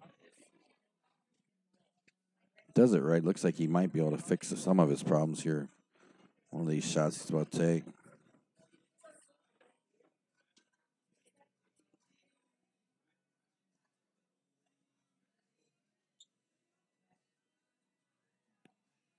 Let's see, he's going to try to take the 13 all the way down. I think it'll go. It does. Brings a cue ball out center table. 9 ball's still going to be a problem. He definitely can't get it from there. Let's see what he's going to do here.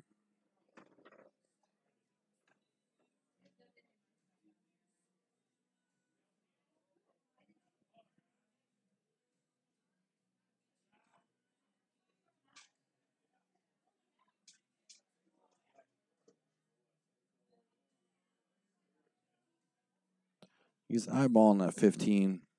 I think that's where he's going for.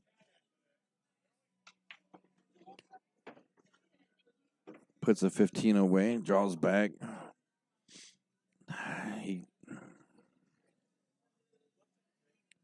I'm not sure what he's going to do here now. I don't know what he was trying to draw back for. Unless he thinks he can cut this 14 and draw Brown, get behind the 9 to play it in the side or something. Because he still can't hit the 9. He's definitely looking to put some draw on it. See, I don't think he's going to be upset because that does not go in the side past the 3.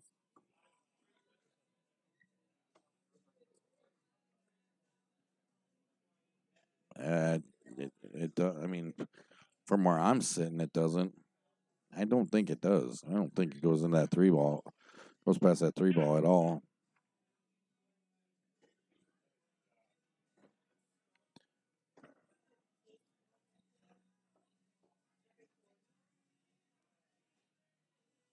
Yeah, he's striking the thinking pool player pose there now. He's really going to hit. I think he really thought it would go past that 3 ball into the side, and it doesn't.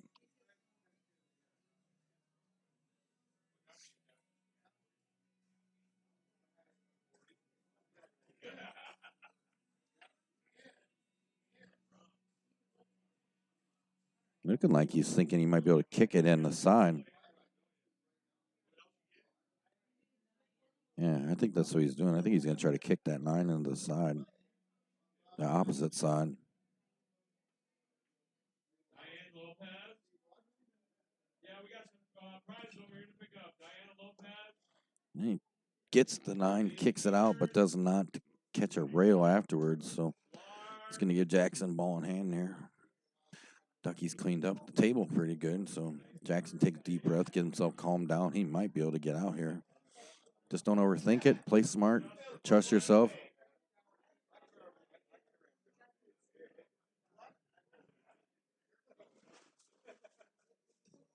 Just don't overthink her. Trust yourself. You got this.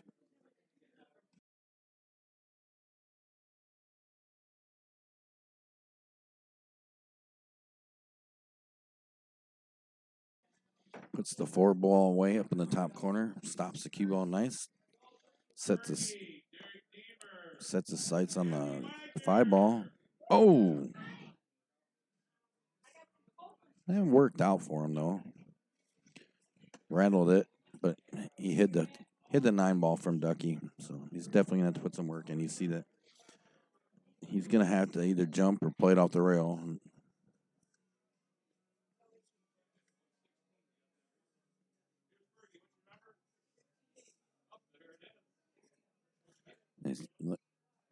I don't. I'm trying to think the last time I actually saw Ducky jump, and I don't remember. I can't honestly remember.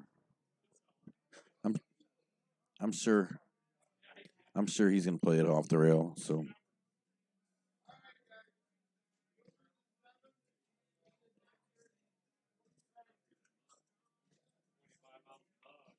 oh, nice shot at it, just misses it. So Jackson's gonna find his way to the table. See if he can monopolize now. He's gonna have to put that last shot of his head.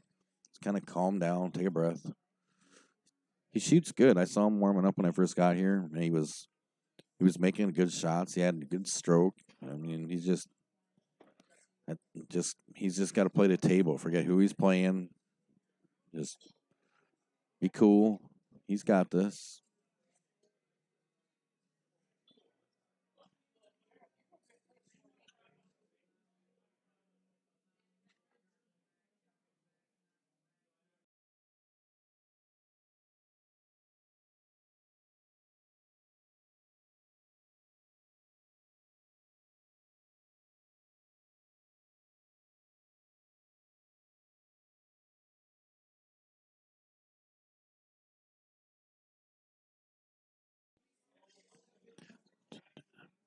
Not the way he was hoping that was going to go.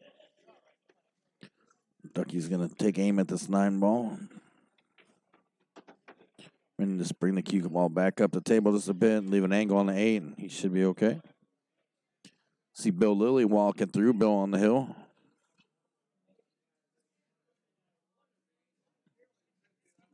Ducky's looking to get on the board here right off the bat. Don't forget Ducky's going to 3, and Jackson's going to 2. Ducky's up 1-0.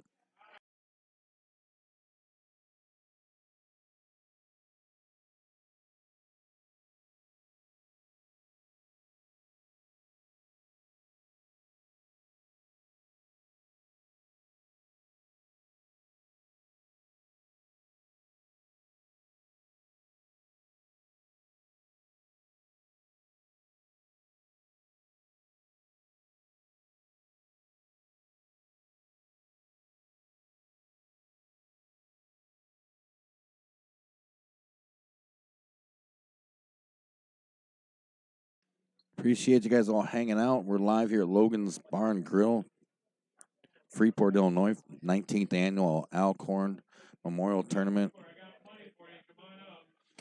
It's going swimmingly. It's been a great day so far. Things are moving along real well. Started off the day sending some players over to the Eagles Club. First few rounds, doing some stuff over there. Things have been moving along real well. So now here comes Ducky's going to play this, break this second rack of the set up.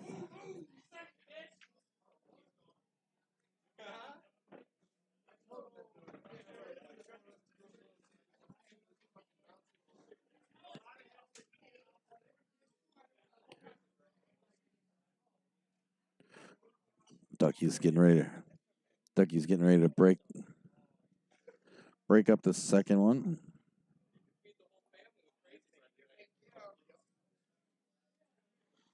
Here he comes. Break up second rack. This set up 1 game, and a race to 3 for Ducky. Race to 2 for Jackson.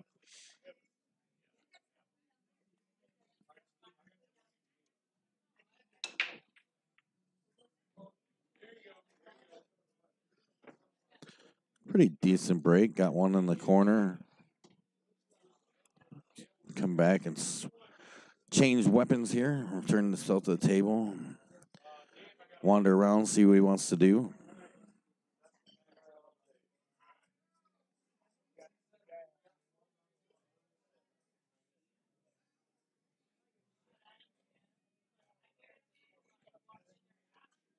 Things spread out.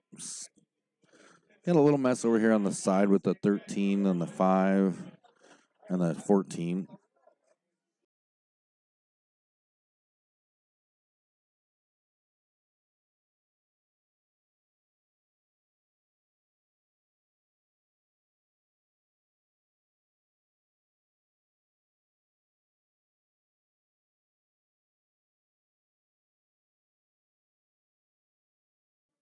Ooh, sorry about that. Luckily, I pushed the button before you had to hear me sneeze my face off. You saw Ducky go ahead and take an 11 ball, so he'll be shooting stripes. If you're just joining us, we appreciate you being here. We enjoy free live streaming pool and more to come. Make sure you hit the like and subscribe button. Click on the bell, turn on your notifications, and check out the links in our description. Get over to the Facebook page and give us a follow and a like. Keep up with all kinds of stuff and connect with all kinds of other great pool groups around the area. Find leagues and tournaments and everything. Keep you shooting all kinds of everywhere and all the time. So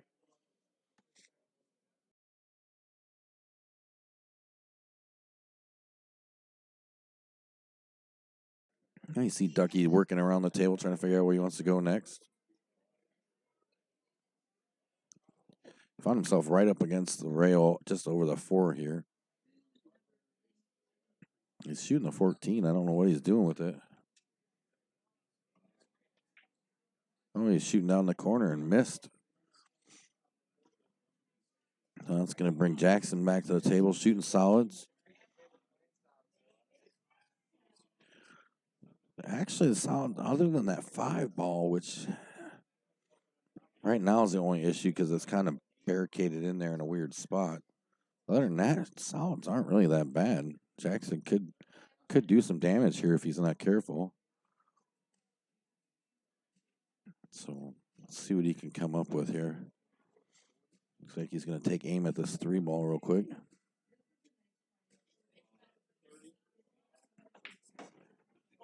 Drives the 3-ball home. Cue ball comes across towards the side.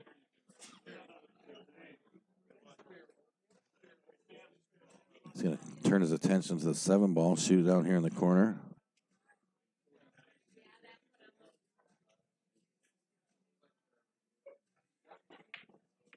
Oh. Rattles it in the corner. Clearly upset, you can see. So they bring Ducky back to the table now.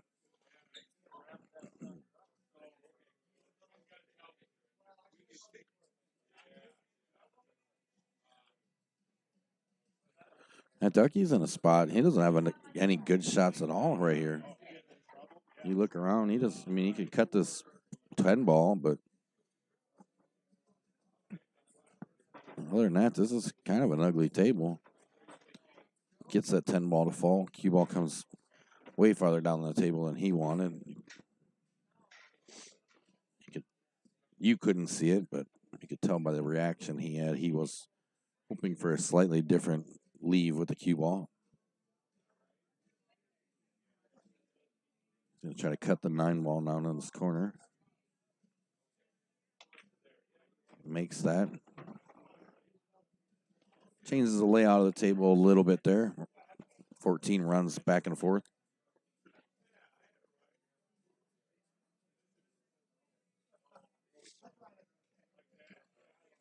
So he's got the... I think he might be able to make that 12-ball, but I don't know if he can get the angle. I don't know. He can get by there, and it almost looks like he might have to throw the heck out of it. Put some big spin on it, but you can see he's really looking at it, trying to decide. Appreciate you guys hanging out with us. Don't forget, be part of the conversation. Jump in the chat box. Say, hey, let me know you're here. If you're a regular to TNT and you watch our streams and have watched some before, question, the score line, what do you think of that compared to what I've used in the past? You liking that? Yes, no? I'm trying some stuff out, trying to give it a little snazzier look. He was able. I can't believe he did get in there and get that. It was a nice shot.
All right.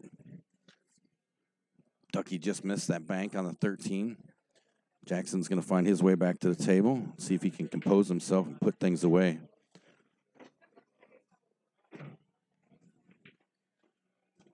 Probably not the leave he wanted, but I think he can make it work. Nice combination. Nice combination down the rail. 5-ball, 5-7 all the way down. Beautiful, beautiful shot. Let's take his time, find his shot, own it, make it. Put a nice stroke on it, comes back up, gets back behind the 2, pretty much where he needs to be. He's got options. He can go either way. Just put a nice, decent stroke on this. Let the cue ball go across the table. Come back towards the center. Well done. Very nice shot. Just take your time, take a breath, reset. Own it. There you go. Don't rush it. Take a look.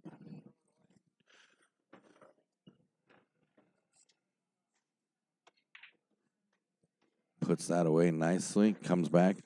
Pretty decent lead for the 8. Should be able to put it right in the side and get himself on the board here. Put himself on the hill. Put him some good spot. Put some pressure on Ducky. Just take your time. Be ready to shoot. That's all you got to do. That's the biggest thing here is make sure any shooter, make sure you're stand with your routine. You're not letting anything push you outside of your every shot routine. Make every shot the same. Just look at that. Nice out. Jackson up, ties it up, gets on the board.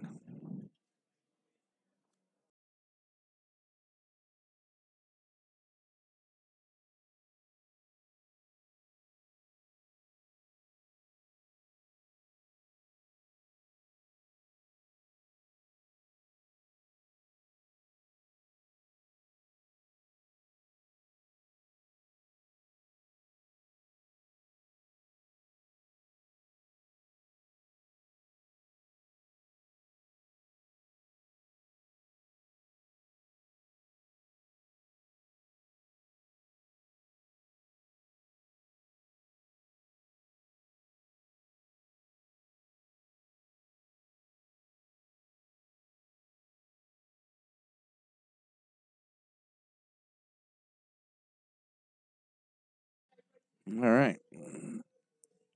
Nice out there by Jackson. Put him on the hill because he's only going to 2.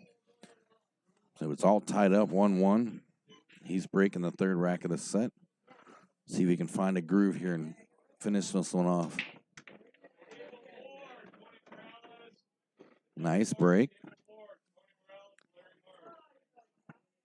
Nice break. Drops a stripe.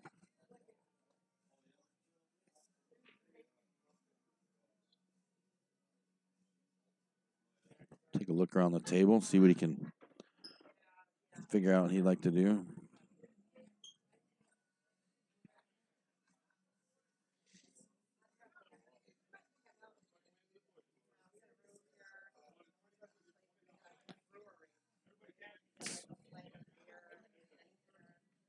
Takes a swing at the 11 ball bank. It's not a horrible leave. I mean, leaving the choice to Ducky here, and no good opening shot here. Nothing goes cleanly down the table that it looks like. I mean, there's no easies. A 5 ball might make it all the way down,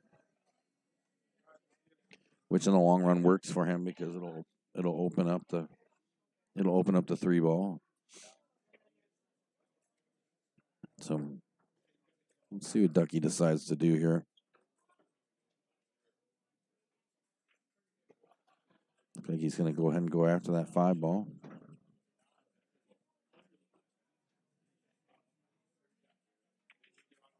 Nice shot. Nope. Oh, it did go in. Look, I gave caught the rail a little too soon.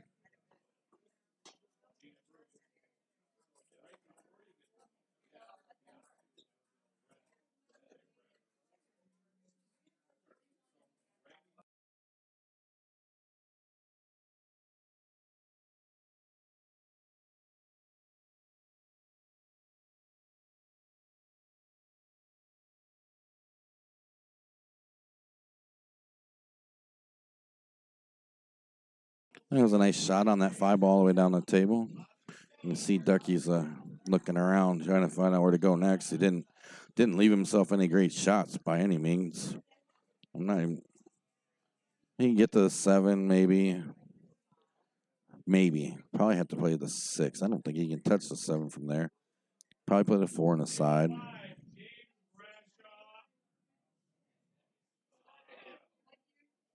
Looks like he's playing the 4 ball on the side. Plays a 4 nicely. Drives the cue ball on the side rail. Brings the cue ball back towards the side.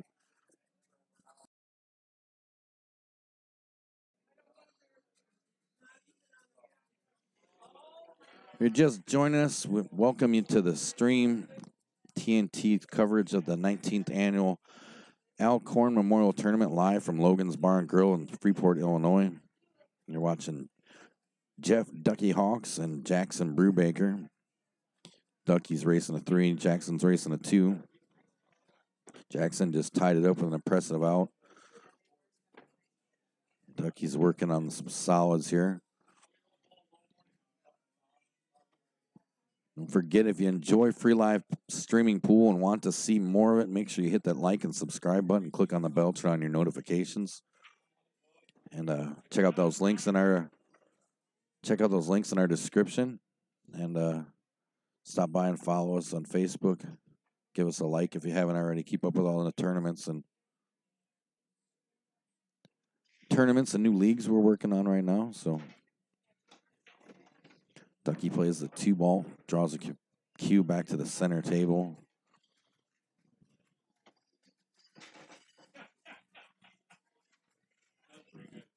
You can see Ducky surveying the table now. He's got the 7 ball just kind of hanging a little bit outside the pocket there. All 3 of them still go to a pocket. It's just a matter of being where it needs to be here. So Ducky, of course, is going to find the way he wants to do it. And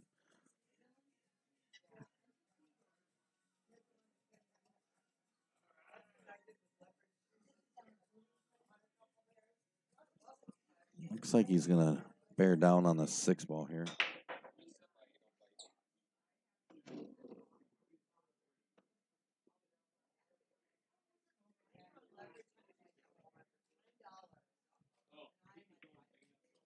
He plays it off the 7 to bring the 7 out.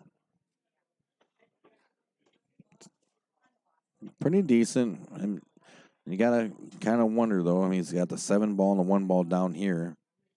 He's going to have to get a really good angle off of one of them. The 8 ball's down here, right over his stick there. Right on the spot, just off the spot. Let's see what he didn't like the stretch there. Again, if you are a regular TNT stream viewer and you've seen streams that we've done before, I'm looking for some opinions on my score line where we keep the score down there. What do you think of that compared to the way I used to do it? Is it stepped up enough? Look good? What do you know? Just looking for some opinions, trying stuff out to make the streams a little more attractive. Let me know.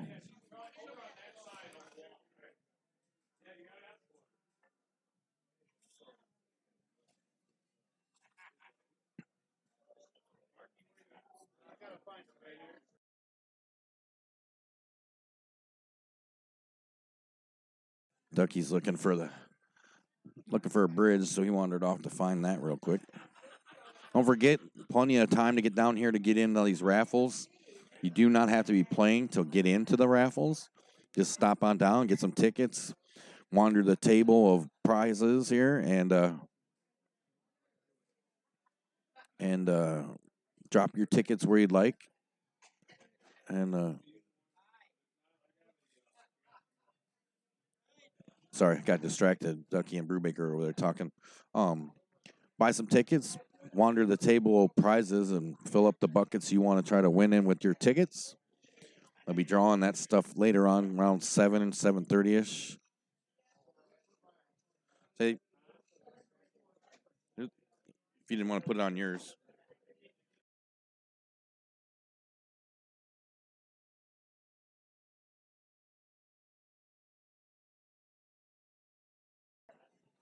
Nice shot of Ducky applying a bridge to his stick there. Sorry. I was trying to hand him another one, but didn't work out.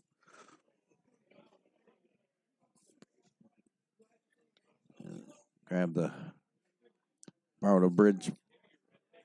Slip-on bridge there from Mr. Brubaker. Plays the 7 ball. Comes back up towards the center of the table.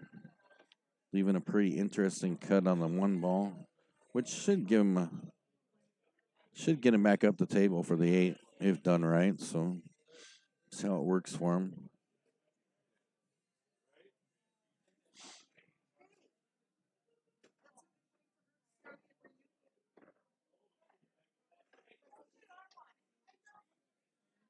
Look, he's looking down table at the 1 ball.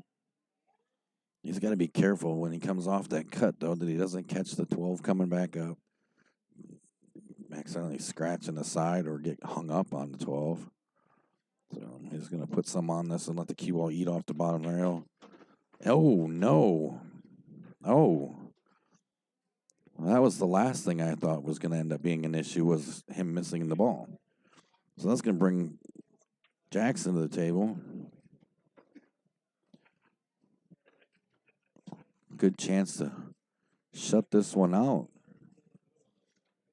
Keep himself collected. He's going to take aim at the 13 here.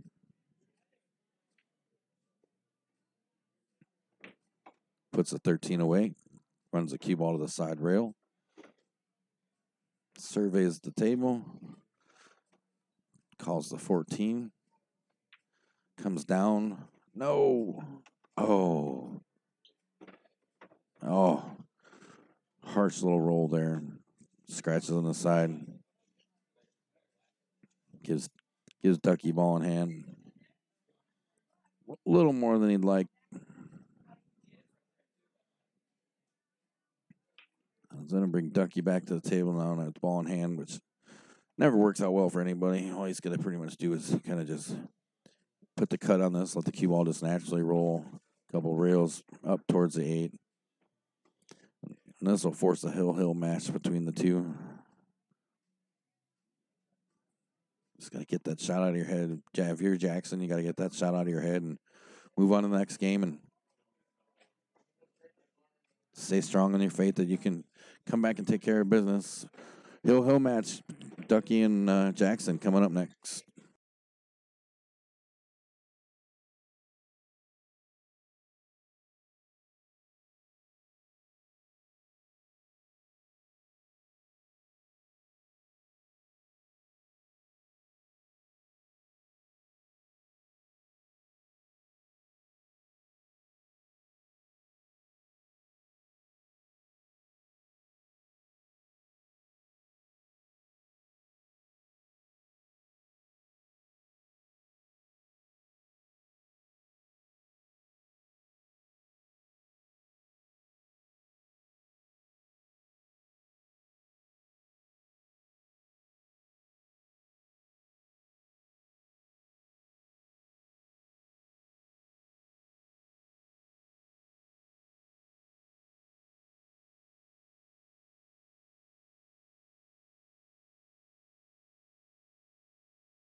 Thank you, Bryant. You're a good man. I don't care what your dad says about you. There we go, Ducky, Jackson, hill match. Ducky to break.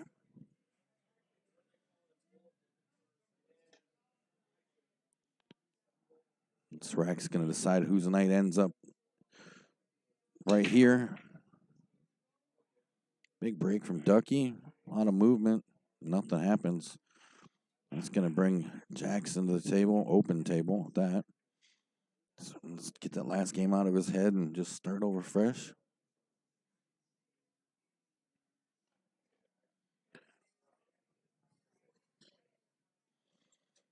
Surveying the table.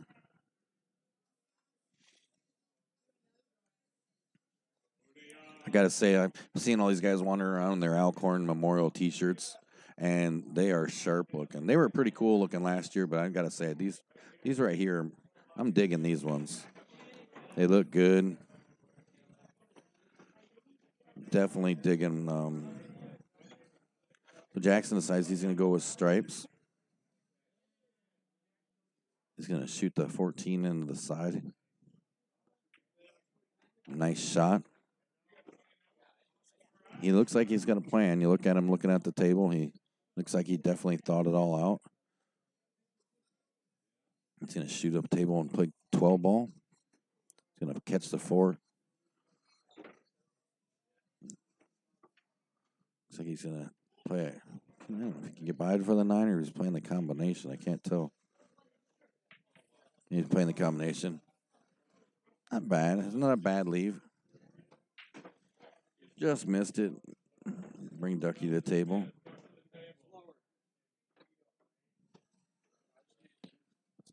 Ducky's going to survey, find the best route.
Ducky found himself in a weird spot over here, oddly enough. Oh.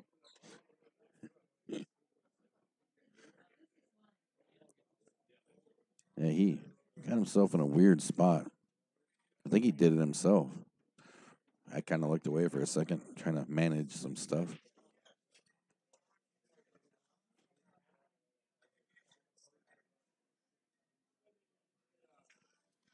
I don't know if the 7. I think he's going after the 2 because I don't think the 7 goes.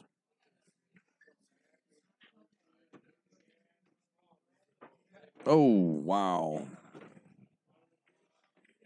It was a nice shot, and he managed to keep it on the table. That was pretty lucky.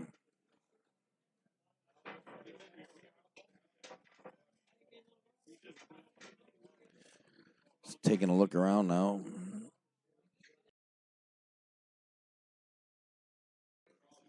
I think he can get this 4 ball down here. I don't think he's hooked enough that he could, the angle he needs for it, he can still get it.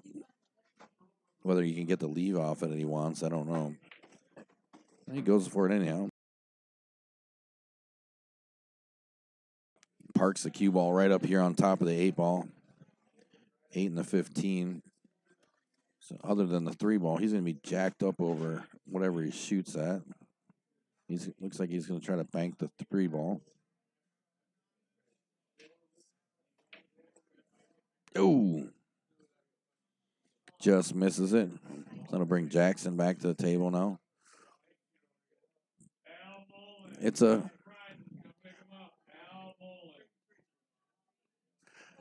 Jackson at the table with a chance to close this out.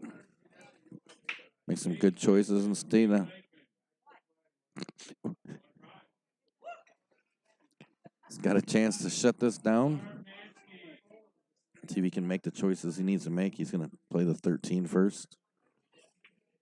Nice shot. Cue ball comes back across.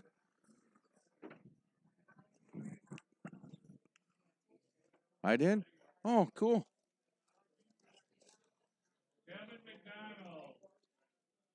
Yeah, I won something.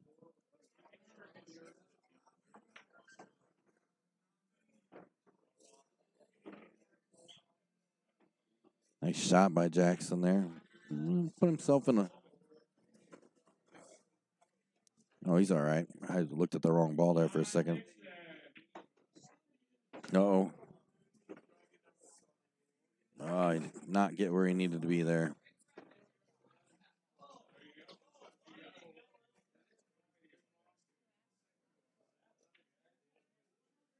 Let's see what he's going to do. He's definitely looking it over.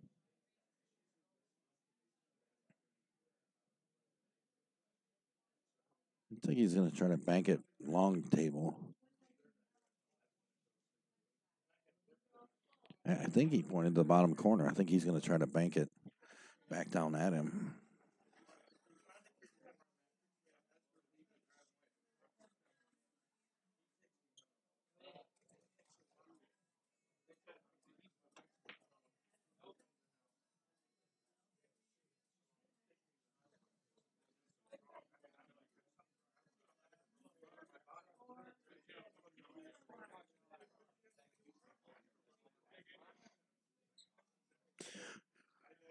A swing at it didn't quite work out for Jackson, but definitely put Ducky in a weird spot.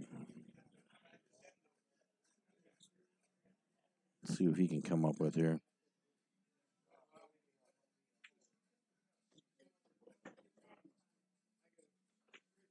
Ducky goes with the 5, plays it up. I don't think he got the cue ball to go where he wanted it. It didn't roll up. I think he was trying to get it to roll all the way up for the 7 ball. Because now he's left himself really straight on this 3 ball, and the only way to get. Honestly, about the only way you could get back all the way up there for that 7 ball would be to draw the heck out of it.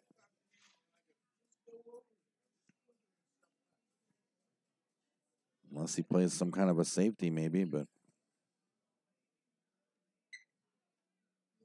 let's see what he comes up with here. Yeah, he left himself pretty straight on that 7.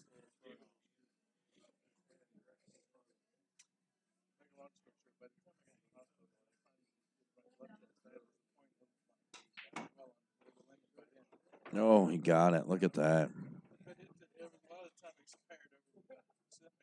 Got her drawn back there. If you're just joining us, appreciate you being here. You're watching the 19th Annual Al Korn Memorial Tournament live from Logan's Bar and Grill in Freeport, Illinois. You're watching a Hill match with Jackson Brubaker, Jeff Ducky Hawks. We're pushing about 8 hours so far today. We've been going, pushing right through the tournament pretty good and getting down there. Started out with 64 players today. Uh-oh. Oh, man. Talk about some poopy luck. Oh, that was harsh. Oof. Let's see what Ducky's going to do. I'm guessing he's going to try to make it hard as heck for Jackson to get out because he can't make this ball anywhere. So he's just going to move the 8, just like graze the 8. And, oh, no. That's not good. That did not go well for Ducky. That did not go well for Ducky at all. Jackson's about to put this one away. I wish I had a camera down there. Jackson made that shot, and Jackson puts it away. And I believe that will end Ducky's.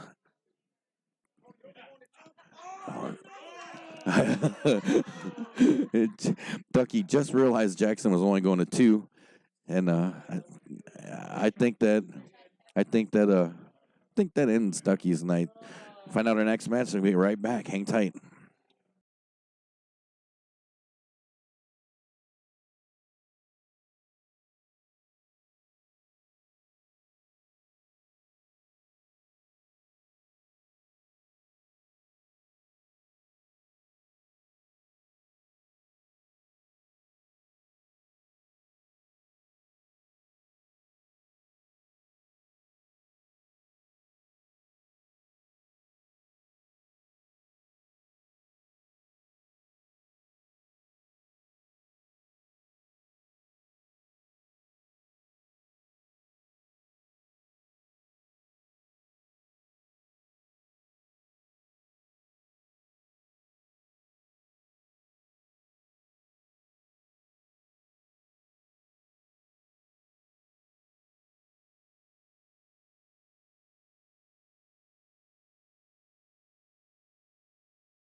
Coming up next on the stream table, Gentleman Jeff Martz and Bill on the Hill Lily. For those of you frequent TNT tournaments streams, you'll know exactly who that it is. This is going to be a good match. Hang tight. We'll be right back.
All right, Gentleman Jeff wins the flip, breaks first, drops a ball or two, it sounds like. The stripe and a solid. So he's going to come to an open table here and see what he can come up with.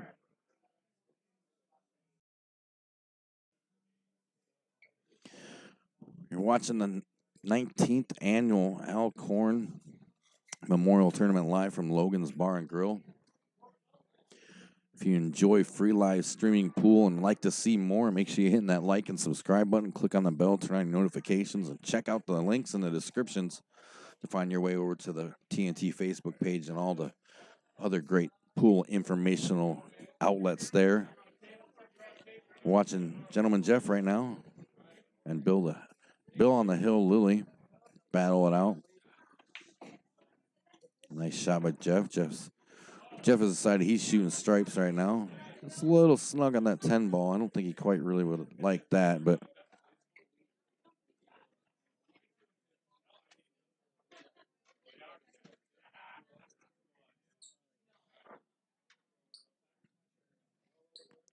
he's called the 9 ball back at him. He's going to bank the 9.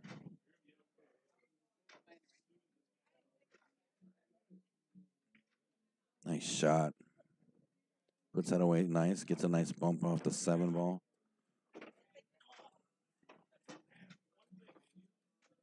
Doesn't have too many other problems with his other than the 8 ball. The 8 ball is going to cause an issue.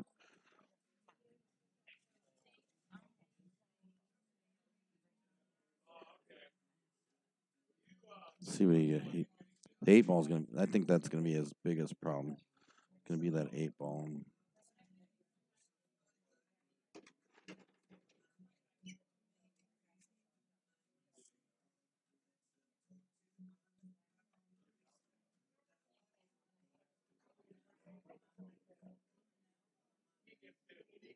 Let's see what he's going to do here.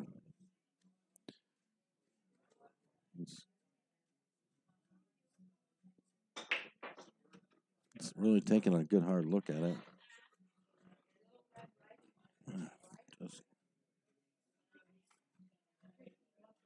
Play the 10 ball first. Let the cue ball hit the side rail. Maybe he's looking for the angle to play the combination and maybe drive that.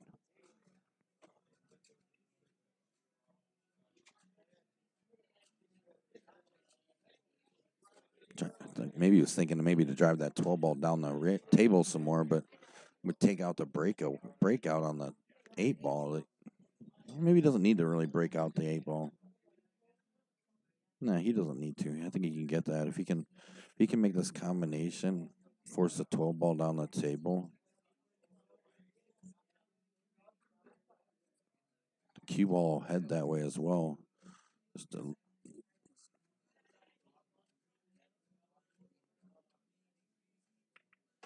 oh, I see. Uh-oh. That didn't go like he wanted it. Did not go like he wanted it at all.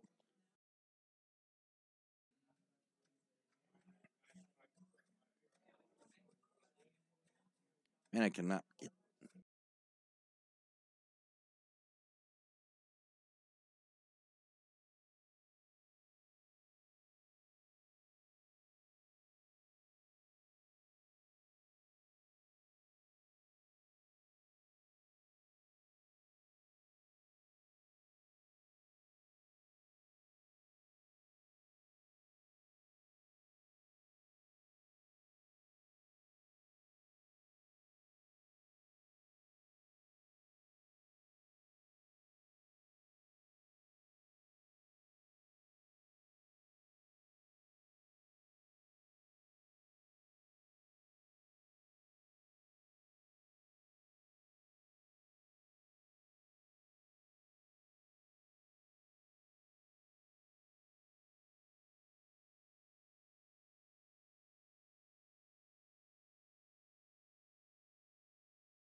Hot shot did not go off like he was expecting. That's going to bring Jeff back to the table.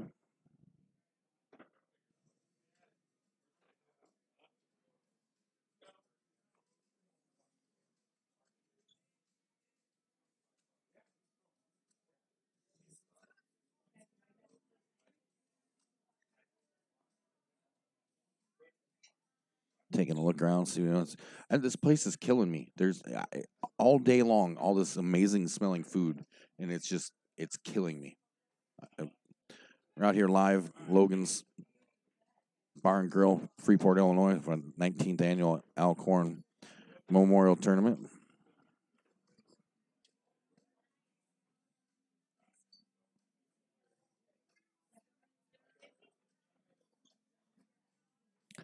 Bill on the hill found his way back to the table here.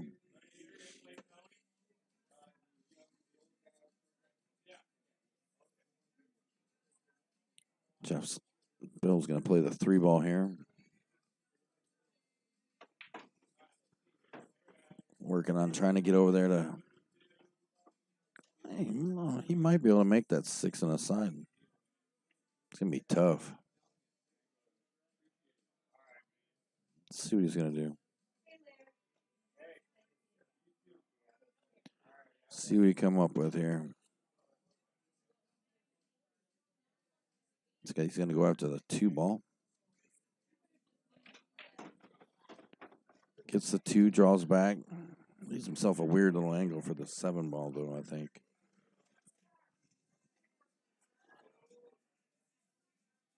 Let's see what he's going to do here.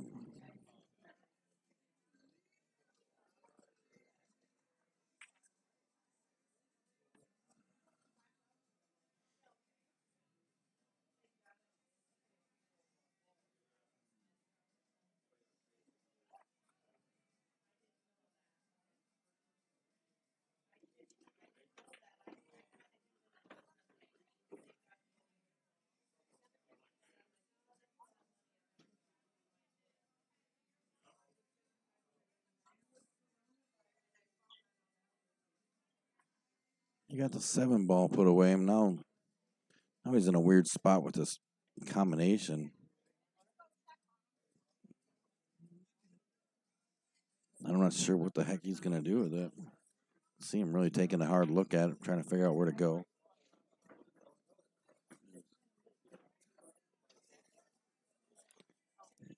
Looks over at Jeff, tells him he's going to play a safety.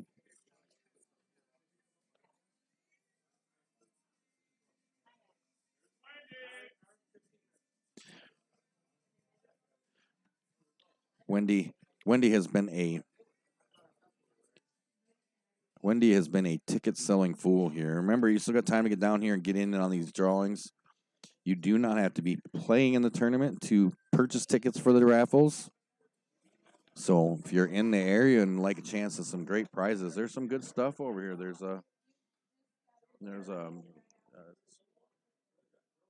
auto detailing, some sporting event tickets. I think I heard him say something about some Brewer tickets. There's an autographed Bears jersey down there.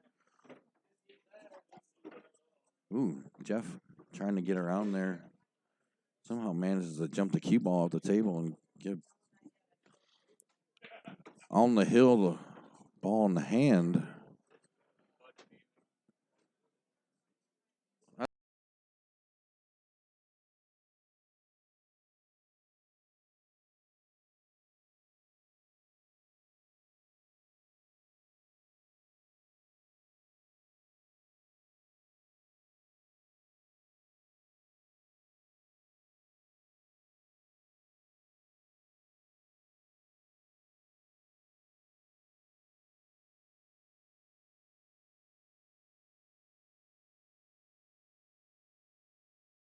So Bill on the hill here's got The food tomorrow is what? Italian?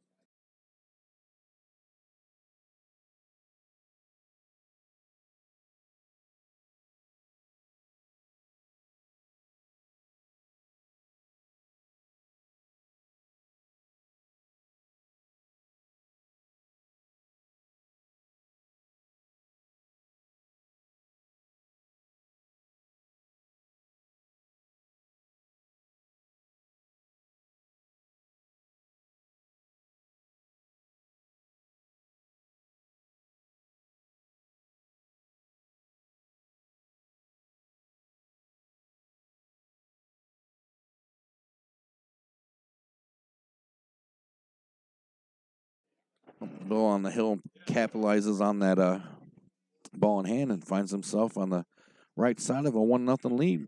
We'll be right back in the next rack.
Bill on the hill breaks up the second rack here after he gets up on the board right off the bat. Nice break. Hands his stick to his caddy, switches out from his break cue to his shooting cue.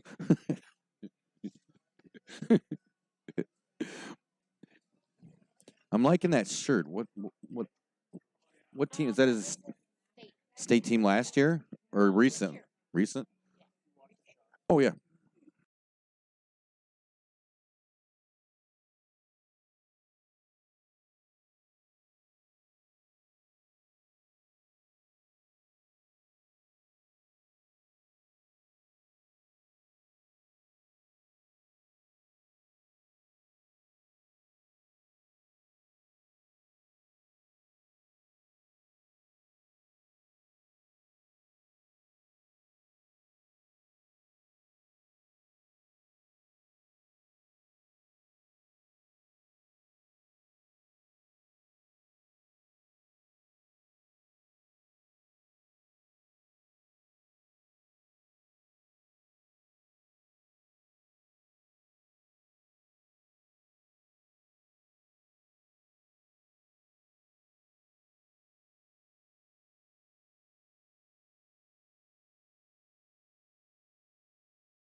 All right, go watch a. Jeff asked me to go watch a shot to make sure it wasn't a double hit, and it was actually a really good example. We might actually post that one up there. I don't know if you can hear him in the background. Mike's talking about somebody just donated an extra check to the JDRF. I didn't hear the name. I was walking over here. Nice shot of that. Awesome. Yep. Hold on 1 second.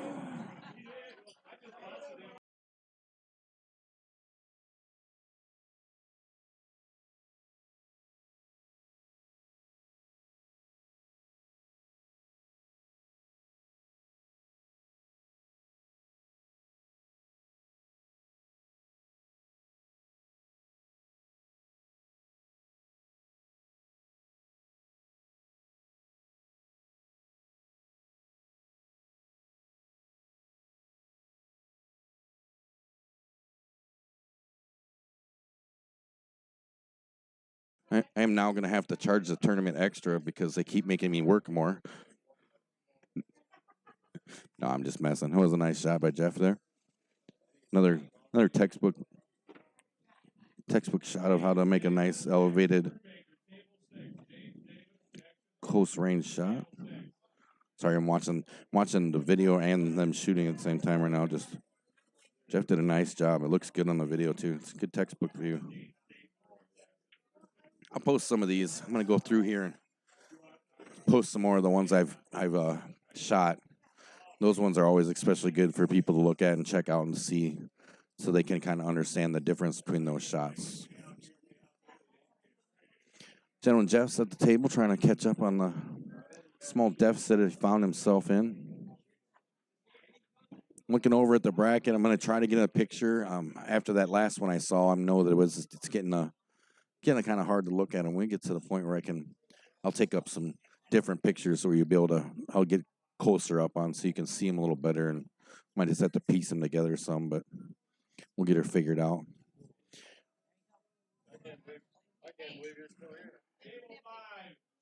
If you haven't, you see right there on the TV. That's Wendy, our ticket sales girl. She's setting records for the speed of depletion of raffle tickets today. So Bill on the hill has found himself back to the table. He's going to be shooting at these solids here. He's in a weird spot here.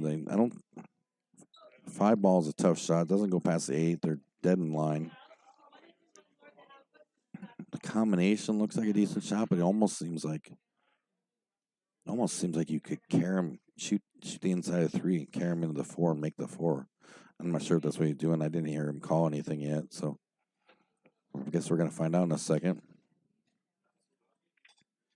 Oh, he got in behind that, actually got the 4 ball without even touching the 3. So it was a nice shot, but as you might have seen on the camera, I wasn't looking at that. He did not get the leave he wanted at all. He kind of got hung up behind that 8 ball just a touch, so he's really going to have to take a swing here.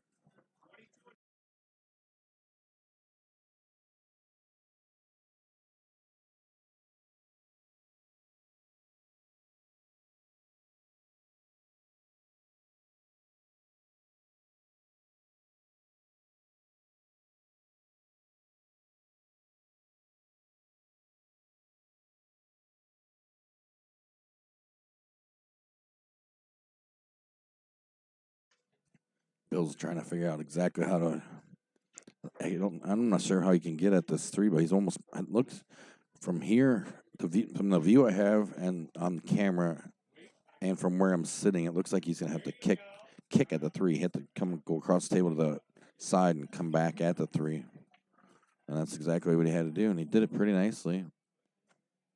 Did it on the right side of stuff because he might have left 13 to Jeff. I'm not sure. We'll see here in just a second. If you're just joining us, welcome to TNT's coverage of the 19th Annual Owl Korn Memorial Tournament. If you're returning, well, thanks for coming back. We appreciate you. We're still going strong here. You're watching Gentleman Jeff Martz And Bill on the hill, Lily. Race to 3. Bill's up 1-0. Jeff's at the table right now.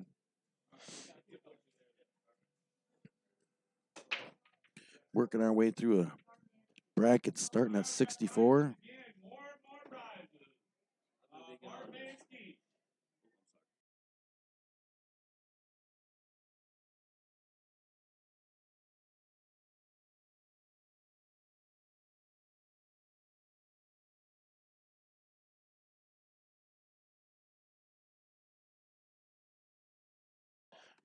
I won more stuff. I can't believe it. This has never happened to me before.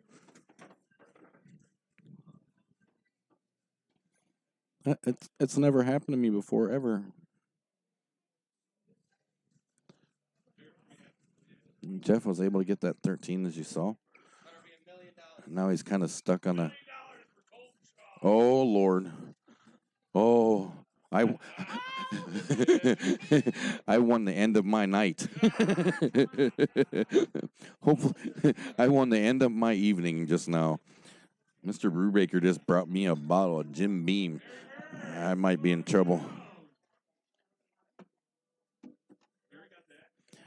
So, I looked away for a second. They distracted me with a bottle of whiskey. I didn't even see what happened, but whatever it was resulted in Bill on the hill.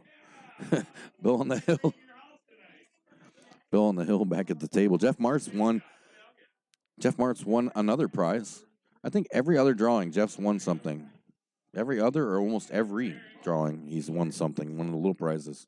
Don't forget, you do not have to be shooting to get into any of these raffles. Just come on down if you're in the area.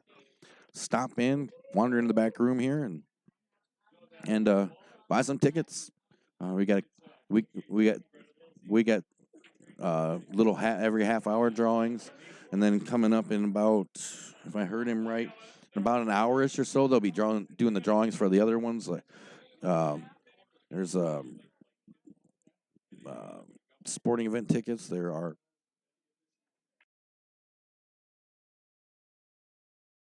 sporting event tickets. There are detailing sessions. There are hotel stays, golf course passes, autographed Bears jersey I see down there, some gift basket. They still selling tickets for that pub table I was telling you about. That thing's really nice. I entered for that, and I told Mike, I says, I'm pretty sure that'll be the one thing I end up winning because it won't fit in my car. And of course, Mike says, I'm going to get you some tickets because I'll deliver it because I think Mike just wants to come to my house, which wouldn't be bad. Mike's cool. Mike's a cool guy. He'd come hang, especially if he's going to bring me a cool table like that. So, Bill on the Hill's gone to short stick here. He looks like he's hung up behind everything. Doesn't want to try to kick. He's gonna try to float this over this 11 ball.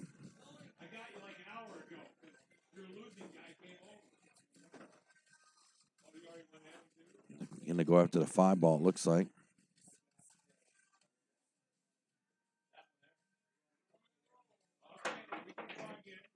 Yeah, got himself a good hit on it.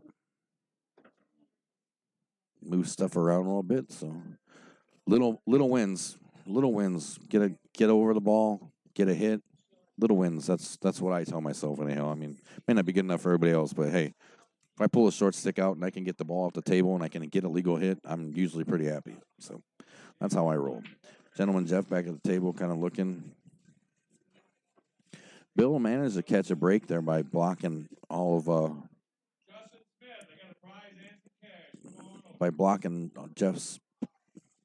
lot of Jeff's angles here and keeping him from being able to shoot anything. You can see he doesn't have much. He's really taking a look at it. Don't forget, if you enjoy the free live streaming pool and want to see more, make sure you hit the like and subscribe button and click on the bell to turn on your notifications. Check out those links in our description. Stop over to the Facebook page and give us a like and follow. Keep up with all things league and tournament and find your connection to all kinds of other groups and things like that around the area to help you find a game no matter where you go.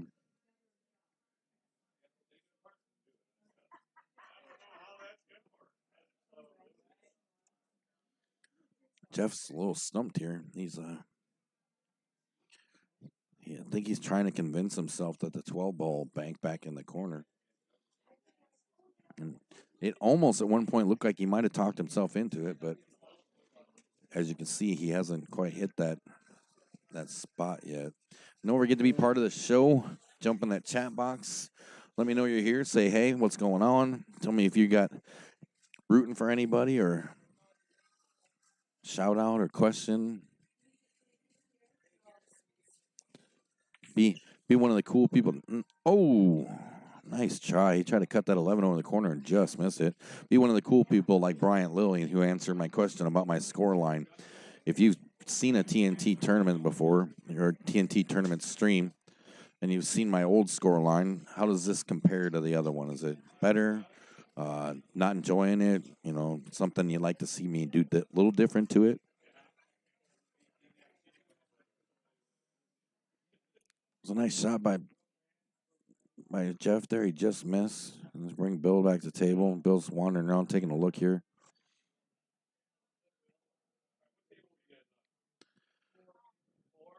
Like the last one, Jeff's shot took away a lot of the angles away from Bill. So Bill's called a safety. He's probably just gonna.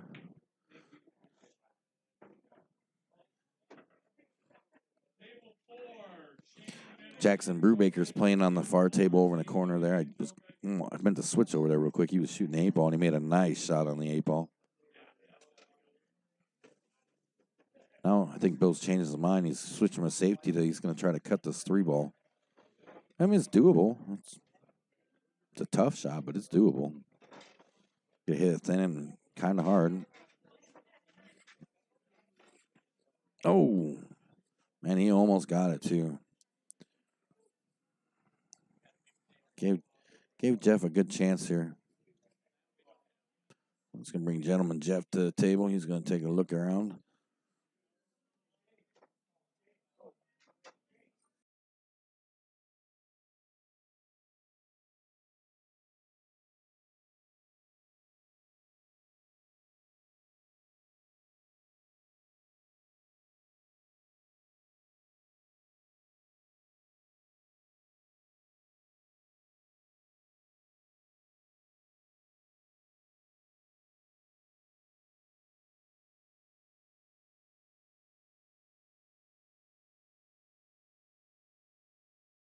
Uh-oh, that didn't work out for Gentleman Jeff.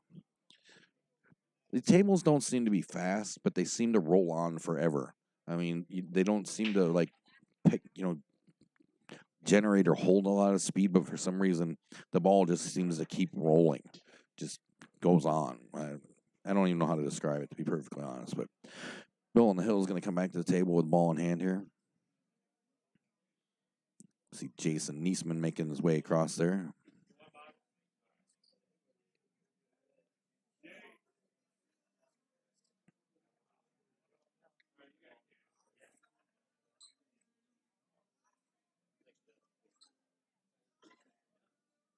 I think Jeff was just reminding them that. Yeah, I don't think. I'm not sure Bill noticed that he had ball in hand. Jeff went up there and, like the gentleman he is, and went up there and reminded him just in case. This is why we call him Gentleman Jeff, because he's just entirely too nice.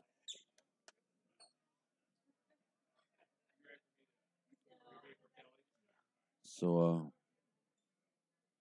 Bill's going to take that ball in hand and play down 3-ball down here.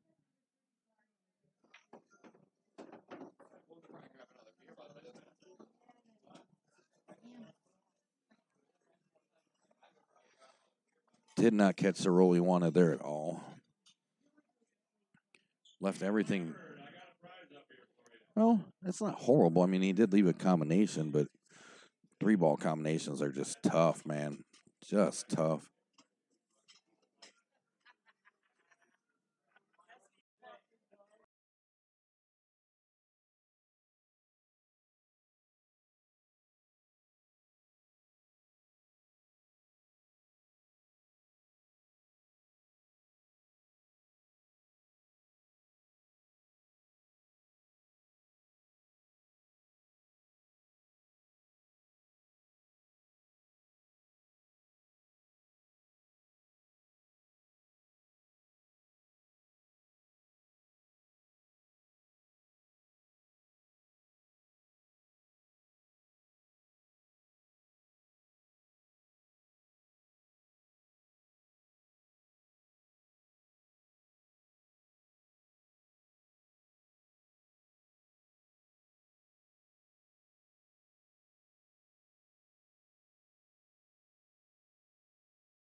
We'll win for that. Win for that 3. Oh, he almost got that. Gentleman Jeff's going to get himself on the board here, tie it up. And there you go. Gentleman Jeff puts him up 1-0, or 1-1, sorry. And we'll be back in just a second.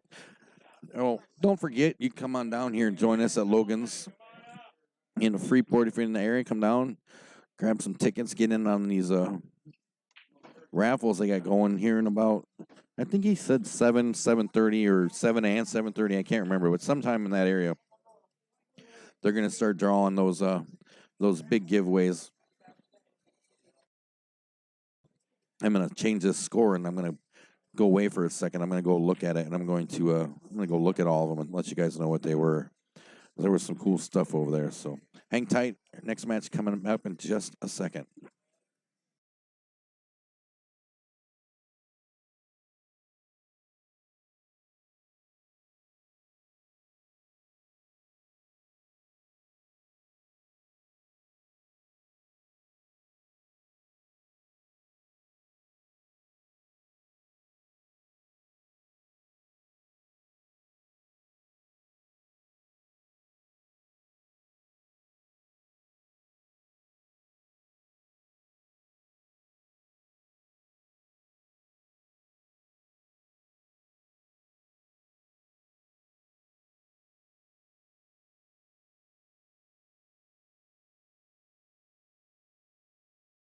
All right. So while you watch the rest of the off the rail promo that we're working on, hopefully get the first episode out here pretty soon. I just went over and looked at those things. There are some really cool things over there you can win in these raffles. There is see, I just saw there's 2 certificates for auto detail, and you get to drive they give you a Lincoln for the weekend while they detail it. There's at least 2 different golf course certificates for take a group of 4 out with a cart. There's 2 sets of Brewers tickets, a Bucks and Pistons tickets. There is multiple hotel stays. One's at the Comfort Inn. One is stay at the Chula Vista Resort in Wisconsin Dells. Like I said, there's an autographed Bears jersey. There is just all kinds of cool stuff. So if you're in the area, swing through here at Logan's. Come back here and see Kelly and the Brewbaker clan back at the table and pick up some tickets and go wander the table o prizes and fill up the buckets with the things you want to try to win. All goes to support a great cause, JDRF, and some other local charities around here in Freeport. So definitely works out for everybody. Gentleman Jeff, come to the table to break the 3rd rack of the set. He just got himself on the board. It's 1-1 on a race to 3 here. We're in the back room here.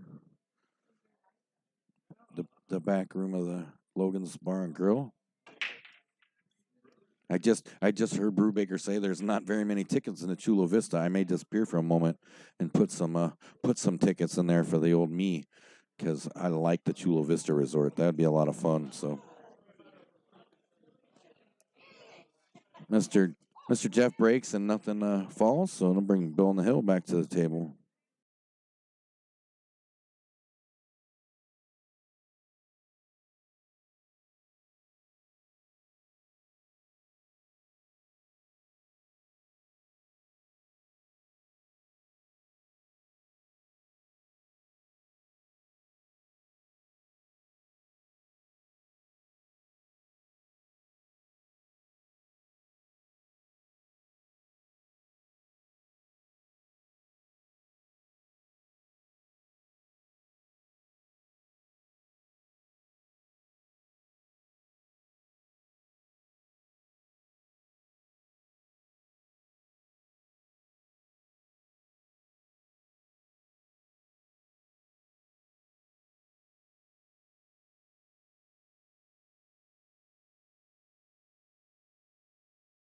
Oh, that was a little harsh. I'm in a bad spot here. Bill Lilly keeps coming over here after his shots and hang out right in front of me. So I have to constantly remind him how awesome he is. If you could see that look, I said, if you could have seen that look, I'd be dead. I don't think that was a bad miss, to be perfectly honest with you. It hurt his pride more than it hurt his chances on the table. Still open, gentleman Jeff at the table, looking around, seeing what he could come up with.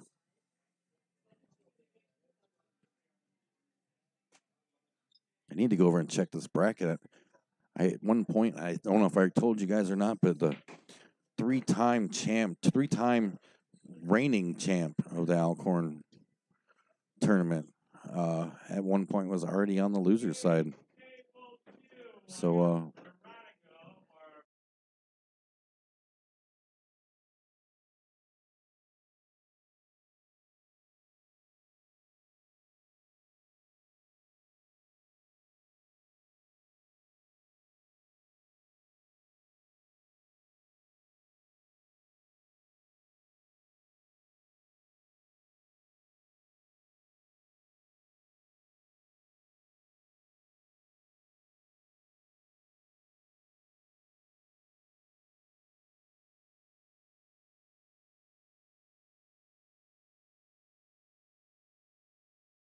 all right, so the table is still open. Bill in the Hills found his way back over there. There's a lot of hangers. Stripes are looking pretty good, and it looks like he's going after the 11 ball and run it all the way down. Plays it nice, draws back, bumps the 7. So he's going to attack the 9 ball. Just a little pocket speed, catch the corner of the pocket. Ooh. It's not horrible, but it's not ideal. He hugged up on the 14 just a little bit. He's going to have to decide whether to jack up over it and play the 10, which it looks like that's what he's doing. Puts that away pretty nicely. And come back here, turn around and come back down the table, shoot the 14 here.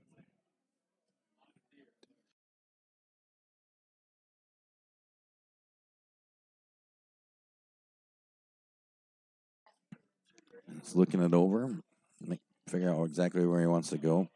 He's got down in this corner the 1 ball and the 12 ball. I look like they're kind of tied up on each other. Uh-oh. Took a swing at that 14 and missed it. Broke out the 12. It's gonna bring Jeff back to the table now. He's gonna look around.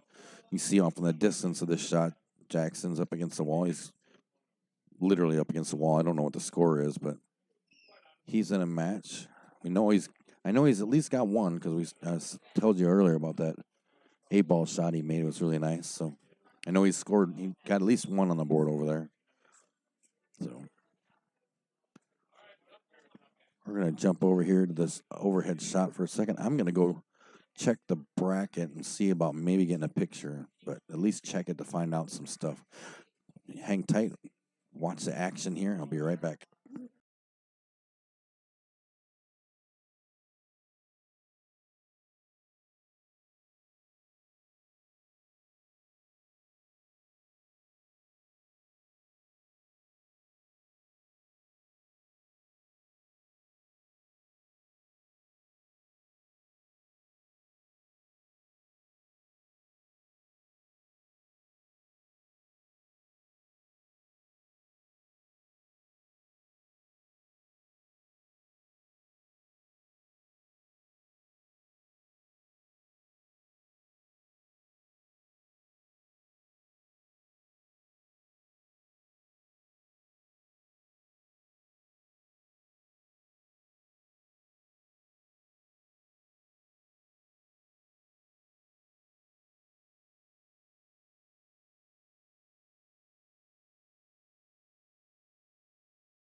All right, so I just went over and checked the bracket. I was going to try to get a picture, but there's a bunch of people over there right now. So, but I did check the bracket, and it does appear that our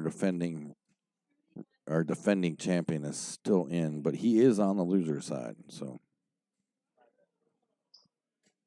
gentleman Jeff at the table.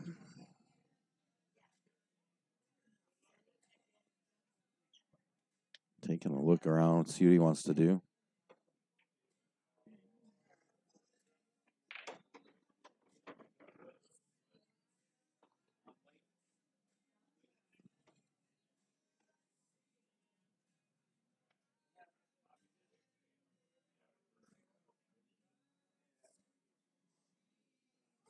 Made a nice combination there. Clear out that corner. All right, table 4, Bobby Zawicki and Jeff Berger. Table 4, Bobby Zawicki and Jeff Berger. Things are moving right along. The winner's side's getting down there. It looks like there is 1, 2, 3, 4, maybe 6 people left on the winner's side. I have to go back and look again.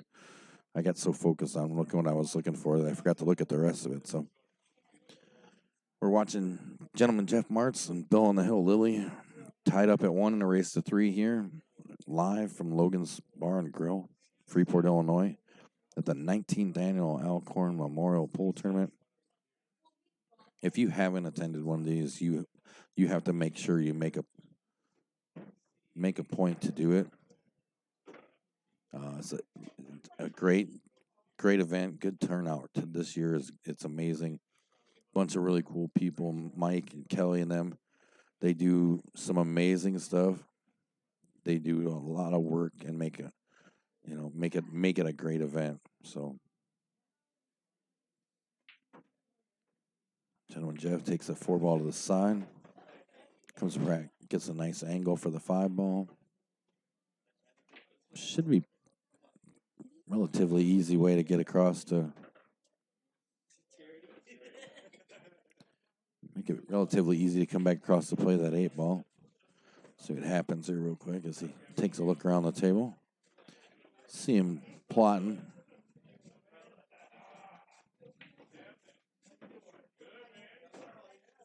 Looks like Jackson might be in a little bit of trouble over there.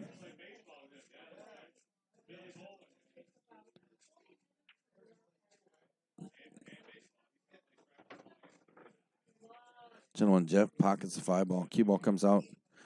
He's an interesting angle on it. And it's definitely makeable, especially for Jeff, that's for sure. Don't forget, TNT Facebook page should connect you to all kinds of different groups and other organizations, directors, and big swing and a miss there from Jefferson. I can't believe, honestly, that he missed that shot. So that's going to bring Bill on the Hill back to the table. The chance to get himself on top here.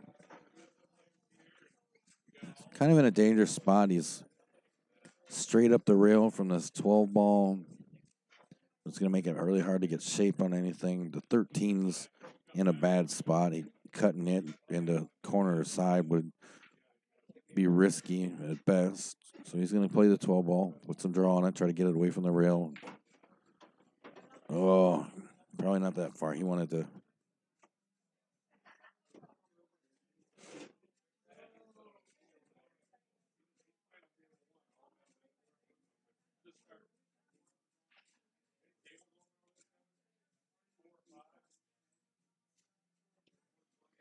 Hi there, Jamie. Thanks for hanging out with us.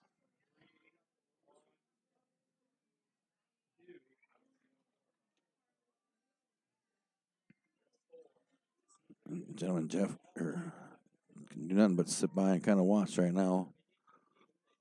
Bill on the Hill makes a nice cut across there off that funky angle. And I think he's lucked out just enough and got clear of that 8 where he can still cut this 13 up. Let's see.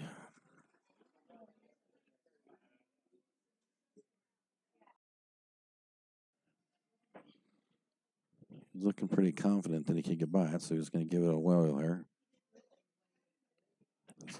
Need to make it and kind of just either stop the cue ball or let the cue ball go across off the side rail.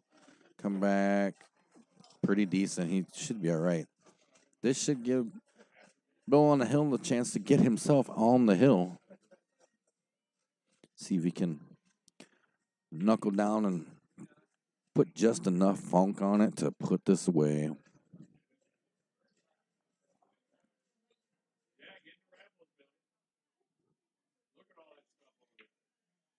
There you go. Nice shot. That put Bill up 2-1. Bill's got himself on the hill where he's comfortable.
All right.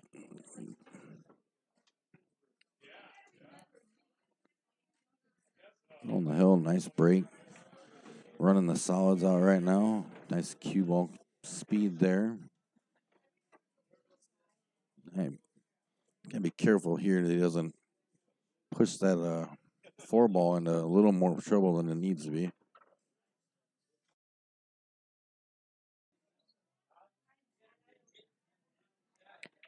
Oh, nice. I didn't think he could get to the 4 from where he was at.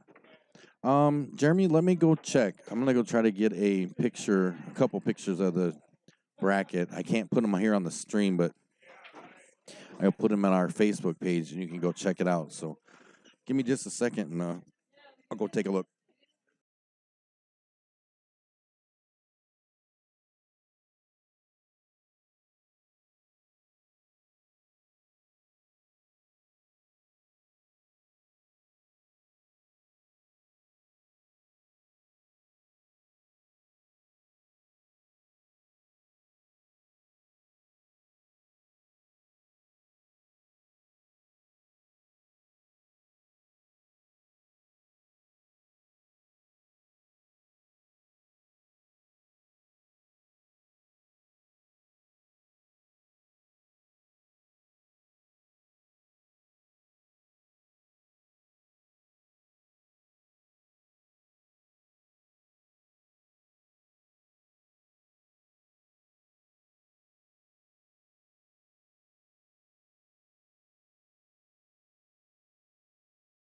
Oh, so I just went and looked at the bracket, and as I'm going over there to take some pictures, Mr. Brubaker says, "Oh yeah, get a shot of this part of the bracket." And I look up. Mike Brubaker is playing Jackson Brubaker. So it's a family affair over there on the other table. You guys will see it here in a second. You see Jackson's over there on that far table. Him and Mike are going to be playing. Sounds like Jackson just won the break. So I'm going to post some pictures real quick. Give me 1 second. If I counted right, I didn't count, so you'll have to look. I'll try to look and count it on my pictures if I can see them. So give me 1 second. I'll post them on the Facebook page, and I'll throw a link in the chat again. Otherwise, you can go and check out the description. In the description of the video is a link to our Facebook page as well. So give me a second while I post these, and you can watch Gentleman Jeff work the table.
All right, so I just threw those pictures up there. I got a little closer, so hopefully you can zoom in a little better. I took a picture of the top and the bottom of the bracket, so hopefully maybe you can zoom in and make heads and tails of the two pictures I put up. So they're up on the TNT Facebook page. You can find the link in the description, or I'm going to throw one into the chat box right now. If you can't tell by the labored speaking, I'm typing right now. So you can stop by there and check it out. You can search the hashtag. I'll put that in there for you.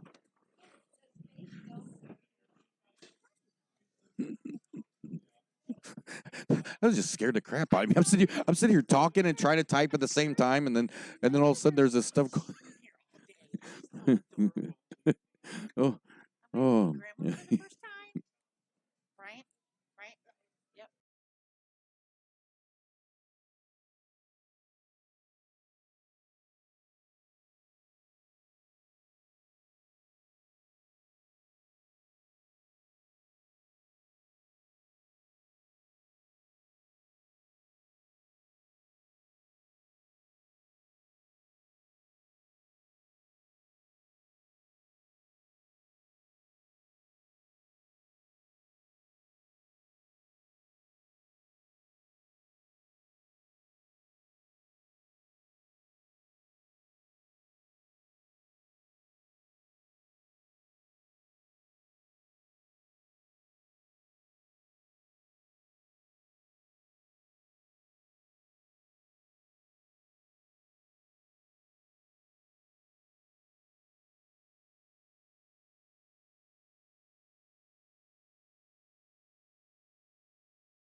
You see, Mr. Mr. Brubaker is racking up over there. That game's already over. They won the.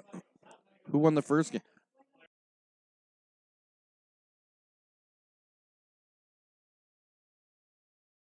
No, Mike Brubaker's over there beating his son in pool.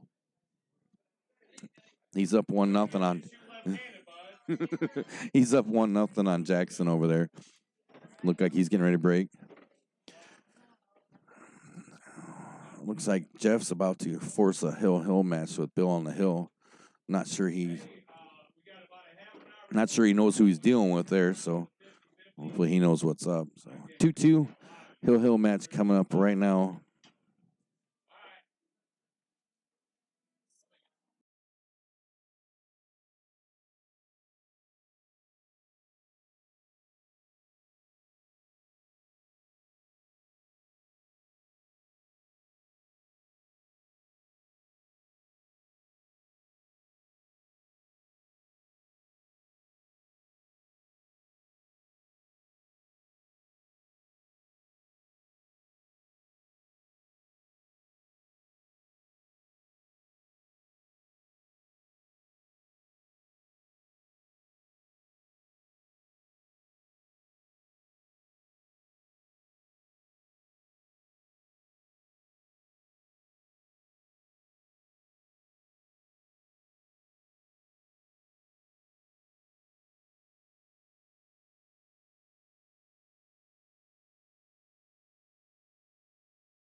Holy moly, monster break from Gentleman Jeff there. Drop 3, 2 stripes and a solid.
Oh, I swear this 50-50 girl's going to get me in trouble. As close as I was on the last ticket she talked me into, I better hit the 50-50 this time.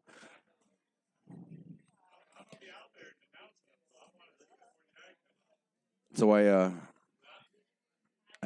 put that link for the Facebook page and the hashtag I've been putting on stuff. If you want to just go to Facebook and search that hashtag, you should find all the stuff I've been posting, so you can find the brackets and take a look at them. The ones I put up now are a little easier to see. You can zoom in on them a little bit. The most recent one, the first picture is the top half of the bracket, and then I moved down, got a little better picture of the bottom. So you'll be able to see. I still didn't count how many there were. So Bill on the Hill is going to find his way to the table now. This is his zone. This is where he works.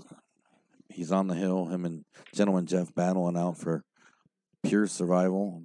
I think they're on the loser side, right? Yeah, they're on the loser side. So this is pure survival. Gary, you wanted me to shoot left-handed.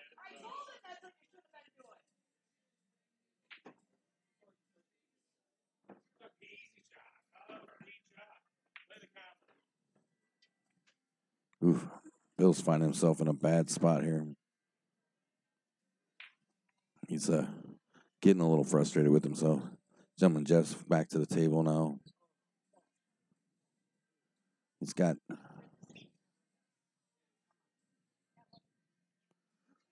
some.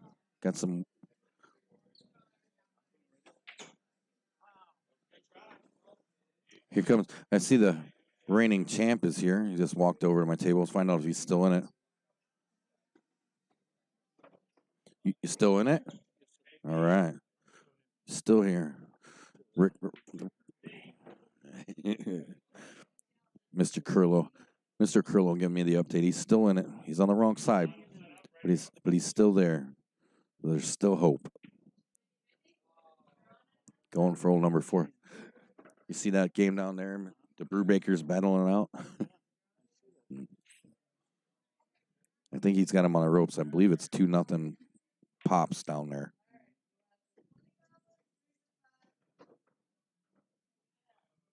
Jeff's in a tight spot here. He's gonna have to hit this 10 and draw out just enough, but not too far, so he didn't get hooked behind the 4 or something. Oh, he made that a lot harder than I thought it needed to be, but we'll see what happens here. See what he can come up with.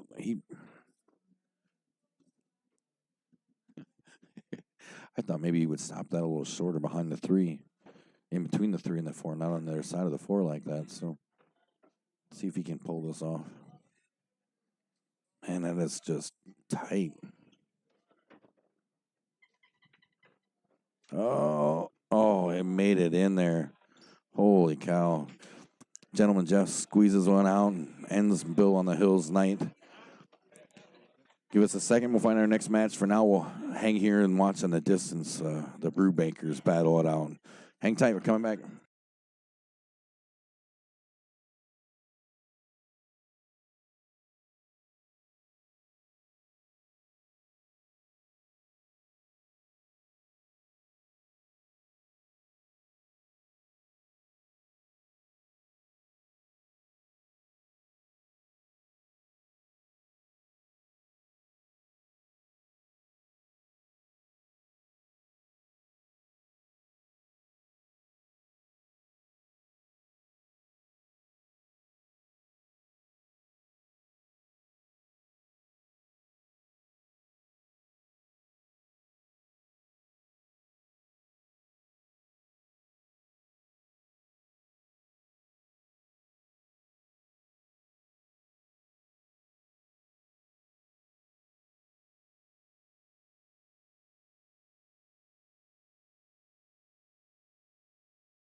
All right. So Speaking of the devil, Mr. Curlo, he'll be playing in the back room here too, so you'll kind of see him in the outskirts. Coming up next on our feature table, Lon Dixon and Thee will be playing.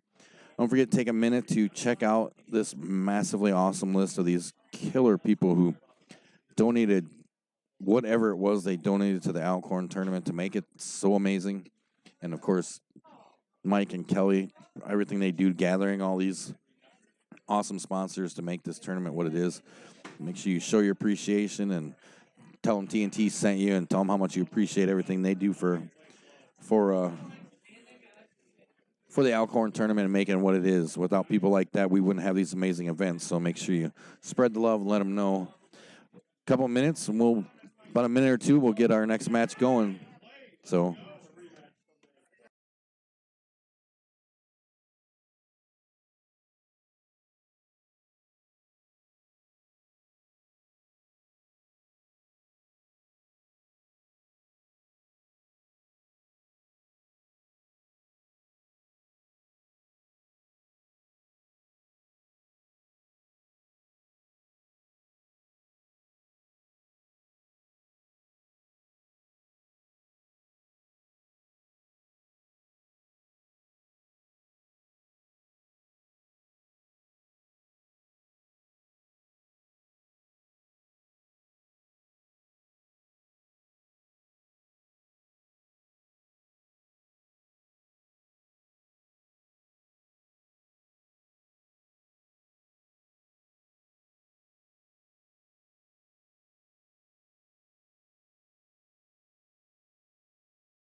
All right, coming up here in just 1 second, Lon Dixon and Thee, they are lining up to play here. They're toasting each other just off screen.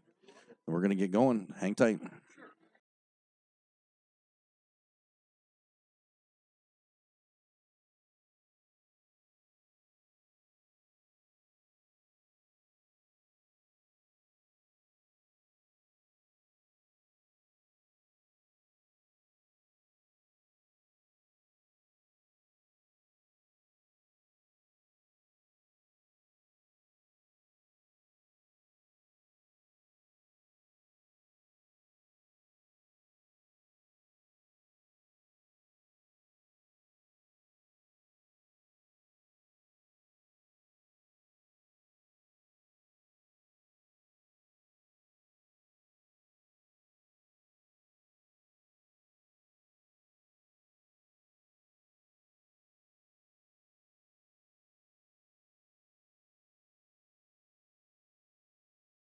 All right, looks like Thee won the flip. He's going to break.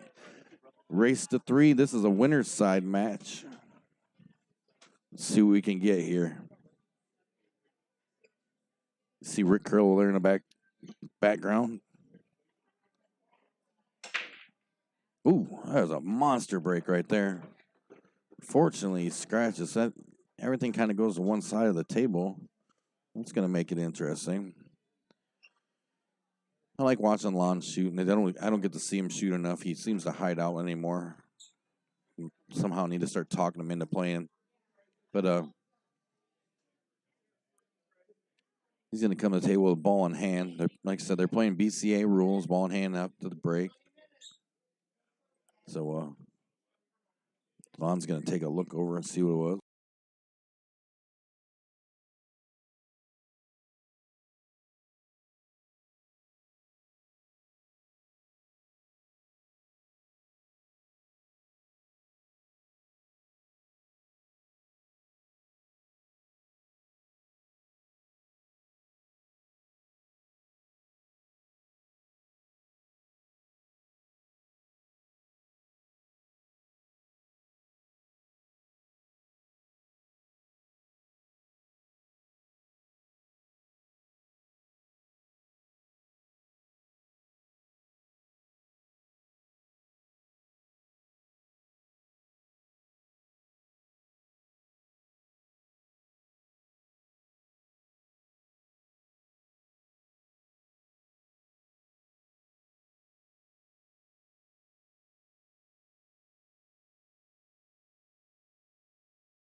Oh, rare form here, boys and girls.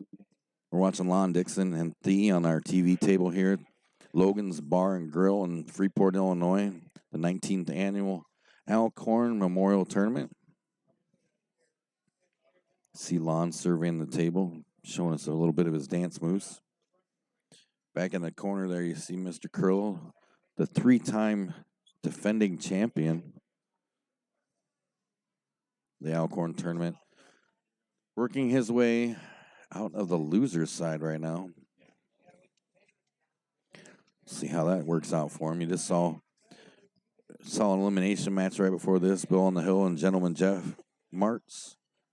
Gentleman Jeff ending Bill on the Hill's night before Bill was ready for it to end.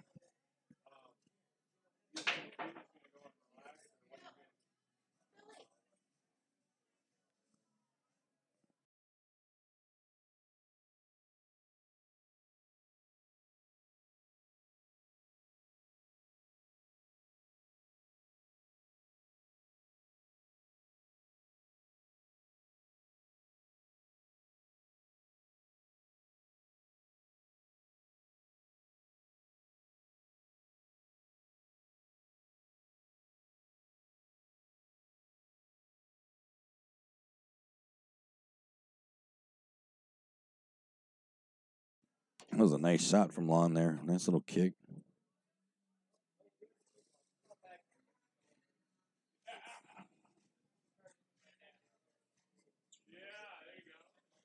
Let's see what he can come up with here.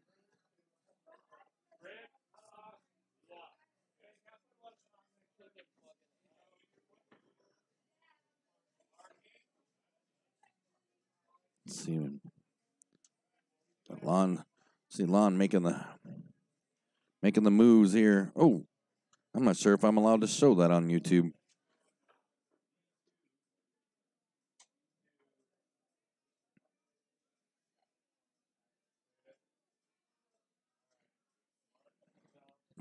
Plays a safety. That'll bring Thee back to the table.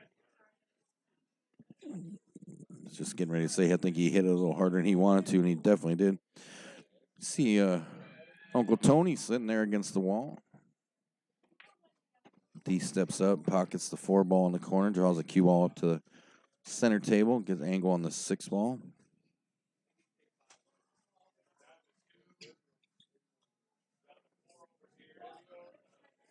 He's going to cut the 6 down.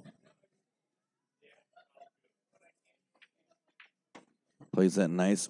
Tries to bring it across to break out that 7. Just misses it. I think he left himself the option on the 3, but definitely going to make it a little harder to get the lead that he wants. I think he's just going to play a little safe. Bumps the 7 to the rail. Drives the cue ball to the rail. Ties the 7.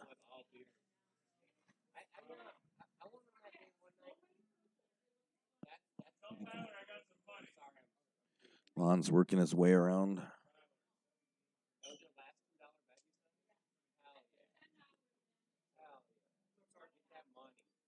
Lon's really taking a look here at the table. I'm going to go look at the bracket here real quick while he's looking at it.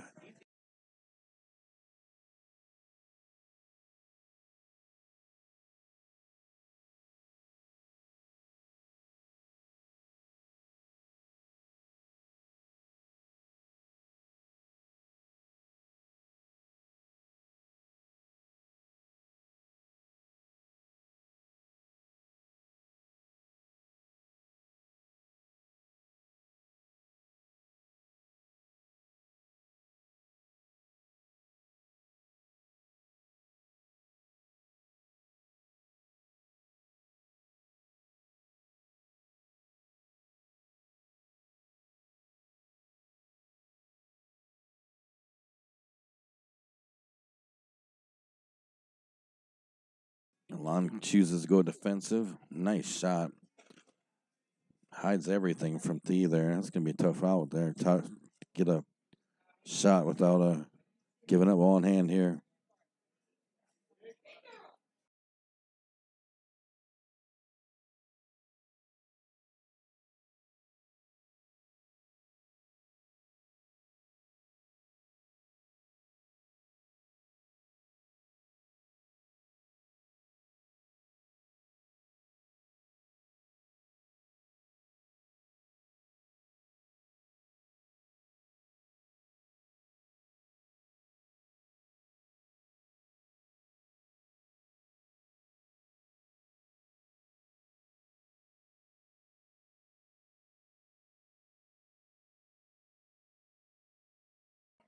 He managed a nice shot there. Not to give up ball in hand. That was pretty nice. There you go. There you go. That's a big one right there. That's I'm jealous. I'll bring someone to Somebody's hitting big over here on their games. That's awesome. Lon's going to call a safety here. He's going to probably try to kick up off the side rail and catch the 9 ball.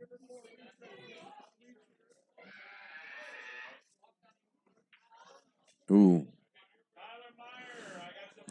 Ball in hand for Thee there. He got the 1 ball first.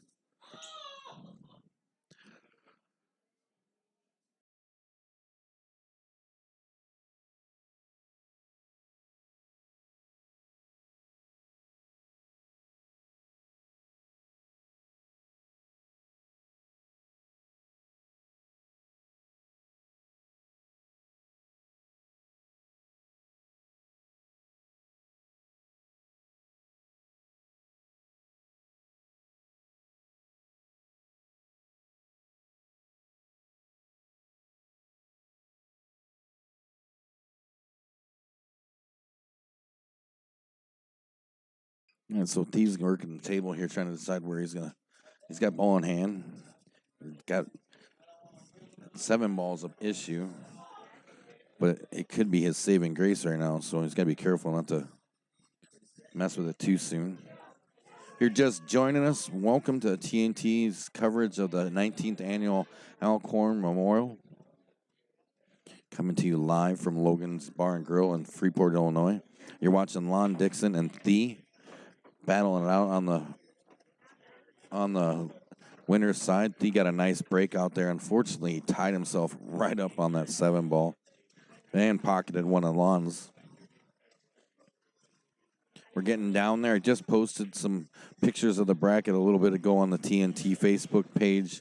You can find a link to that in our description of the video here.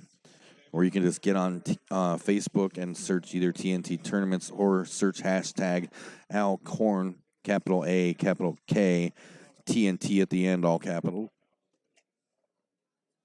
I'll throw that hashtag back up in the chat box in case you're new and can't see it.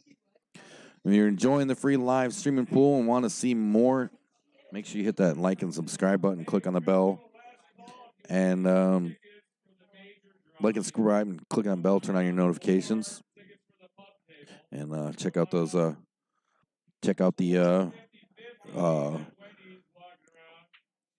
links in the description. Sorry, the Brubaker's talking got me all confused. Don't forget the drawings are getting ready to happen. You got about 5 minutes, so if you're within a few minutes of my voice here if you're just a few minutes away from Logan's, swing on down real quick. There's some great prizes you can win in some raffles. A couple stays at hotels. There's a couple different options of stays at Chula Vista.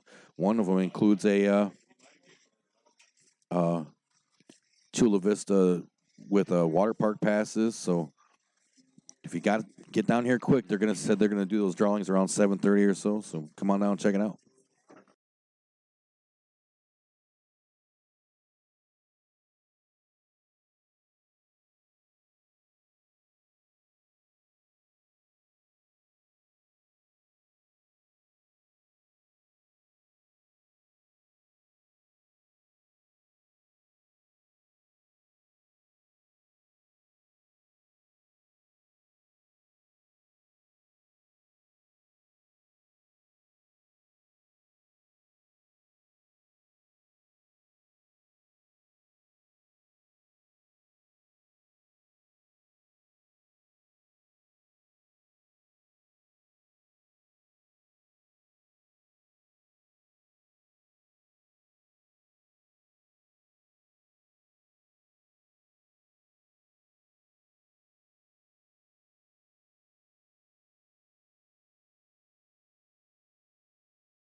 He's got himself in a position to get up one game here. There's a race to 3 on the winner's side here. Puts it away. D up 1-0 live from Logan's in Freeport.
All right, here comes Lon to break up the second rack of this set. He's down the game.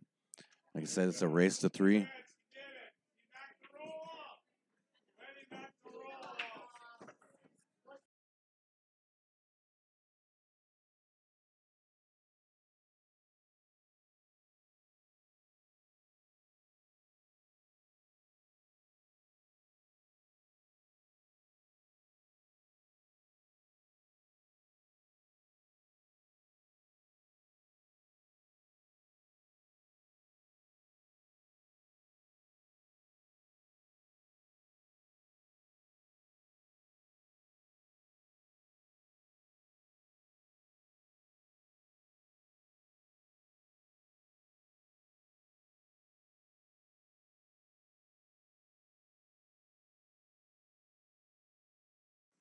He seems to have his stuff in order here. Shooting with a purpose. Gonna play the 2 ball on the side. Nice shot. Great speed.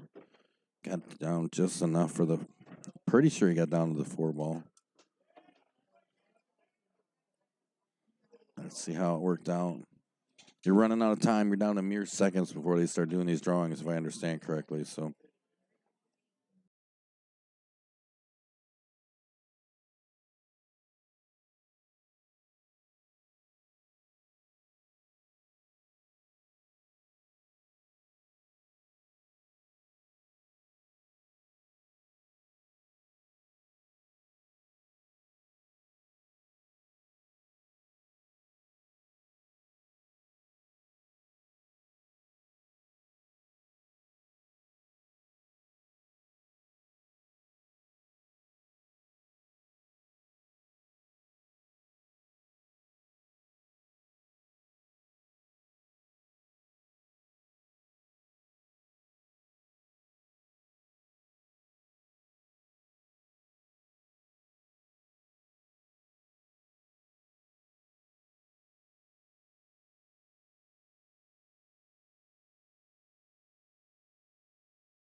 Oh, all right. Sorry about that. I'm talking to some people over here, and conversations weren't fit for YouTube.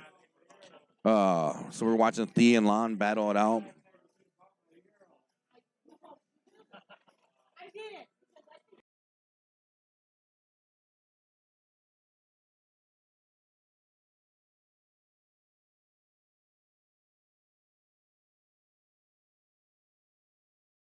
Sorry, I'm trying to find out what I missed. I had some people sitting over in the corner, and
all right. Well, if you didn't make it here and get your tickets for all the cool raffles, they're plotting it right now. They're over there drawing. They went way across the room. They're getting ready to draw all the stuff. So we're gonna find out who gets all these cool packages. I'm a little upset that I didn't put mine in for those Chula Vista vacation packages, but it's okay. We're watching. I'm sorry about the score. I didn't realize that he had gotten another game, and it's if I'm understanding correctly, it's 2-0 Thea right now in a race to 3. Um, if, if you're wondering, Jen, hit rewind a little bit. Go back a game or two, and you'll figure it out real quick.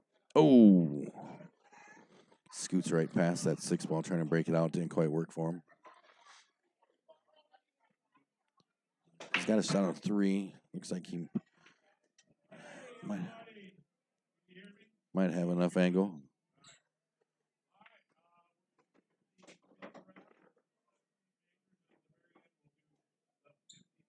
Hang on, I'll be right back.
All right. Yeah, they're doing all the drawings right now, so we got real quiet over here.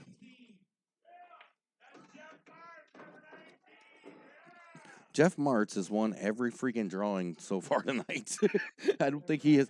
I don't think they haven't picked his number for anything.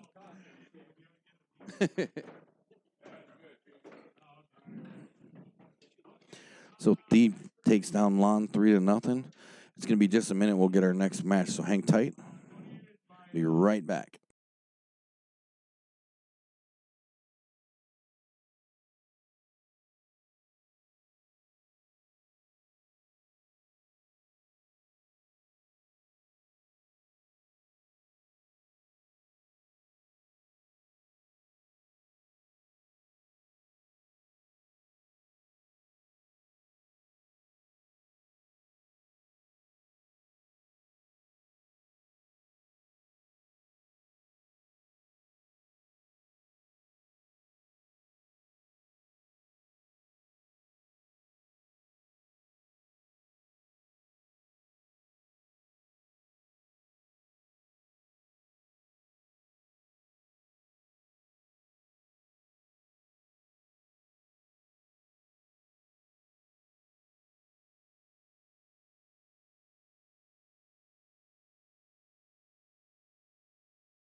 Our next match is coming up. Ken Harville, Mark McPeak, race to 3, table 7.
Our match coming up here in just a second. I'm trying to help Mike out running the board, so I'm back and forth. So I'll get the game going, and then I'm gonna go get some more matches going real quick, and then I'll be back. Hang tight.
All right, I'm helping Brew catch up on this bracket. I will be back in just a few minutes, and we'll get back to doing some talking. Hang tight. Mark's up 1-0 on Ken.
All right, I am back now. I should be here for a moment.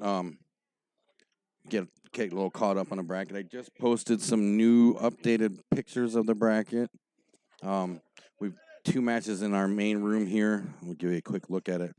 Both these tables here are these 2 tables are winner side matches. The winners will face each other for the hot seat and be in charge of the tournament. And then after that the winners of these 2 tables will play each other, and the winner of that will be on the hot seat. And then we will work through the loser side, finishing off that, and then we'll start working our way through. So we're getting close. Everything's running real smooth. I do have one more thing I need to do, so I'm gonna pop this back over here and let you kind of watch some stuff real quick while I check out something, and I'll be right back. I gotta go. Yeah. Hang tight. Check out that Facebook. The links in the description for the TNT Facebook page. I just put up a couple new pictures of the bracket. I'll be right back.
All right.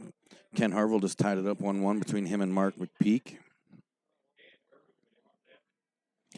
Seeing a promo for the Off the Rails show. I'm working on trying to get it out. It's going to be our weekly pool news show. We're going to share highlights and pool stats, pool tournament results, league results, highlight videos that you share with us. Talk about pros and amateurs and local stuff and just anything we can do to put the spotlight on pool. We're going to have segments where we go into the territory of the league operators and directors in the area and sit down and talk with them and see what drives them and what got them into doing all the work that they do to bring you guys the tournaments and the leagues that they do. So, just so we can show all the behind the scenes stuff there, so you guys can see how much work goes into giving you the opportunities you have to play the sport we all love. So, if you know an operator or director that we haven't talked to that you'd like to see spotlighted on that, or you've got a shot on video that you'd like, contact us about getting it to me. There's a couple easier ways to do it than just contacting TNT. You can so get a hold of us first before you send it, so we can get it sent to the right place to share it with people. Ken just tied this up. He's at the table. Dropped a solid. Looks like he's sticking with the solids. Puts that 6-ball away pretty nicely. Doesn't look like there's too many issues up here. The 7-ball actually looks like it'll go with the right angle, and I'm sure he can probably break it out pretty easily. So, for those of you just joining us, welcome to TNT's coverage of the 19th annual Al Korn Memorial Tournament, live from Logan's Bar and Grill here in Freeport, Illinois. Organized and run by the Brew Breakers, Mike and Kelly. Been doing it for years and years and years, and just keeps getting better every year. I looked forward to coming back this year after I stopped out last year and did it, and so I had to come and be a part of it again. It's been some great pools so far. Like I said, we're watching 2 winter side matches right here on our feature table and the one next to it. I just saw Thief drop a 8-ball over there to go up. Looks like at least 1-0. Might be more. Can't tell if their markers are right. But these are both winter side matches. The winner of each of these games will play each other for the hot seat. Be in command of the tournament from here on out. So it's pretty important matches. You see Ken surveying the table, trying to figure out where he wants to get. He broke that 7 out of there. It put him in a weird spot. It looks like he's almost gonna have to shoot like a 3-ball combination. He's calling the 2-ball. He's just gonna shoot it doesn't have to go 3 balls. He's gonna shoot the 2-ball. 7-2. Called 2 in the side. Ooh. Oh. For those of you wondering, our 3-time reigning and defending champion Rick Curlow is still in the tournament. He's in a couple tables away, working his way back from the loser's side.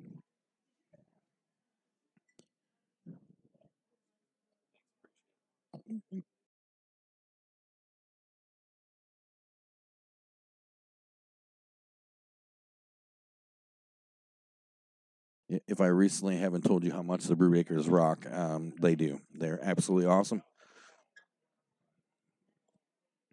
So if you know Mike or don't know Mike and you run into him, make sure you give him a big high five. This guy does some amazing stuff, raises a bunch of money. At some point here, we're going to go try to catch up with him, see if we can find out about how much they raised for him between the raffles and the 50-50s and things like that. I think they did pretty good. I think last year, I can't remember if I got a number, but they raised some good money last year for JDRF and the local charities here in Freeport. So I'm going to go over there and see what I can find out. So hang tight, watch Mark work the table here.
Okay, so I just went over and was talking to him, kind of get around about. Sounds like this year, between all together, they raised and will disperse somewhere around 2,500 or so dollars. Um, they'll go to. They like I said, they raise money for JDRF and a couple local things around here in Freeport, couple different places, or get a little bit of that. So that's pretty amazing. Everybody came around here and did all that, come hang out, come together, raise some money for a good cause. That's pretty freaking cool. See Mark's at the table working the stripes. Nice shot. Draws back to the side rail. Pops out. Looks like she's going to. What is he? He's stuck somewhere. Ouch.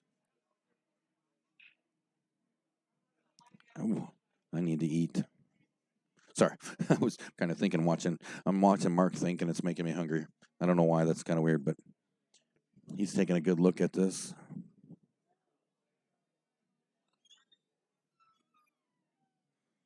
Mark's taking a think break here. Uh-oh. Holy moly. Well, thank you very much. The ticket lady who's been hounding me all night just brought me presents. Everybody here is just freaking a bucket of money. You can't argue with a very, very pretty woman dropping money in your lap. Right? I mean, where do you go for that? Thank you to everybody. That was awesome, guys. It's been a great day. I can't push any buttons because the 50-50 girl just dumped money all over my buttons. I can't push anything. What a bunch of awesome people. Oh, pool players are just cool. See if I can get this out of here. Oh my gosh. It's everywhere.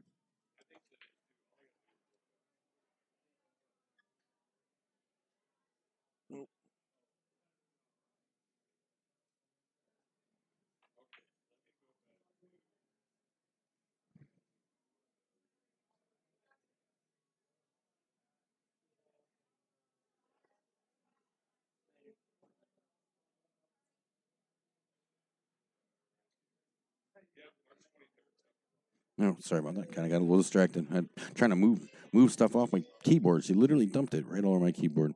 Big thanks to everybody here. That was really cool of you guys didn't have to do that. Everybody knows I love doing this. I do it for the sheer love of the sport and trying to get as much exposure as I can because let's just face it.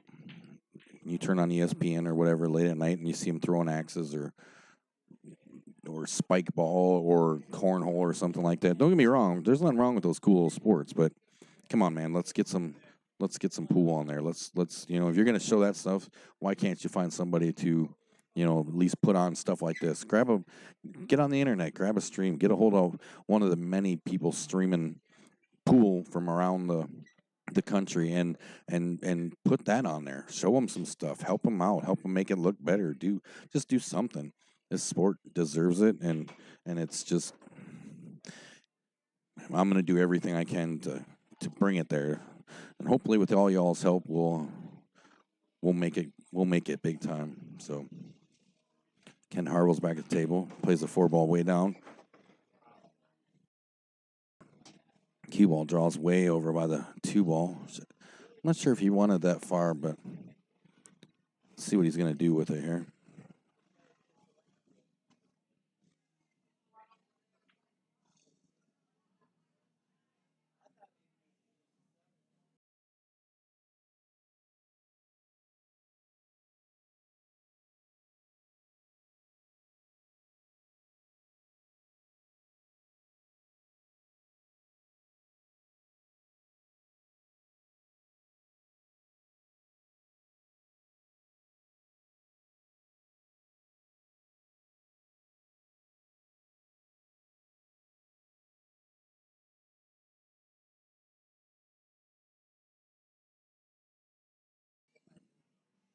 Ken's got himself in a little spot here. He didn't quite get the leave or lay it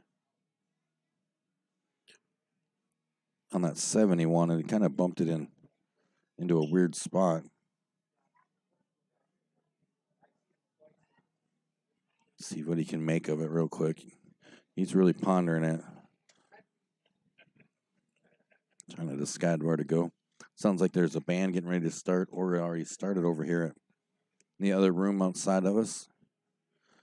If you're just joining us, welcome to TNT's coverage of the 19th Annual Alcorn Memorial Tournament, live from Logan's Bar and Grill here in Freeport, Illinois. Brought to you by Mike and Kelly Brubaker and all their fantastic sponsors. It's just an absolute great event. So very, very glad I come out here to this. And already looking forward to next year when they see what Mike and Kelly can pull off for the 20th year of it. It's going to be amazing. The people around here are awesome. Everybody is. It's a great group of people. You can tell they've all come to play, and it's a great tournament. Like, I don't know if you heard Mike say, but it's one of the very few tournaments you go to where everybody cashes. Even the very last place, the gentleman, I forget his last name right now, and I feel really bad. I can't remember if that was part of the video I missed earlier that I posted on the Facebook page. I can't. And Mike may have said his name, but there's a gentleman, Al, who donates $25 to help boost the last place. The first person that gets eliminated gets, I forget exactly what it is, and then they get that extra $25. And every single person in this tournament cashes. They make some kind of money. I mean, it may not be a ton of money, but every person in this cashes. So it's cool. It's a great, unique tournament. It's just about coming and having fun and playing pool and just hanging out with people you just enjoy being around, because it's awesome. Ken's back at the table now. Mark left him in a good spot. See him tapping the side pocket on the table. He's going to try to bank it. It looks like this is an amazing shot. Hopefully, he's coming a long ways off the top short rail. I might lose my mind if he makes this shot. I'm not going to lie. Oh, man. Oh. That was really close, dude. That was a nice try. Really nice try. I thought he had it for a second. It's going to bring Mark to the table with ball in hand.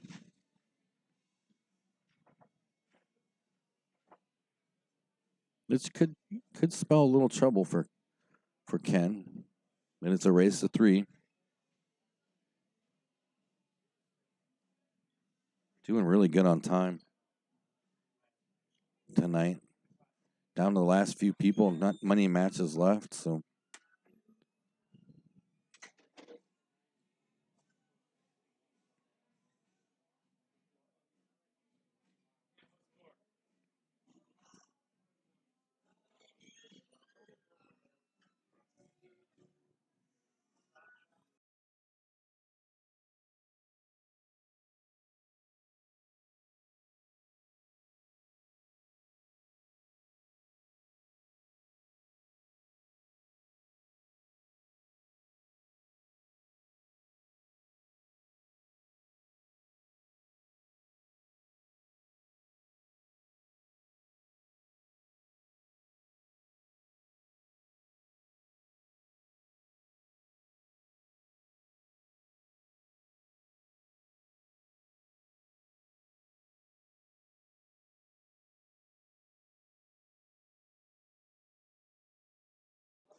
You see Mark really plotting this out. He wants to make sure he makes the right choice with his ball in hand.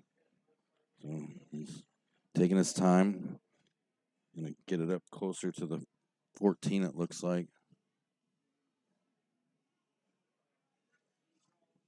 Almost looks like he might be shooting the 9 ball first.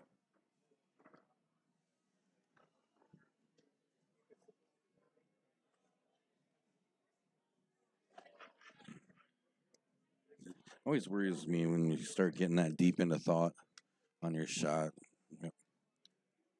He's going to start with the 9 ball on the side. a little draw on it, bring it back up towards the 14 with enough angle that he can send the cue ball up behind the 8 ball.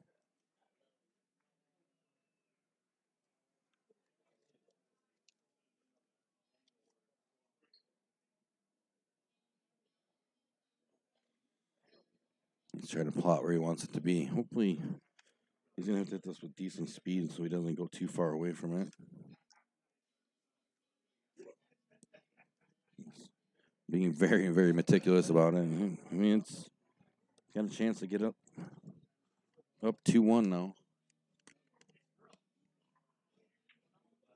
Oh, I thought maybe he'd try to get it a little closer to that top rail. I think he can still get it.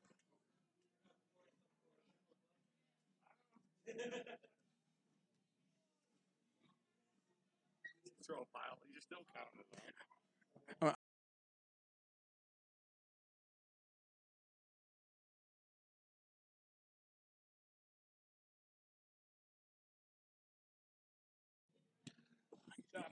Mark puts it away. Gets up 2-1 on Ken now. Don't forget, check out the links in our description. Stop by the Facebook page and hit it up with a like and a follow. Keep up with everything TNT. We got all kinds of new leagues and stuff coming up. And the list of all the sponsors that make this tournament as awesome as it is. Make sure if you're in the area, stop by one of them and tell them how awesome they are. Be right back. 2-1. Mark.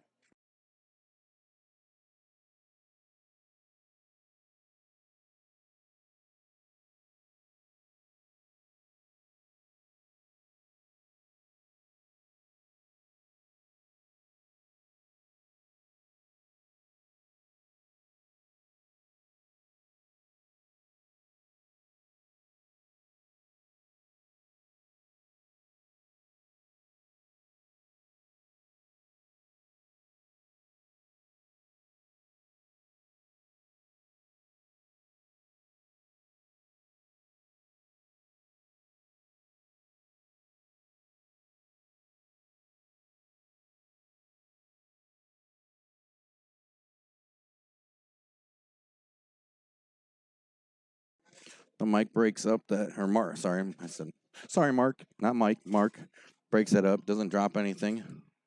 Looks like Ken's going to make his way to the table. Down 1 to Mark. He's going to take a look around, see what he's going to do.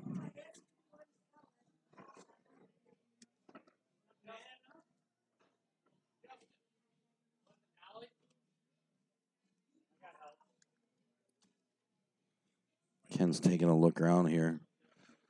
It's a pretty decent break. I mean, there's nothing real tough, but, I mean, he's down the game, so he's really going to have to, as much as I hate saying it, he's going to have to make good choices so that he can't really afford mistakes. They're both great shooters, so doesn't take but one mistake to lose control of the game.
All right, so Ken gives up ball in hand there.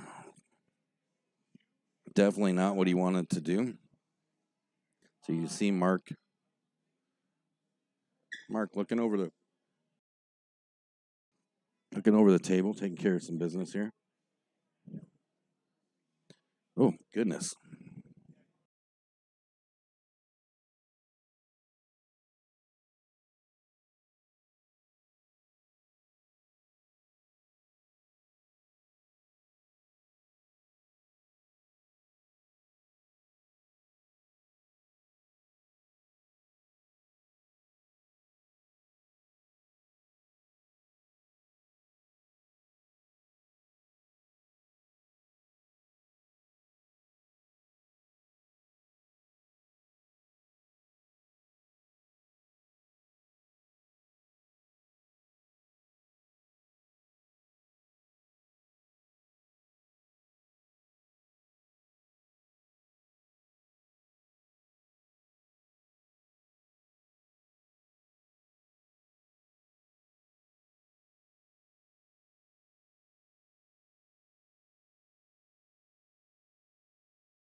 Mark's working the table pretty nicely. Got the cue ball moving around real well.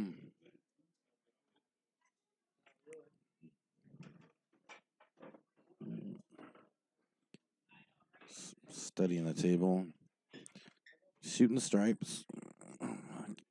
Keep getting. I keep getting. I keep getting distracted in what I'm doing. If you're just joining us, I appreciate you stopping by or hanging out here. TNT's coverage of the 19th annual Al Korn Memorial Tournament live from Logan's Bar and Grill here in Freeport, Illinois.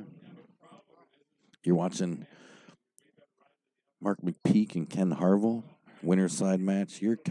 Mark's up 2-1 on Ken. Winner of this is going to move on and play the winner of the match on the table next door that you see going on there. Those two winners, the winner of that game and the winner of this game, will battle it out for the hot seat and be in charge of this tournament. We're making really good time. Started at 10 o'clock this morning. 64 players down to the last. We got these four, and then just a few more loser side matches to go. So it's getting there, making pretty good time. It's just a little after 8 now, 8:30ish. So things are moving real well here. Things are going real well. Mike does a real good job with the bracket. Mark makes a nice shot there in the side with the 9 ball.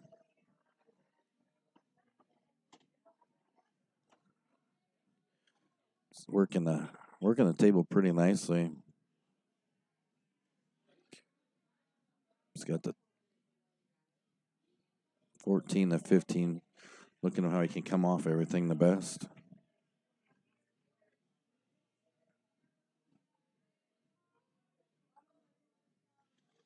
Been going in it's been just about 10 hours, so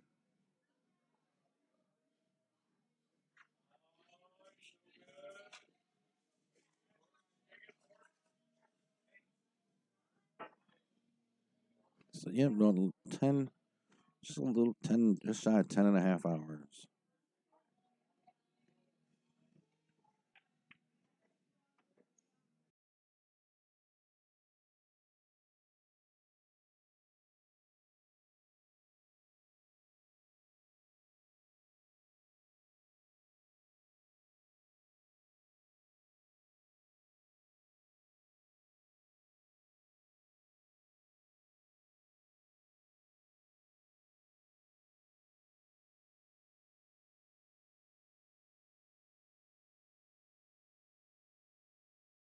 All right, so Mark got that 15, and I don't think he left him quite like he wanted for the 14, but looks like it goes past the 8 up in the corner, unless he's going the other. Oh, yeah, he went to the other corner. Nice shot. Uses all the pocket, comes over. Left himself good for the 8. It's like just a light cut into the side, and Mark's going to move himself into the battle for the hot seat here and put Ken on the wrong side of things. Okay, if you enjoy free live streaming pool, if you enjoy free live streaming pool and want to keep seeing it and more, make sure you hit that like and subscribe button. Click on that bell and turn on your notifications. Mark McPeak, 3-1 over Ken Harville. We're going to get us another match here in just a second. Hang tight.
All right, our next match coming up on the our feature table is going to be the man, the myth, the legend, Mike Brubaker, and gentleman Jeff Martz.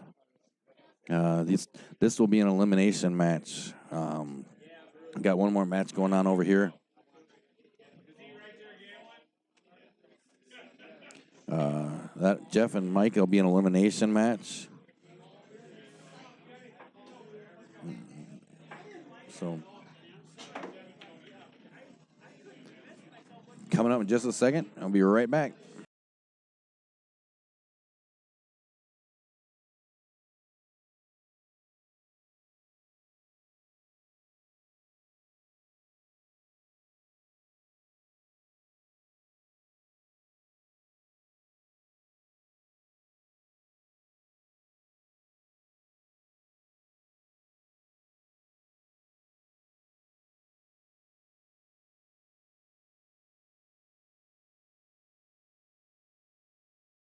All right, I flipped them up. It looks like Jeff M and BRU.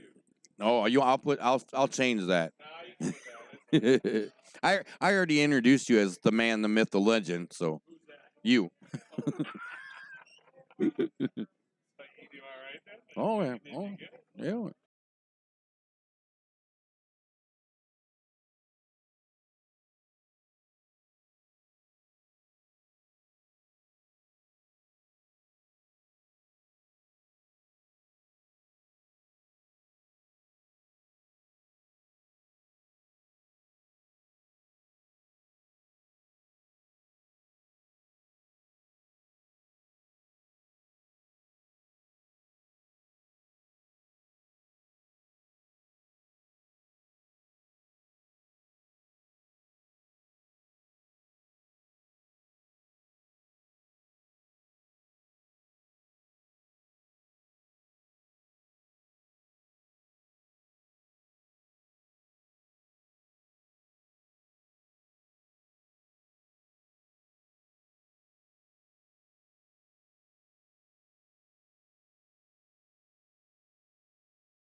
Jeff. Saw Jeff make the 8 ball there. He gets the option of racking or re-racking or spotting. He's brought it out, put it on the spot for the moment. We're going to see what he's going to decide to do. This is a race to 3. There's no change. Winner is the loser side. So this is a race to 3. And it's an elimination match, like I said before. So somebody's night's going to end with this match. You saw a little earlier, Mr. Brubaker put it to his son, knocked him out of the tournament. So we all know that he has absolutely no soul. I'm just joking, Mike. But so this actually will be a good match. These two guys can shoot, and these guys can shoot pretty good. So this will be a pretty good one. Jeff's going with the stripes, it looks like, and probably not a bad decision. Looks like they might be able to get it. Make it pretty good out of this.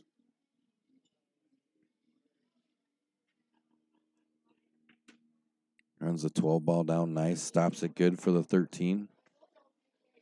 I wonder if he might have wanted to been a little farther down by the 14. But I think he's got enough room where he might be able to slide out without bothering the 14 much. So we'll see what happens here. Got a nice little band playing here at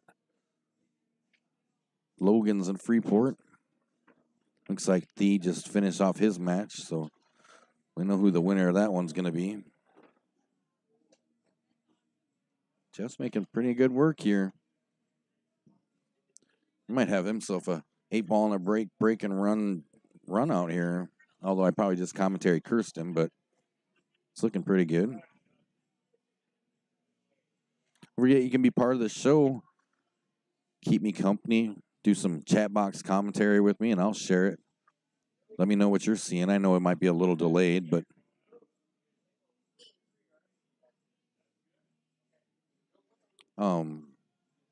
stop through, say hi. Let me know you're here. Let me know if you're rooting for somebody or shout outs. I'll do some shout outs. Jeff plays that 10 ball nicely. Now he's looking to turn around. I think the 14 will go all the way down. I think he can play the 14 all the way down. Put a little stout and play the 15, but maybe he's gonna. No, now it's looking like he's gonna play the 15. Probably draw into the short rail, shoot the 14 on the side, or all the way down. Yeah, absolutely. I would. I absolutely believe you. He played this rack really nice. And I say he can check all the boxes on this. He's going to check all the boxes. He started off with an 8-ball break, and now he's the only box he's not going to get's the 10-0, I guess. But he definitely checked them all right there.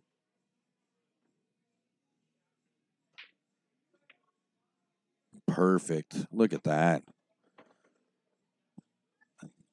That's how you do it right there. He couldn't have got back. I mean, every shot was, for lack of a better word, freaking perfect. He hit all of his leaves, cue ball everywhere it was supposed to be. There you have it. 8-ball break and a run out to put Jeff up 1-0. We're live here at Logan's in Freeport, Illinois. Hit that like, hit that subscribe, click on that bell. We'll be right back.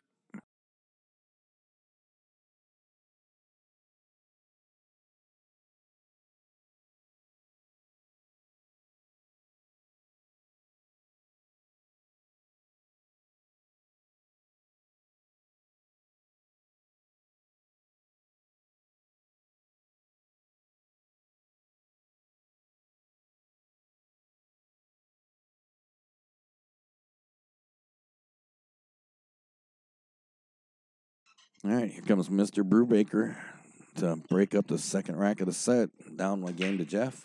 Race to 3. Gets a couple up here in the top corners.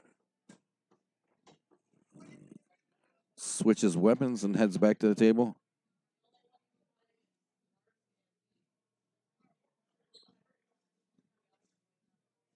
Switches weapons and heads back. Dropped 2 stripes, actually, in the top corners, so it's ahead of the game already.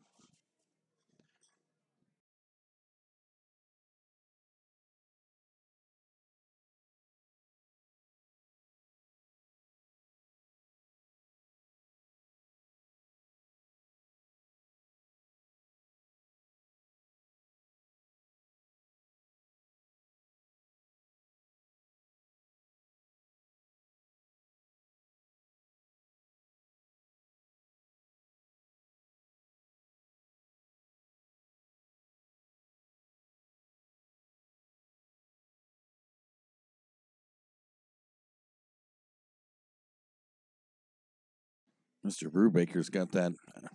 I see your run out. How matched you look on his face right now.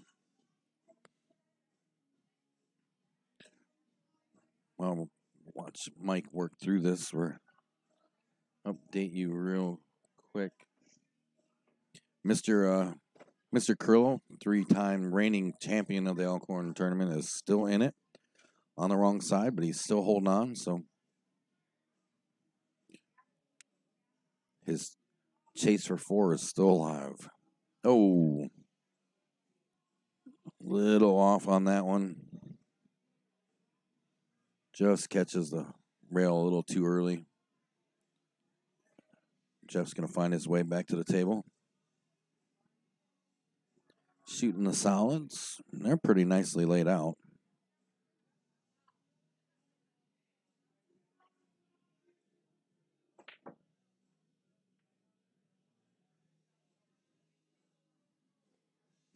That turned out weird. I didn't see that coming.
Oh, Mr. Brubaker finds that was a strange little event there with Mr.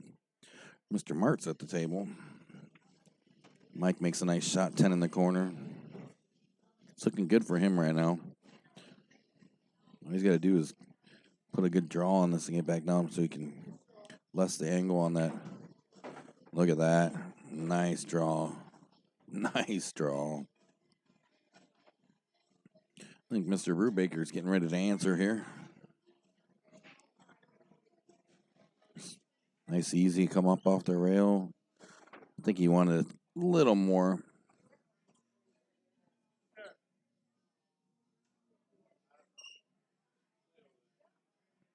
Calls it out in the left-hand corner. See if he can.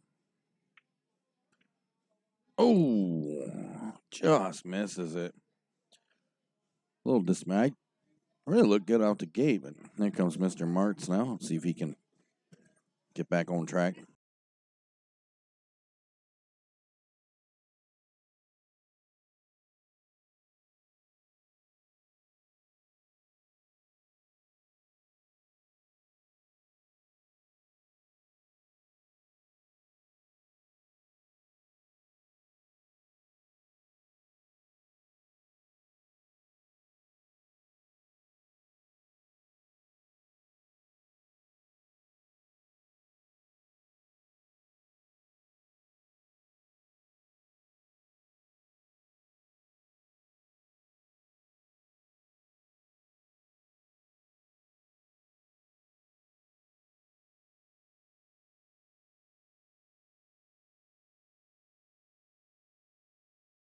Mr. Brubaker is called 3 rails in the corner.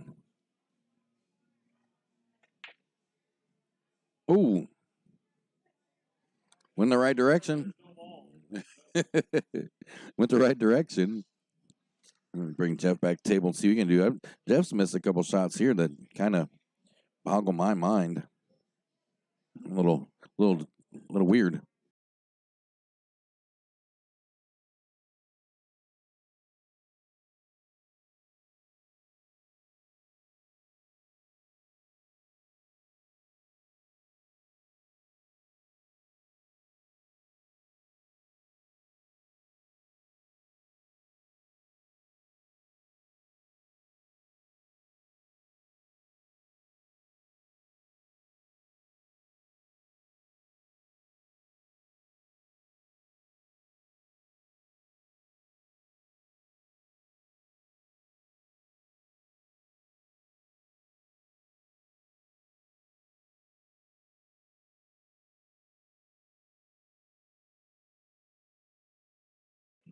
You know, it it's one of those Jeff just catching some bad rocks and rattles, and then ends up getting lucky and hooking Mike. So he called it in the corner. He's going to try to kick it in the corner. This would be a nice out right here if he can do it. As long as he don't give up ball in hand, that's all he really wants to do. Ooh, good solid hit, legal hit. That'll bring Jeff back to the table.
Mr. Jeff is looking like he's going to get up here. 2-0 to Mr. Brubaker.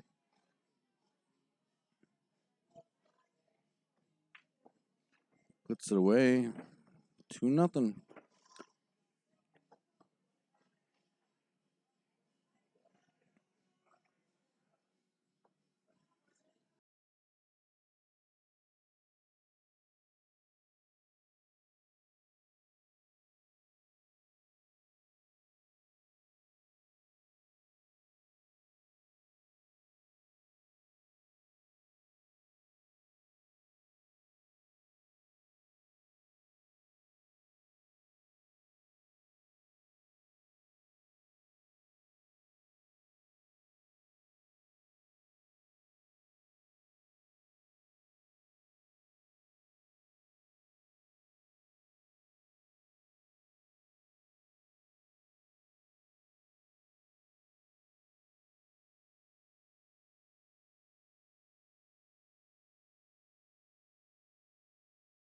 All right, up 2-0 in the race to 3. Mr. Mart's getting ready to break the third rack of the set. So here we go. He's got Mr. Brubaker on the bench. Started the match off with an 8-ball break. 8-ball break and a break and run. Oh, actually made the 8-ball, spotted it, and then proceeded to run out the table. It's a nice break there. Drops a stripe. Not the best looking table at all, but The way Jeff shoots could get better before it gets worse, but or vice versa. So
definitely wasn't the leave he wanted there.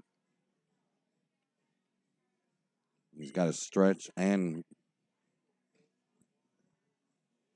jack up over a ball. Excuse that. Sorry. Let's see if he can. He manages to pull it off and stays safely out of the side pocket for the scratch. So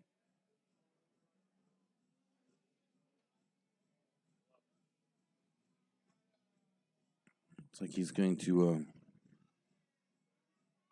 shoot the 11 ball. See if he's going to try to break that 12 out at all. He doesn't have much of an angle. And he manages to do it. Draws that thing beautifully off the 11. Pushes the 8 out in front of the pocket.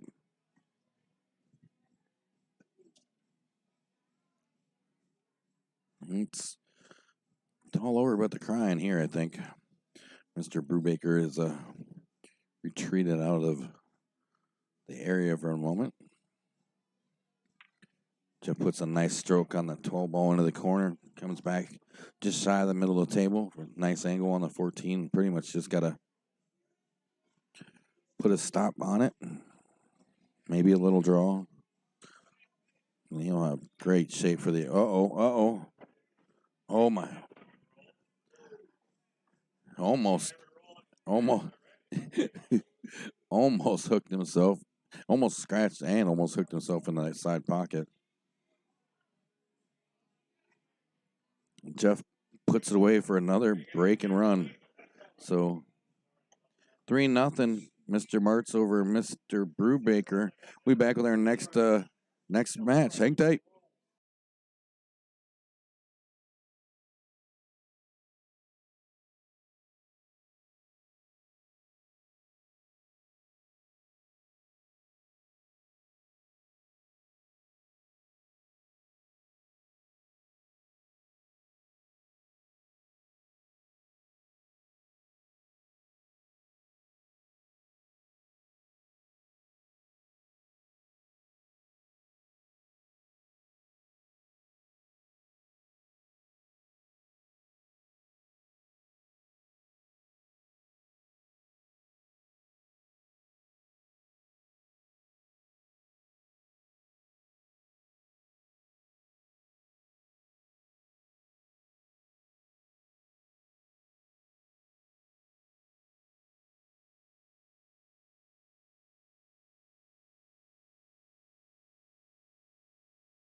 All right, coming up next, Mr. Fridley and Mr. Martz. They're going to be on that back table, so we're just going to have this one kind of goofy view of it. So.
All right, so we're gonna switch over here.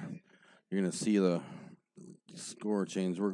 You see Kim. I know his last name, but I'm gonna mess it up trying to say it. So we're just gonna say Kim B and Rick Curlo are gonna be battling out here on our featured table now. This is all the matches you're gonna see from here out now are gonna be elimination matches.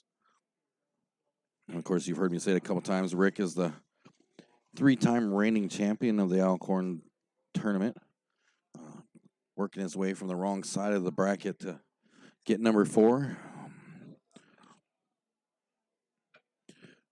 All these matches you're going to see are going to decide the fate of the players in them.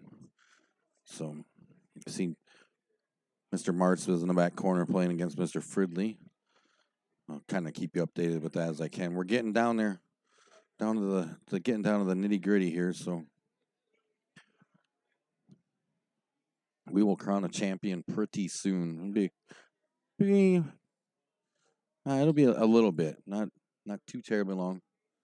And getting ready to break, so Kim's going to come to the table here. You'll see him walk up. And then, like I said, the names will change on that score thing here. So here we go.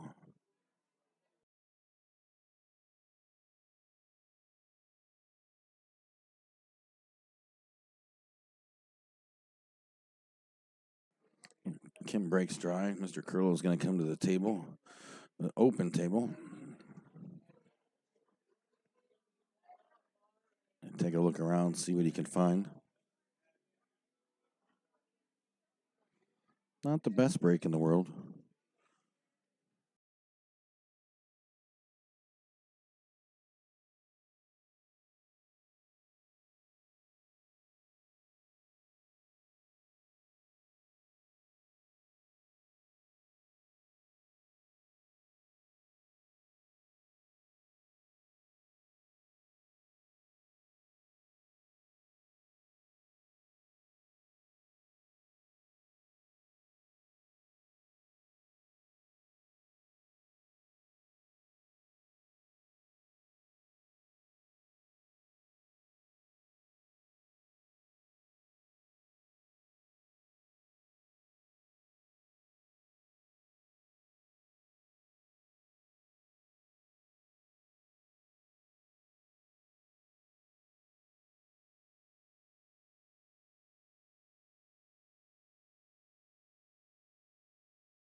See, Mr. Curlo's running the solids pretty well here. No, biggest issue I see in the table is the 6-ball there.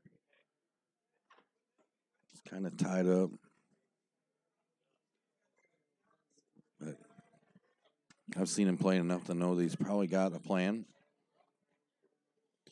I'm probably going to see part of it executed right here. And it was. Move that 6-ball out. Let's see, does he decide to climb over stuff and shoot the 2-ball first and come back to the 6? I think he will because he's way too close to that. Seems like it just feels like he's too close to that 6. So,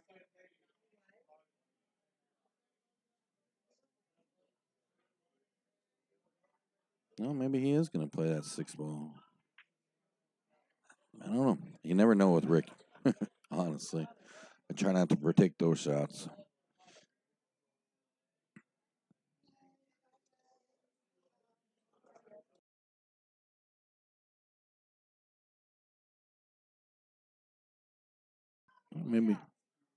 Maybe he did decide to go with the 6 first. Maybe the 8-ball a little bit more. Just have to get past all that. Yeah,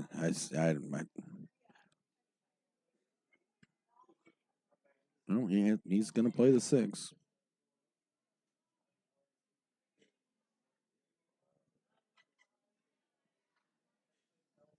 gonna be an interesting shot. Oh,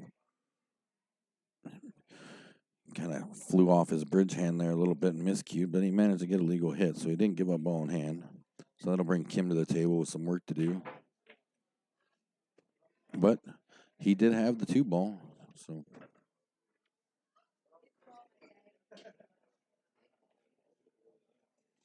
Kim's surveying the table.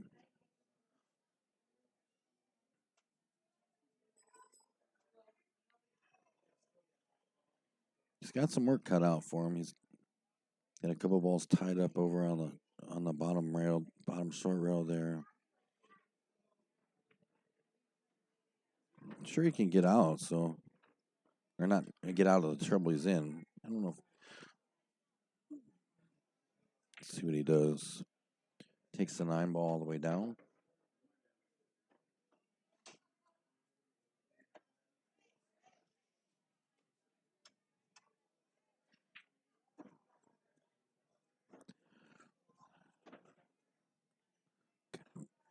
You got to make some good decisions here. You don't want to get behind too quick. Find yourself in a big hole you might not be able to dig out of. Not 11-8. It's going to be tricky.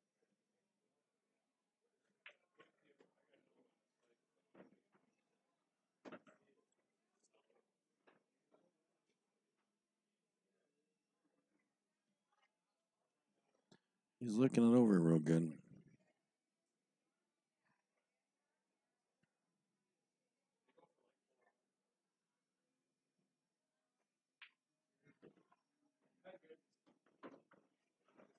Mr. Martz just went up on Fridley, or got on the board, one of the two. I believe it's up 1. The looks of the markers, yeah. Mr. Martz is up 1-0 on Fridley.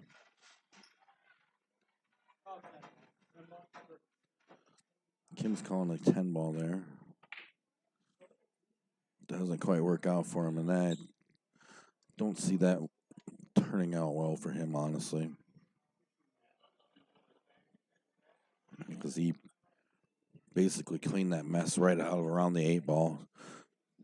I mean, he kept Rick from the 2 ball or the 6 ball, but he still has a shot at the 2. So if he's got a shot on the ball, he can get to the next one most of the time. I'm not sure if he just asked or not hard, but Jeff just went up